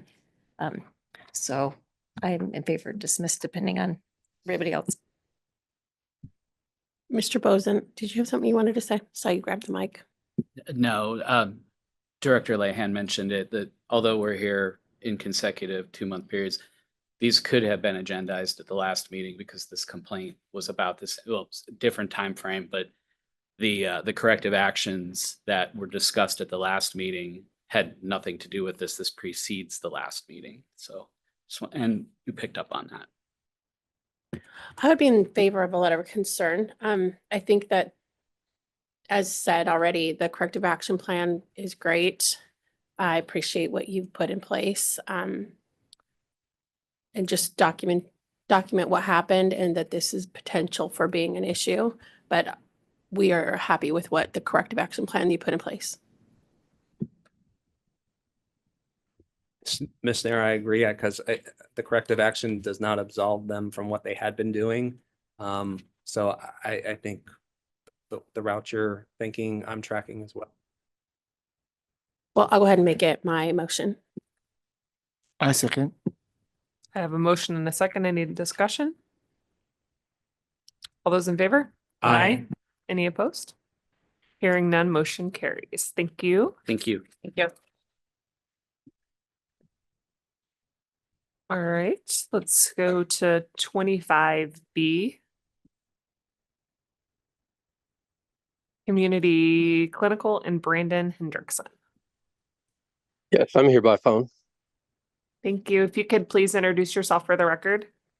Brandon Hendrickson, pharmacist, formerly of Community Clinical Pharmacy. And if you could please introduce yourself. Yes, of course. Hi, I'm Evan Cleaver. I am Regional Director of Operations for Revelation Pharma, who acquired Community Clinical in 2022. I began my role in 2023, and I previously worked with Brandon. Thank you. Mr. Jacobson, if you could give us a summary. Hello, good afternoon again, board members. Max Jacobson, Arizona Board of Pharmacy Compliance Officer. Board staff opened this complaint against Community Clinical Pharmacy and the pharmacist in charge.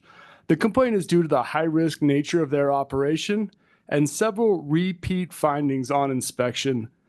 These findings include failure to quarantine misbranded or expired products, failure to conduct a controlled substance inventory on May 1st, failure to accurately document sterile compounding logs, and failure to conduct required media fill testing and other competencies. In a written response that's attached to your packet, the PIC did acknowledge all of these findings and offered his response that is again attached to your packet. Would you like to add anything before we proceed with questions? No, I don't think so. Mr. Hendrickson, would you like to add anything before we proceed with questions? No, I think it was all contained in the response, and fortunately we had the subsequent inspection after that as well. So I think it was kind of supported.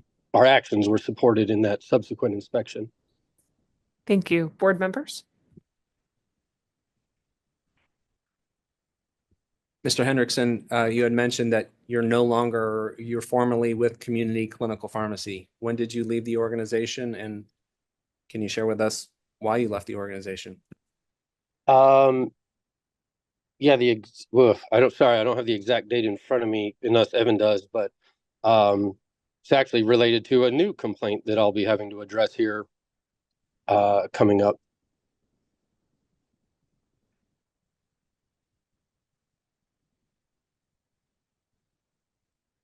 Would you care to expand on that? Oh, yeah, sorry, regarding personal expenses that were put on a company credit card. So you were terminated for cause at Community Clinical Pharmacy? Yes. And were you the PIC since opening until the point you were terminated? No, sir. I took over as the PIC when I had to let the previous PIC go, which I think was February of 24. And what type of practice were you in before you were in community clinical pharmacy? Independent retail. And, you know, looking at your license number, it looks like you've been a pharmacist for almost 20 years or more. How do you not know about a May 1st annual controlled substance inventory? I know that was completely on me with everything else that was going on at the time. I should have that drilled into my skull, and that one completely escaped me. On one of your education sign-in sheets, you had you employed a technician trainee named Erica Ortega. What sort of work does she do in your pharmacy? And what sort of work did she do in your pharmacy? Erica, from my understanding, she started there as a delivery driver, kind of worked her way up. I believe she became a technician trainee last summer before I got there. So she just did the basic trainee tasks, you know, data entry, prescription filling, ringing people up front. She didn't do any sterile compounding? No compounding whatsoever. Have you ever been disciplined before? Yes.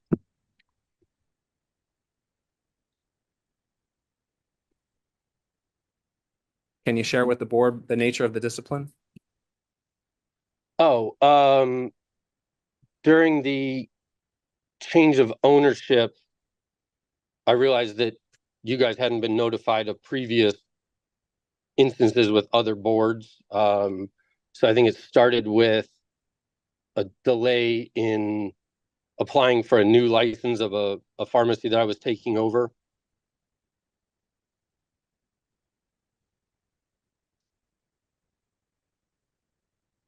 I have a question about the parent company. Have you guys put procedures, policy changes in place to prevent things like missed media fills and missed controlled substance inventories going forward? Yes, absolutely. I think at the time, when Brandon was still with us, simple fix, immediate corrective action is to put that on your calendar. Media fills, controlled substance inventory, expired meds. But now, currently, as of October 1st, and we're still in process of making sure we have all of our competencies, CEs, recurring tasks put in, but we've adopted Simplify, Compliance Engine, and our recurring tasks for expired meds, controlled substance inventory, it's in there. Media fills, glove fingertip testing, it's all in there. We're going to try to do Cat 3 in terms of competencies, but our BUDs and stuff will be per new USP 797 Cat 2. Just as follow-up, Mr. Hendrickson, you had commented that you were an independent community pharmacy prior to this. Have you had any sterile compounding education? Not formally. In my past, I had run what used to be Roadrunner Pharmacy, where we, did sterile compounding, but that was, from the time frame of like 2002 to 2013 or so. So it was certainly before, current regulations were in place. And what are you doing now? Currently, I'm just working part-time in a long-term care closed door pharmacy. Did community clinical pharmacy offer you training in sterile compounding? What sort of education did you pursue, either through your company or on your own, knowing that you were overseeing that sort of operation? Yeah. Once I took over as the PIC in February, I think it was, I certainly did try to get up to date on the latest rules and regulations. Revelation had some online resources that I was able to access with some of the, high level 795, 797, 800 overviews. So that was helpful. Mr. Jacobson, you did a repeat inspection at this facility in September and found it vastly improved. Was that repeat inspection under Mr. Hendrickson as PIC? I don't know how recent that change was.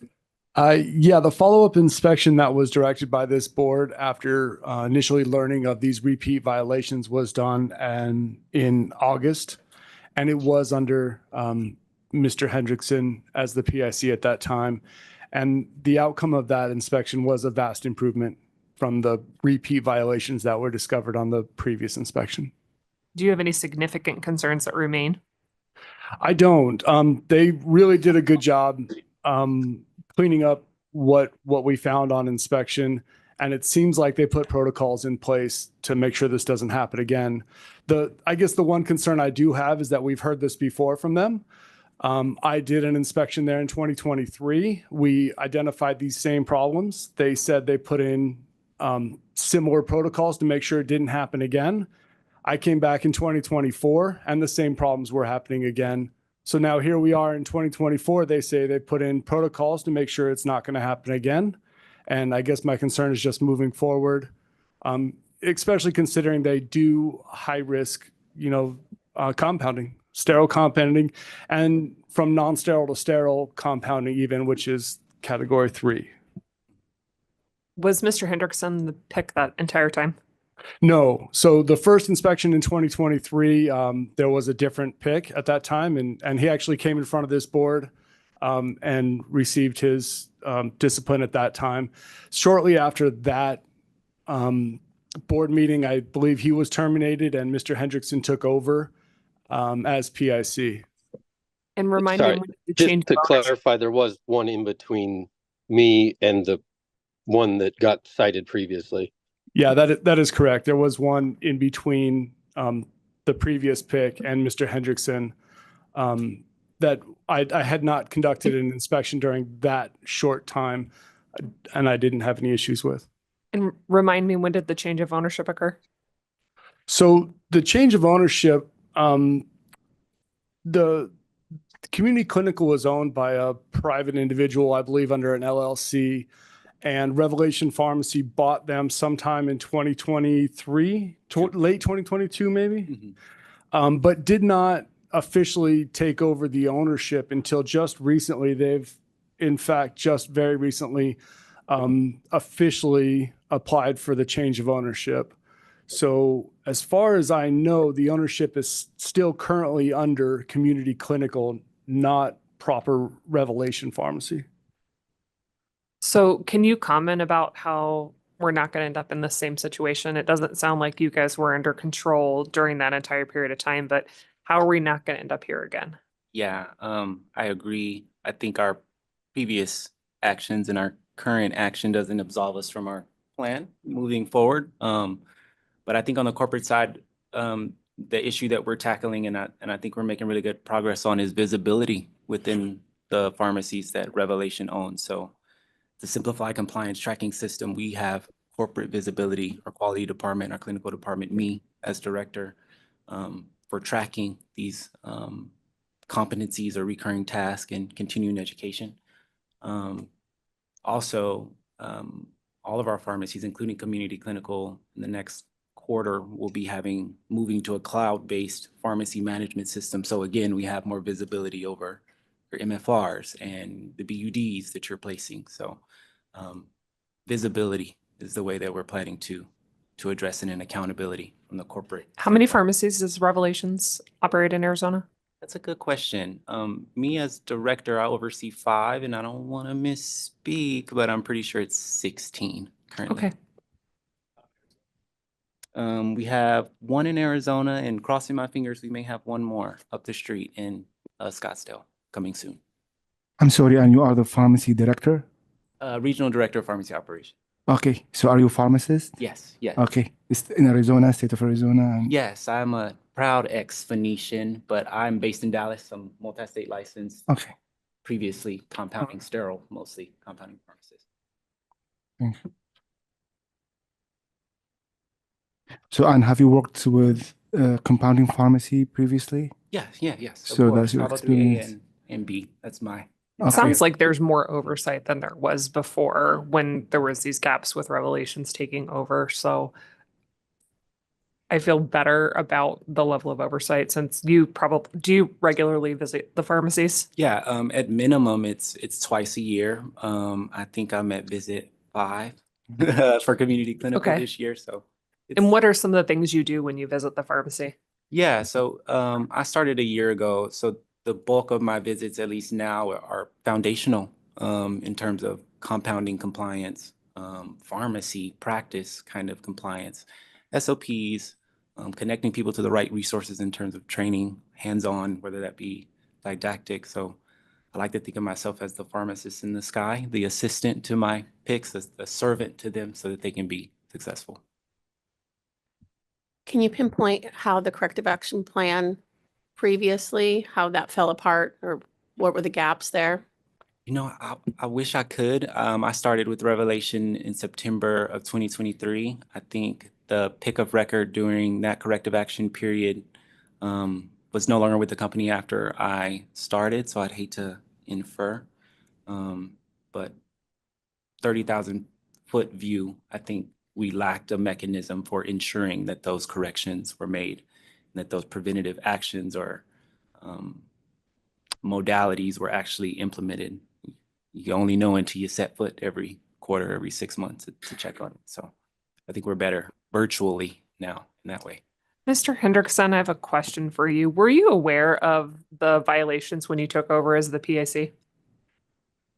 Yeah, at a high level, they had informed me when I got there that there'd been a break-in and there'd been subsequent board activity, and there was certainly some issues that kind of raised my concerns going into it. But once I got there and started working it, I could tell the people that were there were good. I felt like it was a very strong crew that was there, so that kind of put my mind at ease.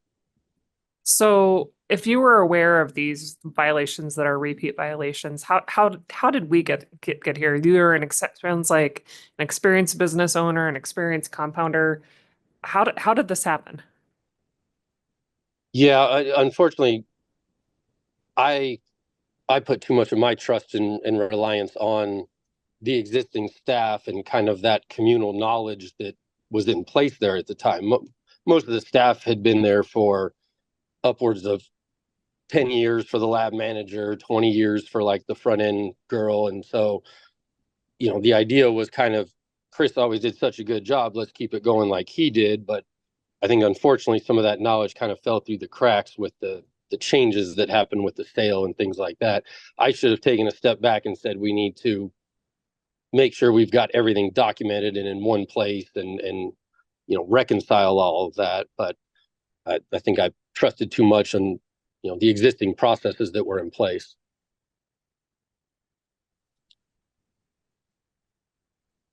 It seems like with the controlled substance inventory being missed twice and the media fills being at least a couple of misses on that, that it warrants at least a letter of concern to memorialize it. So we have something, if something comes up in the future, like a non-disciplinary letter of concern for the permit outside of whatever we decide to do with Mr. Hendrickson.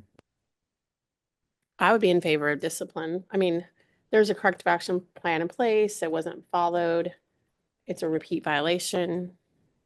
I would be in favor of discipline.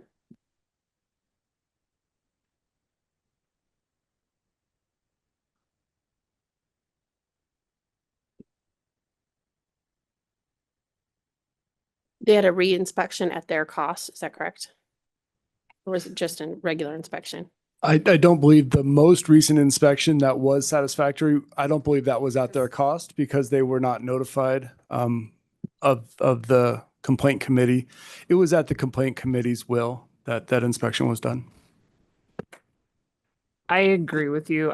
Where my head is, and just for sake of discussion to kick it off, I feel like a letter of concern maybe for community clinical on the permit in this particular case. And then I feel like the onus really here was on the pick. He didn't follow through on what he knew was already problems. It sounds like he was an experienced pick. I feel confident that community clinical has a plan going forward. The fact that they have additional oversight in place now, I feel like is at least something that gives me a level of comfort. The fact that you've seen improvements, I do feel like it's a different situation because they have a different management structure now where they do have somebody else that's overseeing the pick kind of on a more frequent basis. But I do think that we should discuss, and I don't know where to start with Mr. Hendrickson. So let's talk about the permit first then. Yeah. And I think for the permit, I'm concerned too that the permit holder hired somebody who has no sterile compounding experience, provided no training for him. Granted, he didn't seek any additional education on his own to properly run the operation safely, which resulted in these violations.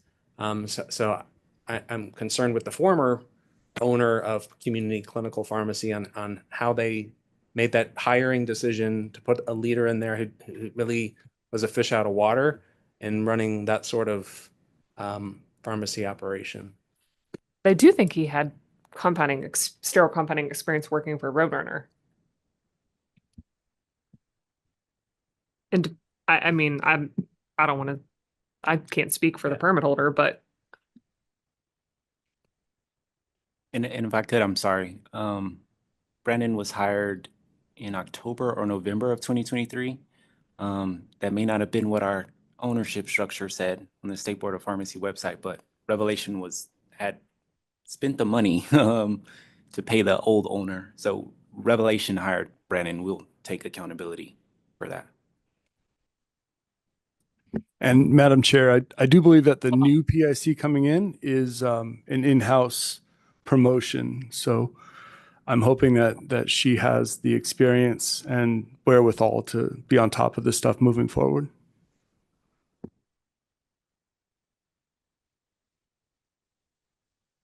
Do you have an interim? Do they have an interim PIC? So they reached out to me and they had a plan to promote within a certain time period. And my communication back to them was that they had to have a PIC. So they moved that timeline up and promoted from within almost immediately, from what I understand. Yeah, and for added context, Antoinette Hatton, I bet she's watching. We couldn't figure out how to get in the Zoom. But she was working at Community Clinical. She started in March of 2024. She doesn't have a robust amount of compounding experience, but we do have compounding education resources, proprietary compounding education resources within Revelation. We call it the Revelation Institute. Plus now we have continuing education modules within our Simplify Sole Source system. On top of, we're meeting with Bagron to discuss hands-on training. We're all aware of PCCAs and how expensive that can be. And we're also discussing hands-on compounding sterile certificate training in the state of Texas. Not that we're seeking licensure, but just formal sterile compounding principles. So no, we are aware as a company that we need to ensure that our pharmacists in charge at least have a baseline understanding of compounding principles, regulations, rules, statutes, and guidelines. Do you have someone in charge of your sterile department? Yeah. So experience, because I understand the PIC doesn't always have the most experience in that field. Yeah, of course. So we have a formally titled at Community Clinical and every pharmacy, a formally titled designated person. It's within their job description. And that person is required to have previous experience in sterile and non-sterile compounding if your facility has those capabilities.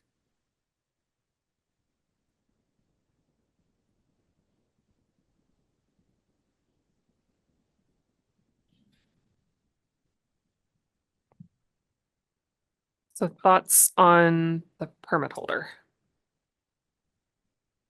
Let's start there.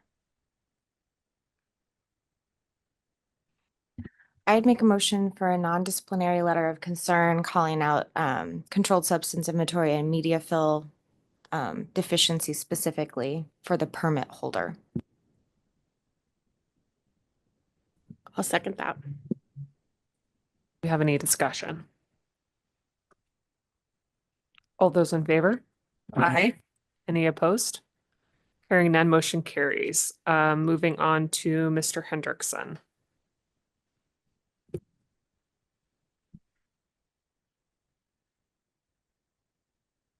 So as I stated before, I think that this should be something that's disciplinary.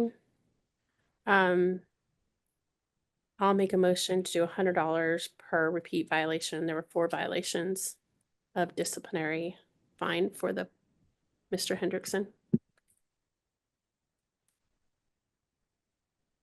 That doesn't seem like much of a deterrent to me. That's $400.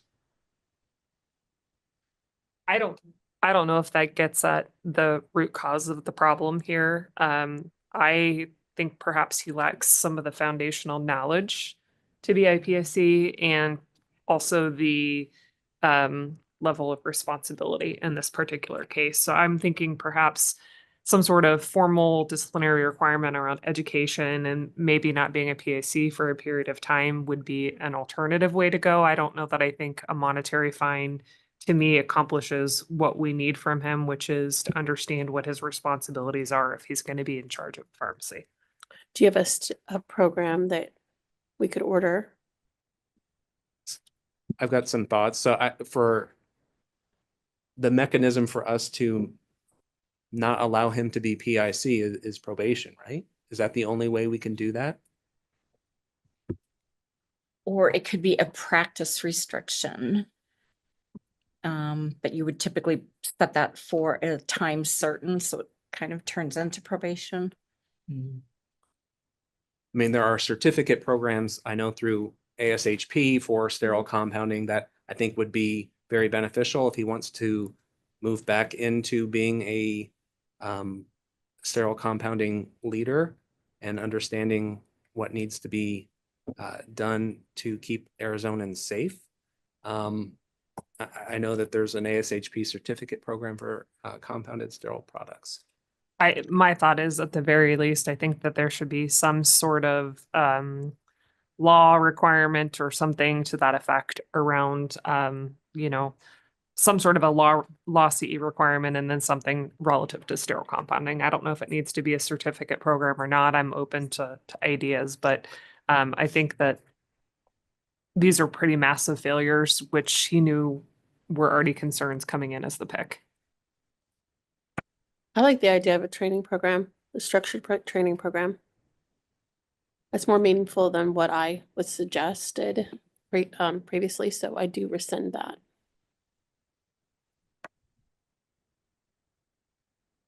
That sterile training program I think is a great idea if he's going to go back into sterile compounding, but given this experience, he might not. Is there a way to do a practice restriction that he'd be required to do that if he ever worked in a sterile compounding pharmacy? Is a concern about him being a pick or working on compounding pharmacy or both? Both. Okay, so we need to talk about, so I believe we can do a probation time. He's not allowed to be a pick or preceptor, and we have done it before for like a certain time for 2 years, and adding some hours of CEs like in law, like federal DA law. Now for compounding, I believe he should not be able to practice on compounding at all unless he became certified in certain areas related to compounding pharmacy. And I believe that this should apply to all compounding pharmacists. But for him, I believe this should be like no practicing on compounding at all.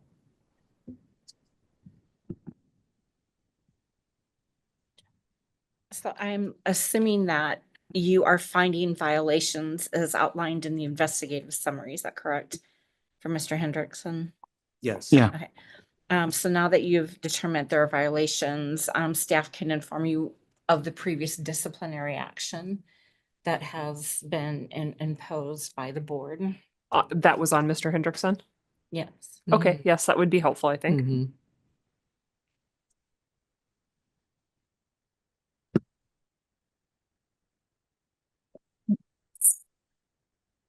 So in 2022, the board considered a different matter involving Mr. Hendrickson and offered a consent agreement for civil penalty and continuing education.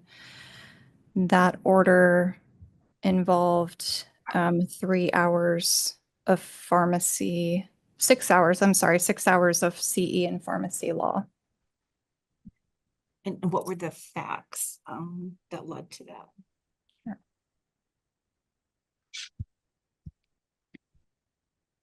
This had to do with failure to disclose disciplinary actions. It also had to do with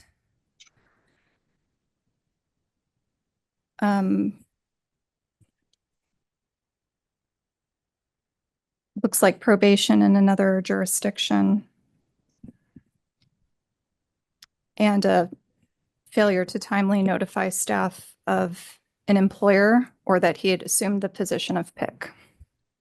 What was the nature of the probation in the other state? Do you have that?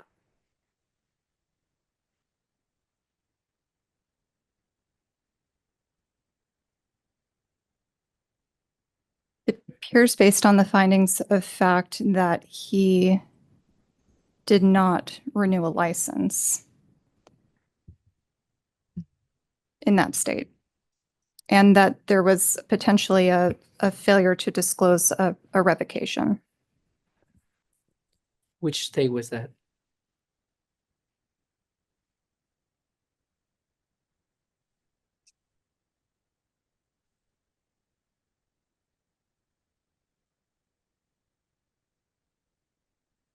Mr. Hendrickson, was your license revoked in any other state? I had an issue with Alabama. At one point, I held like 13 different out-of-state licenses. Yeah, I had a dispute with Alabama trying to fine me for something that happened in Louisiana. And so I thought I wasn't renewing my license. They revoked it. So you do have a revoked license. I think the status of the Alabama license is revoked.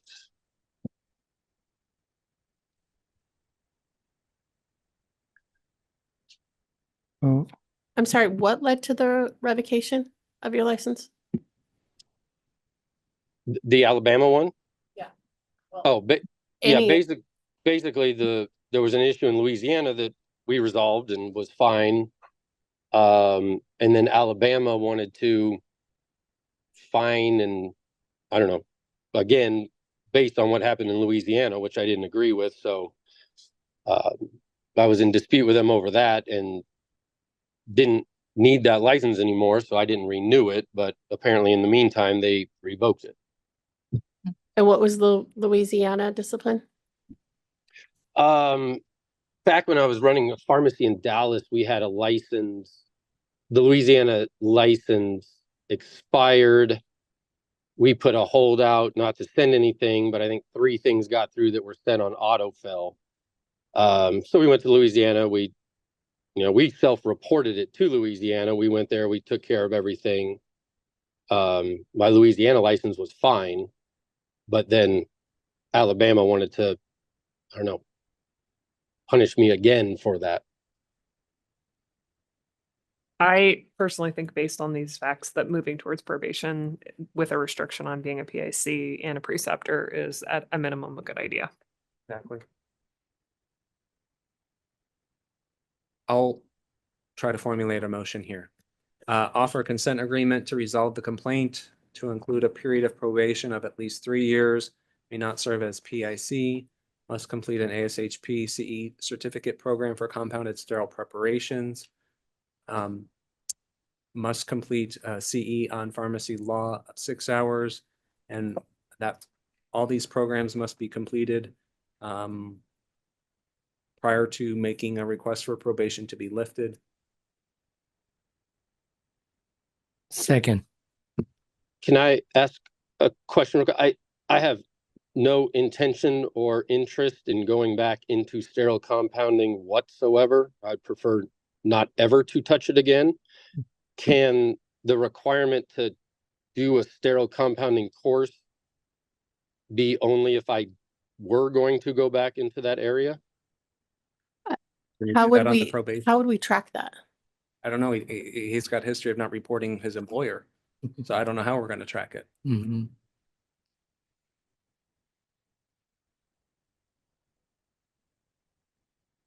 Ms. Galvin, could we put no sterile compounding as a practice restriction as well, as an alternative? Or term of probation? Yes, it would be a term of probation, so it would not be a forever bar. But to have the probation lifted, he would have to appear before the board again. He would.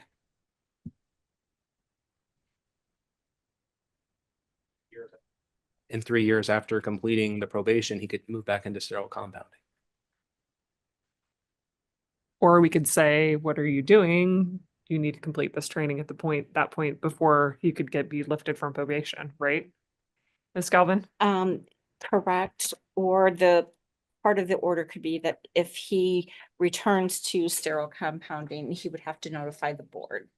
To your point, he has an issue with notification. Correct. We can only do so much.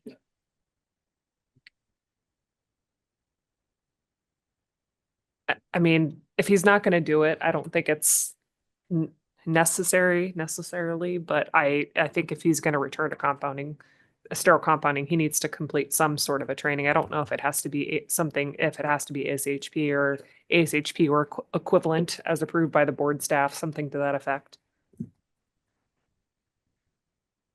I'd be good I with think that. in the motion that it should have something that says specifically that if he's gonna return to the compounding, he has to have the training posed already. Ms. Galvin, can you help me modify my motion? Yes, we're all over so, the place today.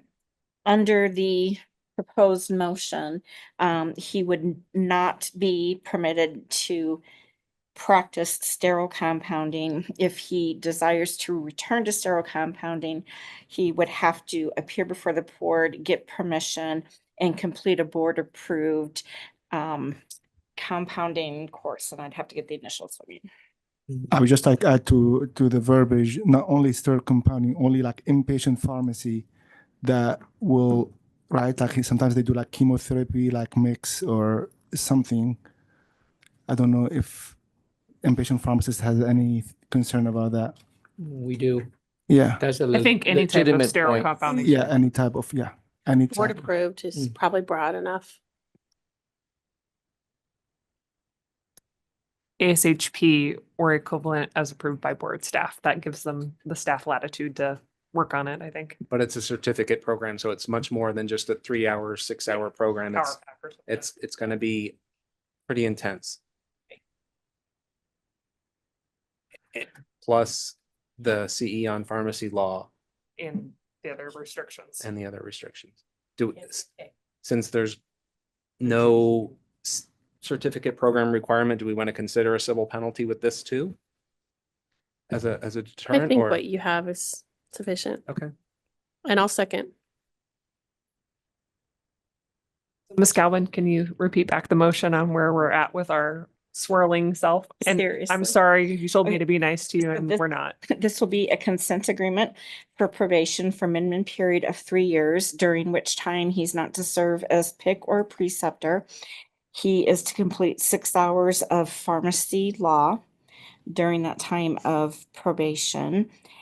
His practice is restricted in that he cannot engage in any sort of sterile compounding pharmacy practice. If he wishes to return to sterile compounding, he would have to appear before the board prior to that, get a permission from the board, and complete a certificate program of ASHP or the equivalent of a board-approved certificate program. Very good. That's my motion. Just a point of clarification. Should we also add to the practice restriction acute care setting? Because in the acute care setting, we do have sterile compounding involved as well. I think that would be assumed, right? Not necessarily, because if I get hired as a hospital pharmacist, Well, it says if he returns to sterile compounding. If he performs any sterile compounding, he would need to notify the board and complete the training, No matter, regardless of the. regardless of the site type of pharmacy. Performs or supervises. We can't Sure. supervise. We can't But do anything. he couldn't be the PIC, but he could still be the pharmacist that's supervising technician sterile compounding. Engaged, which is mean he cannot even supervise. Yeah, okay. any engagement with the compounding circle. We can build that in. We have a motion and a second, yes? Any further discussion? Dr. Gandhi? Mr. Braswell, Aye. Mr. Thorwald, Aye. Ms. Nair, Aye. Ms. Davis, Aye. Ms. Walmsley, Aye. Ms. Lahan, Aye. Mr. Dang, Aye. Mr. Al-Nassif. Aye. And Mr. Anderson. Aye. Ayes have it, Madam Chair. Thank you, Dr. Gandhi. I think now is probably a good time for a bio break, so let's come back at 2:45.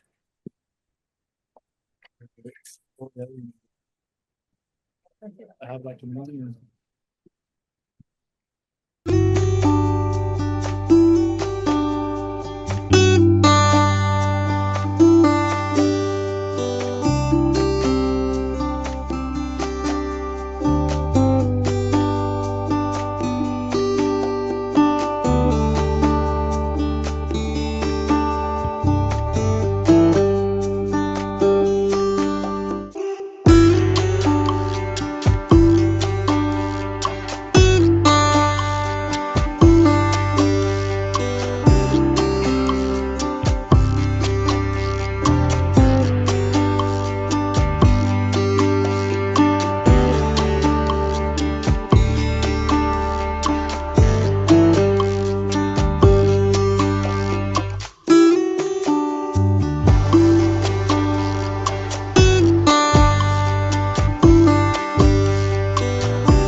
Here, everyone's running to their chair. I got my chair. All right, welcome back, everybody. Let's go to 24A.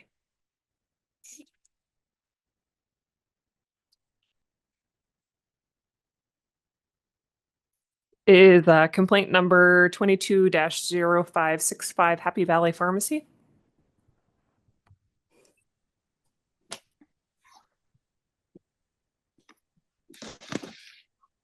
If you could please introduce yourself for the record. Howard Pulver. Welcome, Mr. Pulver. Mr. Hyber, if you could give us a summary. Yes, good afternoon again. Steve Hyber, Compliance Officer. Sit up here.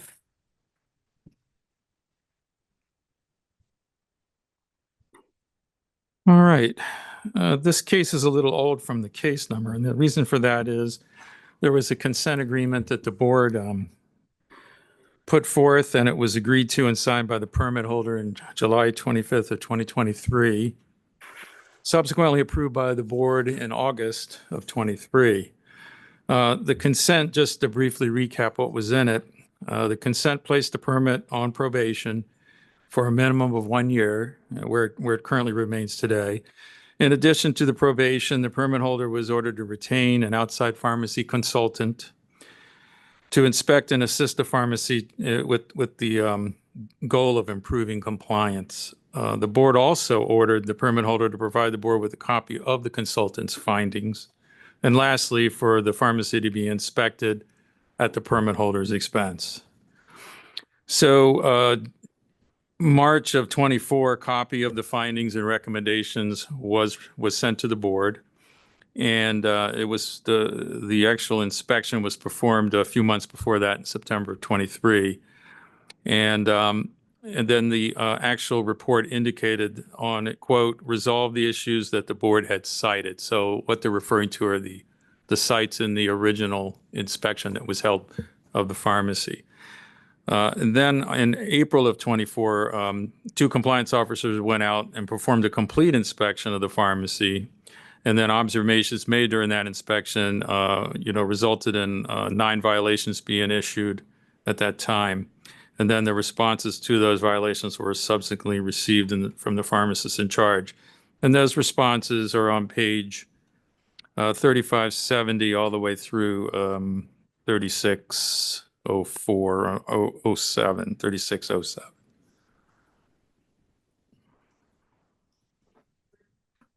Mr. Pulver, do you have anything to add before we open up to questions? I don't think so. Okay. Mr. Hyber, I have a question for you. The photos that are in the book, are those from your most recent inspection? Yes.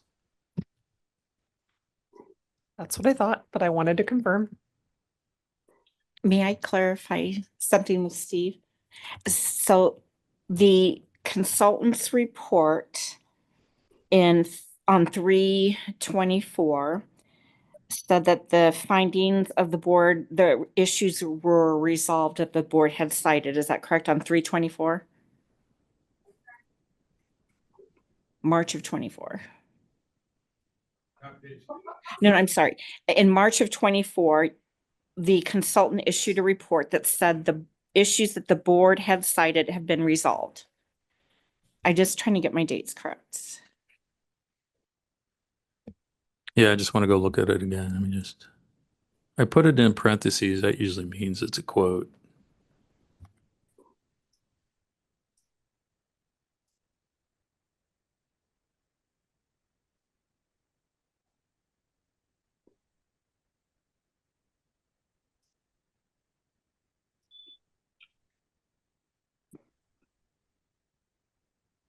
And so according to your summary on March 6, 2024, okay, the inspection was performed in September of 2023 by Affiliated Monitors. And that the pharmacy had resolved the issues. So Affiliated Monitors completed their inspection in September of 2023. Is that what you're saying? That is correct. Okay. And you performed your follow-up inspection following that? April the 1st of 24. Okay. And that April inspection, part of that inspection includes those photographs in the file. Yes, those photographs are only from the April inspection that we performed.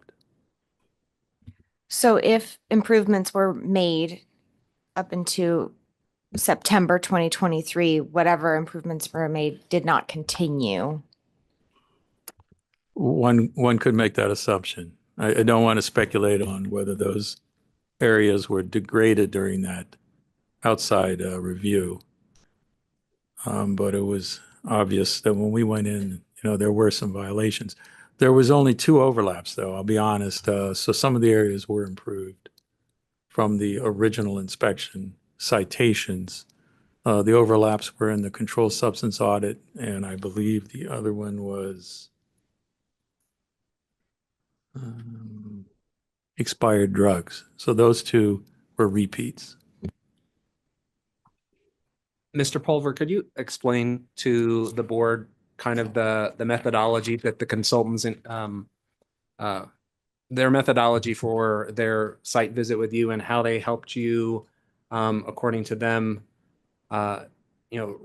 resolve the issues that the board had cited? Can you talk a little bit about what they did? When he came out, he just had us pull up our policy and procedure stuff through Past National and all that, and kind of say, okay, move this kind of here, this here, kind of help it flow a little better instead of having it. And it was all there just in 100 different spots, so it kind of flowed more evenly. And so how to move some of the files around within the Past National, it's still in the Past National because they provide the standard form for it. It's just easier to follow. And then he just did accounts of the ones that were on the report. So whatever was in that initial report, we pulled the records and did counts of those medications. So how much time did these consultants spend with you in your pharmacy? I don't remember. It was a few hours. And how many consultants were there? Just one. And who was that? Mr. Van Hassel. The consultant report had a different pharmacist name that signed the consultant report. Did you interact with, can't remember what page that's on. It's on page 3681.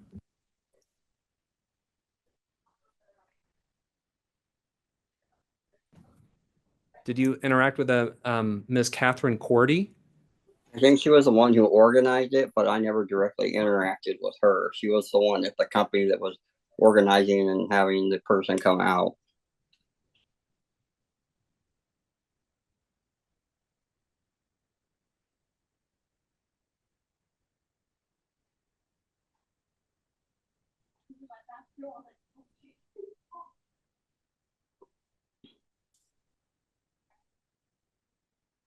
At the time the consultant was in your pharmacy, did it have the same level of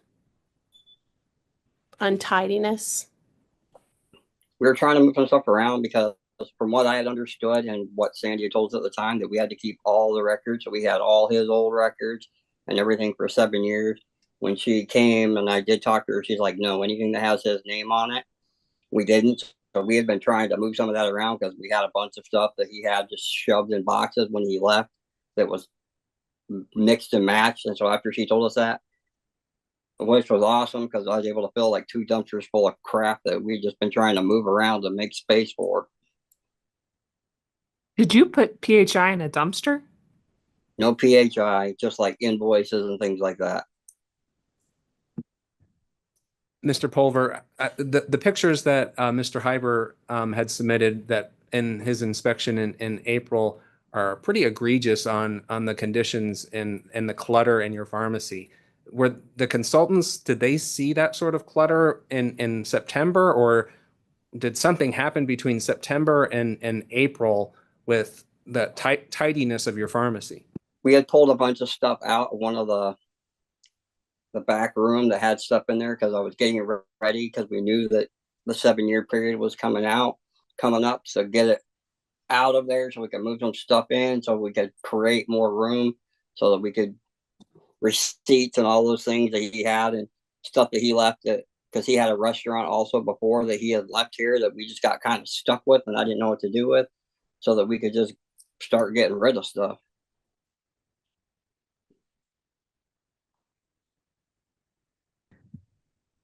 What's this area that's by the anatomy posters? There's 2 chairs, a table.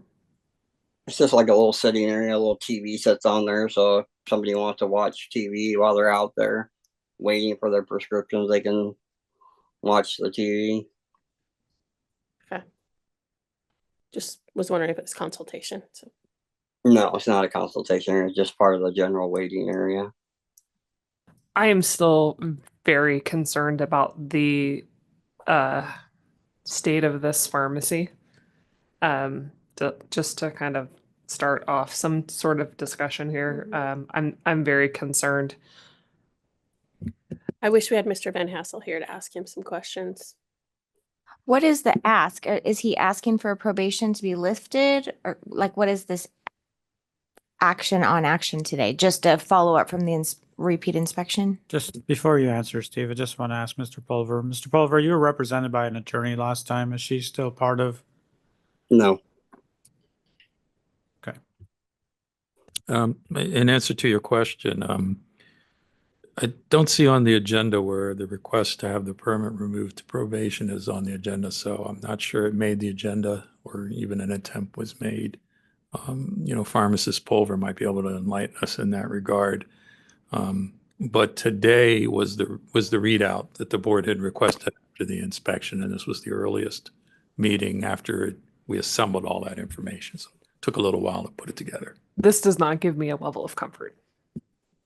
Oh, and in response to the resolve the issues the board had cited on page 3676, there was a cover letter because now I remember Deputy Director Ganabong had requested something from the monitors in regard to that, and they attached the report, but there's a statement in it that says, I'm attaching the report from AMI, that's the outside consultant, detailing the consultant's visit to Happy Valley Pharmacy. He indicates, he being, I would suspect Mr. Van Hassel, indicates the pharmacy is currently in compliance and that no further consultation is needed.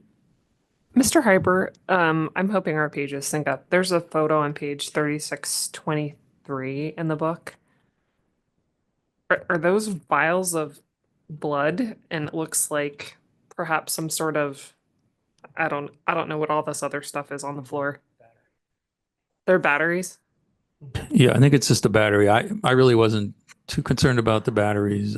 It was more of the debris and the. Is it debris or is it Those look like Is it rat mouse droppings. mouse trappings or something? Bugs. Bugs. There is a swab though in the bottom, or a swab, yes.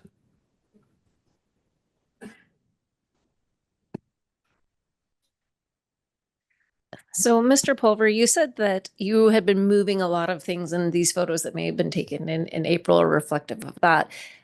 Has all of that been completed? Is the pharmacy still looking as it did in April? We got most of it cleaned out, yes. But obviously, we just had that recent robbery. So some stuff got moved around during that time. When was your robbery? Labor Day weekend or whatever it was, September 4th. Was that reported to the board? Yes, ma'am. It was also reported to the DEA and DPS. And that did what to the state of the store? They broke a bunch of things. They damaged our doors. They broke glass, plexi boards, ripped cabinets open.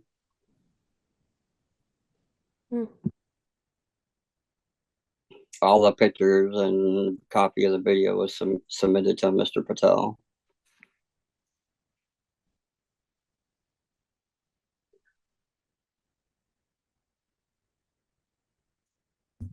Well, I don't feel comfortable lifting probation. even though it looks like that Mr. Pulver has corrected most of the items called out in the previous inspection, there's still 2 carried over and 7 new violations. And I'm What very- race? Oh, go ahead.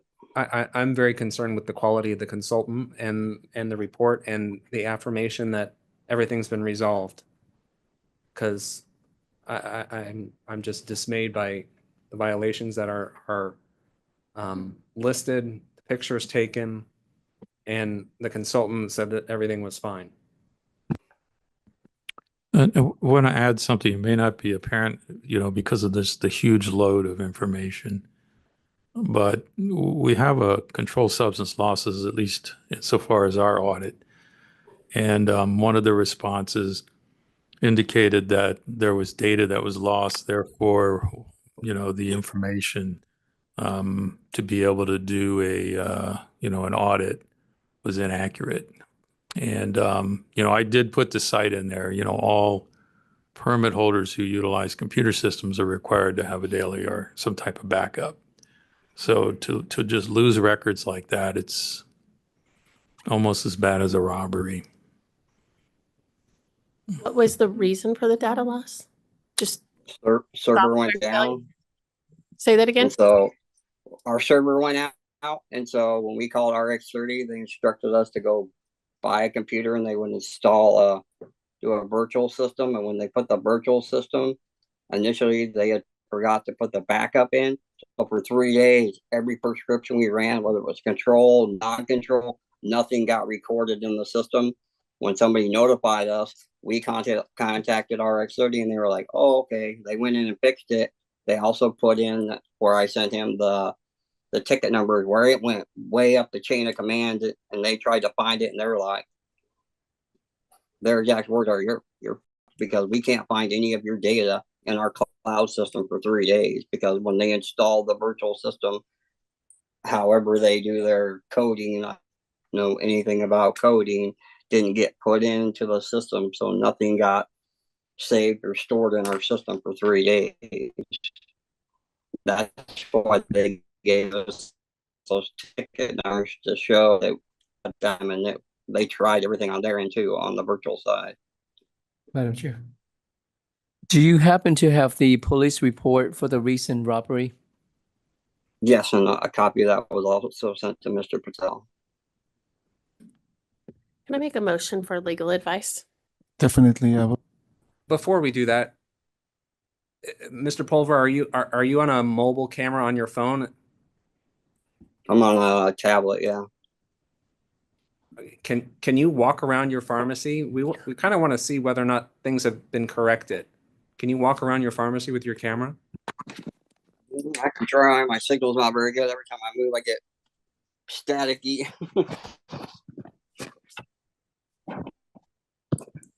Can you flip the camera around?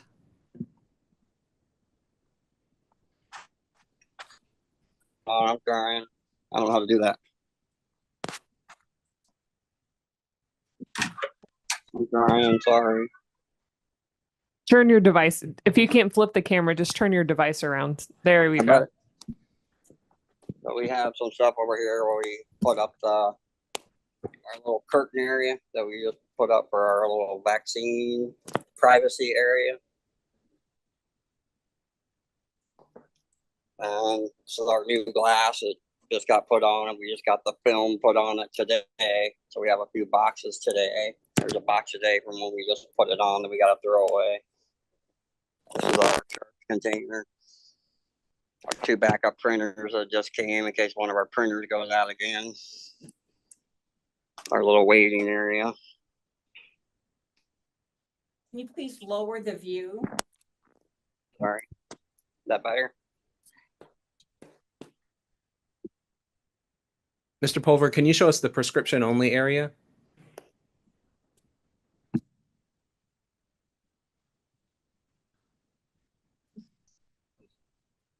That was their way to make the camera, like our view on the screen bigger. Oh, ground. Is that better? No. Yeah, we're good. Files here. countertop. Eggs. I don't want to shoot too much of the bag for patient privacy.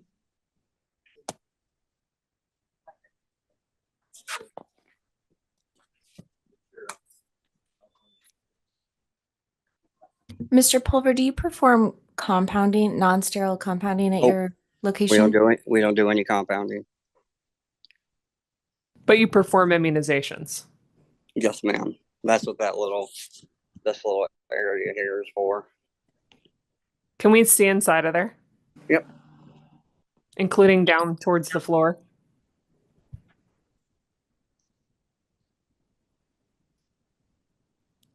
Good.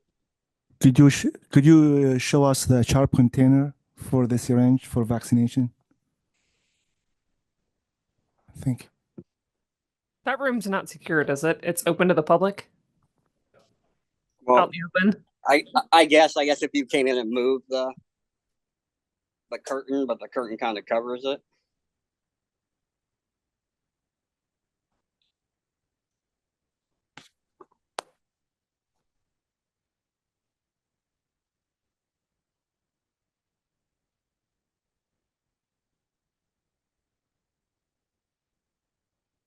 Mr. Pulver, have you completed immunization training? Yes. How long ago did you complete that? Oh, a while ago. I don't know exactly, but it was a while ago. More than 5 years ago.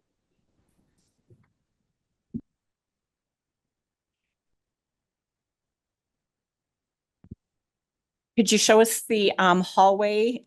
We have photos that has been very cluttered, the bathroom, the storage There's a closet. lot of stuff there right now from when we did move from the break-in, from the cabinets that got broken, things like that. Yeah, can we go ahead and see that? Yeah.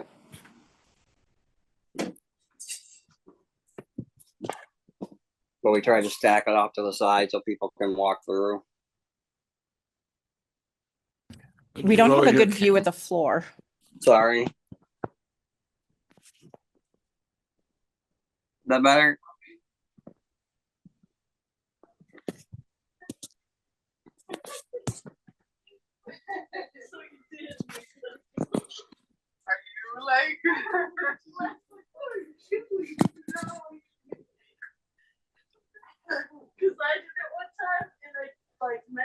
We had a motion for legal advice. Are we good with Mr. Pulver and his tour of the pharmacy? Did I have a second for legal advice? All those in favor? Aye. Mr. Pulver, we will be back with you in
All right, Mr. Pulver, we're back.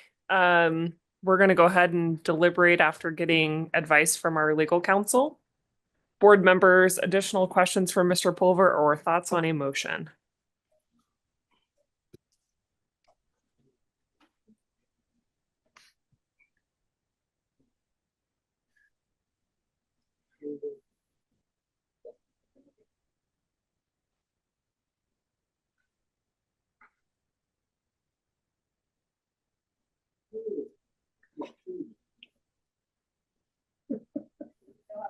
I move to deny the request. Wow, that's loud.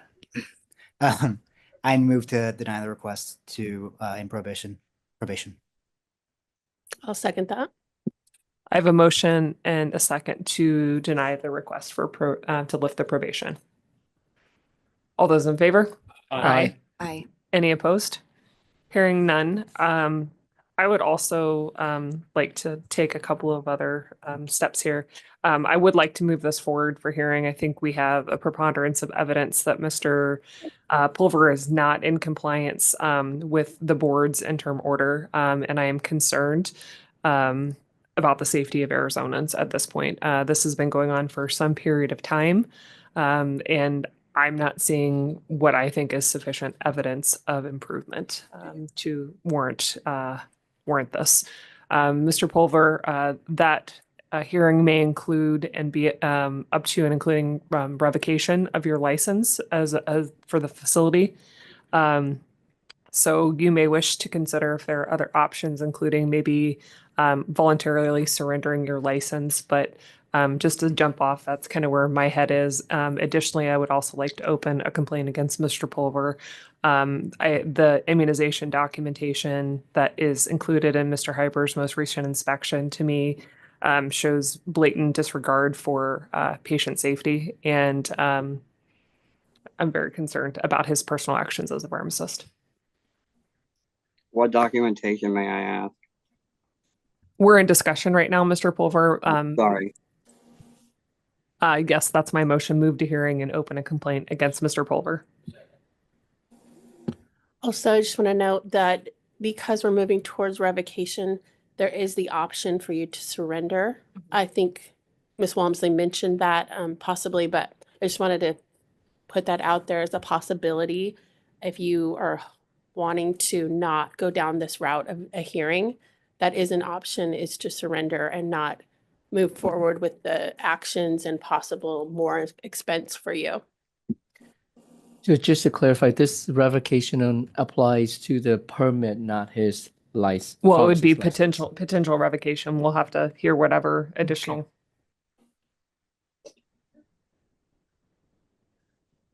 I have a motion and a second. Any other discussion? Dr. Gandhi? What do we need a roll call for this? To move to hearing? We don't really. No, you don't. Not to refer to. All those in favor? Aye. Any opposed? Hearing none, motion carries. Is there any other discussion on this item? Is there an opportunity to speak to these consultants? Can we invite the consultants here to have a discussion about this case?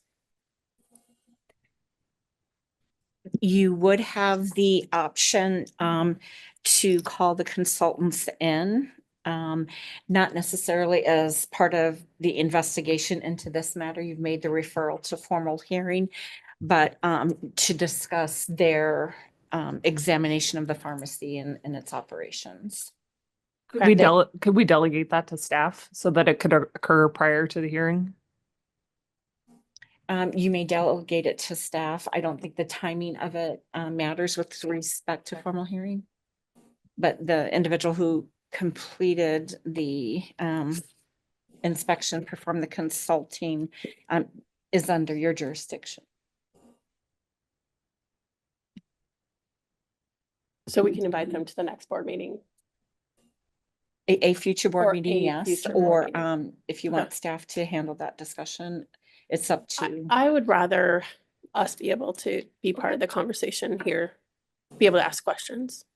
My only thought is if it could occur before, if there was some sort of substantive information we could learn that we could use towards the hearing, that would be helpful. Yeah. If there was more evidence that they collected or something to that effect, I don't know. I don't know that there would be any additional evidence that would mitigate what the inspectors found in April, because the consultant just 30 days prior said everything is in compliance and there are no concerns. So I doubt we were going to learn anything any more than our compliance officers found. Yeah, and that's my concern Okay. about Exactly. this firm is the rigor of what they did, and this report, which less than 30 days later, our compliance officer found to be invalid. Did they come to your pharmacy? In person, Mr. Pulver? Yeah, but it was long before the 30 days that they came. Long before the 30 days prior to Mr. Hyber's inspection, you're saying? Oh yeah, it had been a while ago. Okay. Okay. Just for the record, it's 3:29 and Miss Davis has left the meeting. Do we need a motion to reflect Mr. Anderson's request, or we can just bring it back for a future agenda item? Okay. Thank you, Mr. Pulver. The board staff will be in communication with you. I had a request for a brief bio break. Let's take 10 minutes. Thank you.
Welcome back, everybody.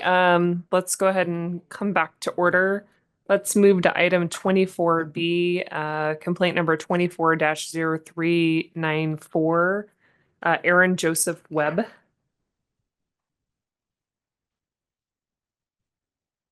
Good afternoon. If you could please introduce yourself for the record. Yes, my name is Aaron Webb, pharmacist. And Ms. Brown, if you could give us a summary. Good afternoon, board members. Jenica Brown, Executive Assistant to the Deputy Director.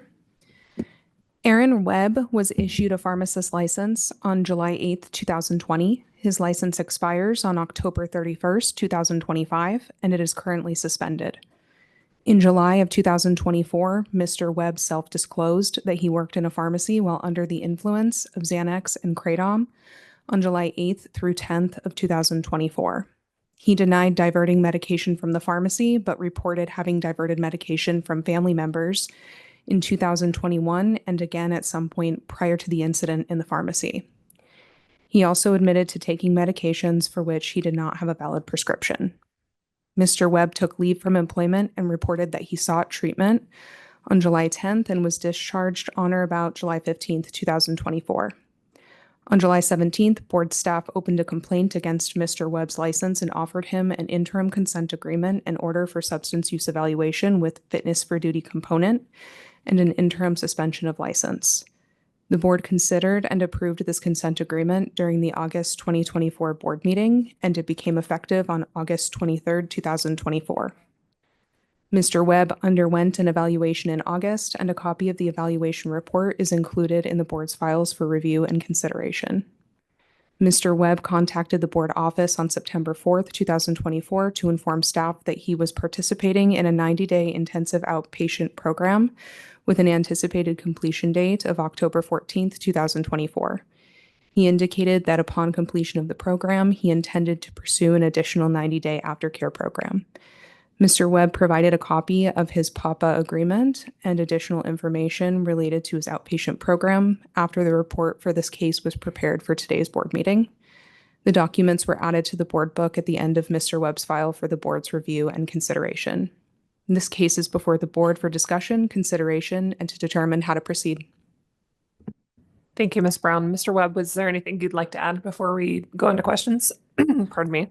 Sure. So I just wanted to say that I'm very grateful to be here today. I just wanted to say that I feel like I've grown a lot in recovery since starting in July. I completed the 90-day IOP course on Monday, and I started the continuing care program yesterday.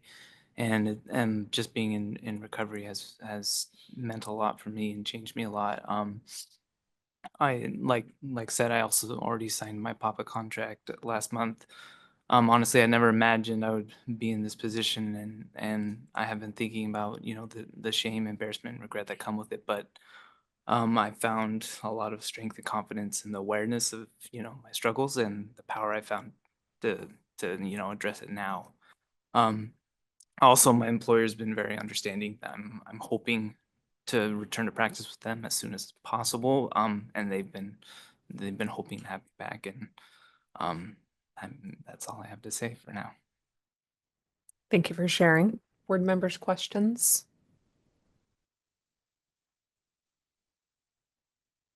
Just to recap, you completed the IOP. You signed a PAPA 5-year contract. And was reading the recommendation. You're continuing treatment, let's see, on an outpatient basis as well. Is that correct? All those things are correct. Yes. Well, it sounds like You've been suspended for how long? Since July 17th, I believe. July 7th of this year? Yes.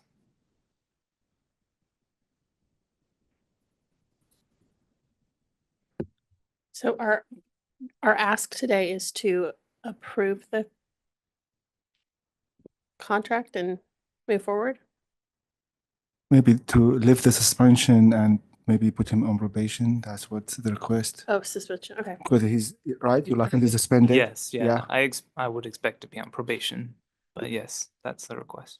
I'll make a motion to lift suspension and place license on probation for 5 years to run concurrent with an approved substance use monitoring contract with standard terms and conditions. I have a motion and a second. Any discussion? I do, please. Yes. Would that also include to align with the evaluator's recommendations? Yes. Any further discussion? Dr. Gandhi?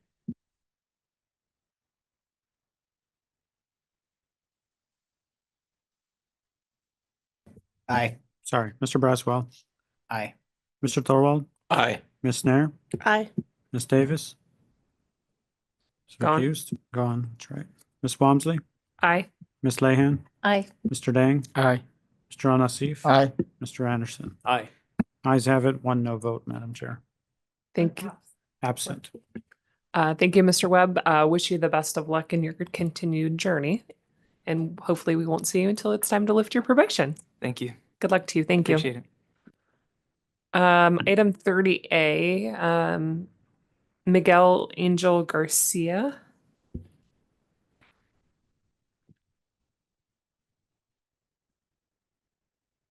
Is Mr. Garcia present? Yes, I am present. You could please introduce yourself for the record. My name is Miguel Garcia. Thank you. Ms. Brown, can you give us a brief summary? Absolutely. Miguel Garcia was issued an Arizona pharmacist license in July of 2012. His license will expire on October 31st, 2025. It is currently open and on probation. In April of 2020, board complaint number 20-0185 was opened against Mr. Garcia's license after board staff was notified that Mr. Garcia was terminated from Bash's Pharmacy for prescription fraud and impersonating another pharmacist. During an investigation with Bash's, Mr. Garcia admitted that he had fraudulently obtained roughly 15 boxes of glucose test strips and sold them online. On July 6, 2020, Mr. Garcia entered into an interim consent agreement for interim suspension of license and psychological evaluation. Mr. Garcia was also charged criminally for this conduct, and on October 27, 2021, he was found guilty of criminal simulation, a Class 1 misdemeanor. He was sentenced to a term of probation for 18 months beginning on October 27, 2021. He was released from probation on January 6, 2023. In August of 2022, Mr. Garcia underwent a fitness for duty evaluation. Board staff received a copy of the report, and Mr. Garcia requested to appear before the board at the October 2022 board meeting.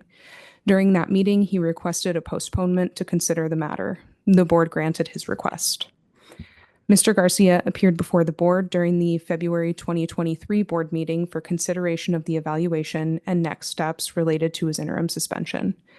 The board voted to lift the interim suspension, approve the renewal of his license contingent upon completion of continuing education and payment of applicable fees, and offer Mr. Garcia a consent agreement to resolve board case number 20-0185. Mr. Garcia entered into a consent agreement for probation and civil penalty, which became effective on June 6, 2023, in which Mr. Garcia agreed to pay a $1,500 civil penalty in addition to his license being placed on probation for a minimum of 1 year. In addition to standard terms, Mr. Garcia's probation required him to continue to see his therapist and ensure that the therapist files quarterly status reports to inform the board of his progress in treatment, issues addressed, and any areas of concern. Mr. Garcia appeared before the board during the April 2024 board meeting for failure to comply with the terms of his probation related to timely quarterly reports from his therapist. Mr. Garcia stated that the delinquencies were a result of payment issues between himself and the provider, and that a payment plan was established and he did not foresee any ongoing concerns with complying with the consent agreement. The board considered this and decided not to take any action on the matter. On July 24, 2024, Mr. Garcia requested to appear before the board to request termination of his probation. Of note, Mr. Garcia confirmed that he is not currently working as a pharmacist. Mr. Garcia is in compliance with the terms of his probation, and board staff have no concerns. His quarterly reports for October of 2024 were submitted timely, and they were added to the board book for the board's consideration. Those reports also indicated no concerns. This case is before you for discussion and consideration of Mr. Garcia's request for termination of his probation.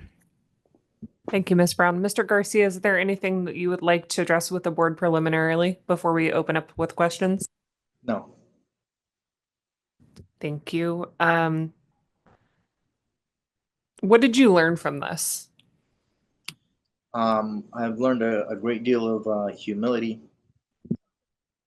I regret my actions. I've learned about a lot of the root causes in therapy, about the nature of my actions and my motivations. And I've learned a lot of tools to mitigate the difficulties that resulted in the bad choices that I made. And I'm committed never to making those same mistakes ever again, and to maintain the integrity of the profession to the best of my ability. Thank you for that. Additional questions, board members?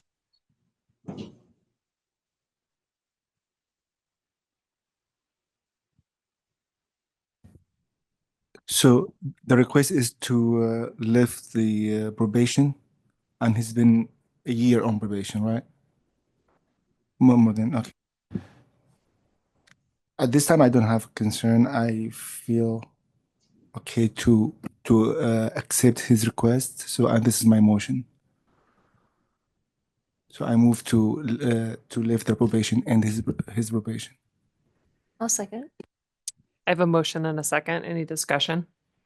All those in favor? Aye. Any opposed? Hearing none, motion carries. Best of luck to you, Mr. Garcia. Thank you very much. My thanks to the board. Thank you. Item 30B, Alyssa Maria Baker. Baker.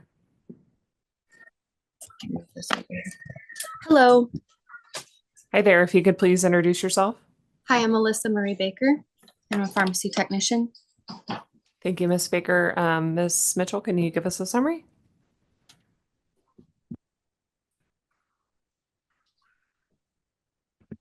I'll try to be brief. It is 4 o'clock. Alyssa Marie Baker entered into consent agreement for probation to resolve board case number 21-0220. The consent agreement became effective on October 20th, 2022, and placed Ms. Baker's license on probation for a minimum of 2 years. The consent agreement required Ms. Baker to submit to the board monthly reports from her probation officer detailing her compliance with the terms of her probation. The monthly reports were to continue until such time as the board received documentation that her domestic violence classes had been completed or were no longer required. Ms. Baker submitted monthly reports as required, always on time. I will have you know. And she provided documentation that her domestic violence classes had been completed. On July 13th, 2024, Ms. Baker requested to appear before the board to request the termination of her probation. Staff has no concerns. Thank you, Ms. Mitchell. Ms. Baker, is there anything you'd like to add before we open up for questions? I am going to be applying next month for the Pima and Pinell County early release with their probation, and I've been compliant with everything and been keeping up with my fines every month as well. Thank you. My question for you is, what have you learned from this? I take pride in my work, and this was a very, very horrible accident that happened, and it affected my work, of course, and my well-being. And I've been almost 3 years sober and blessed with a child, so that has helped. But I've definitely learned to be careful who I hang out with and my everyday choices, per se.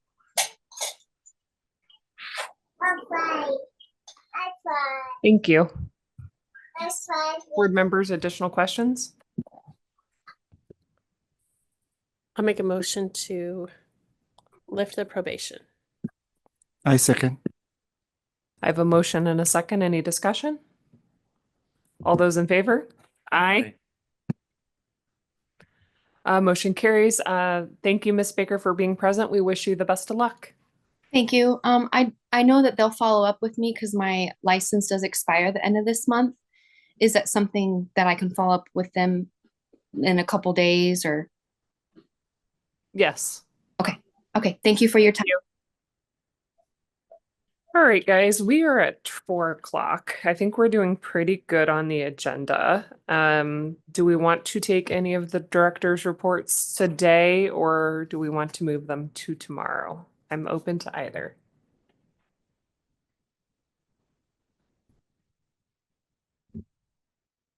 Anyone? I'm noticing that people are kind of getting a little wary here. So Probably because you gave people sugar. I think there's It's a your sugar fault. crash. It is my fault. So I think we're in pretty good shape. If we hold off till tomorrow, I think it'll be fine. Okay, let's do call to the public. Roger, do you want to join us? I just have one quick one, and this is a repeat from last time, but the American Society for Pharmacy Law is holding their annual conference in Phoenix, November 7th through 10th at the Point of Tapatio Cliffs. I know a number of you are attending. This is more if anyone is watching this video than for you guys, but it is a phenomenal conference, and it gets you caught up with a lot of other board members around the country, regulators from other areas that are involved in pharmacy and drug dispensing. So I hope you're able to attend with it. So I just wanted to repeat that. Thanks. Thank you, Roger. We'll give it a minute to see if anybody else wants to dial in from the public.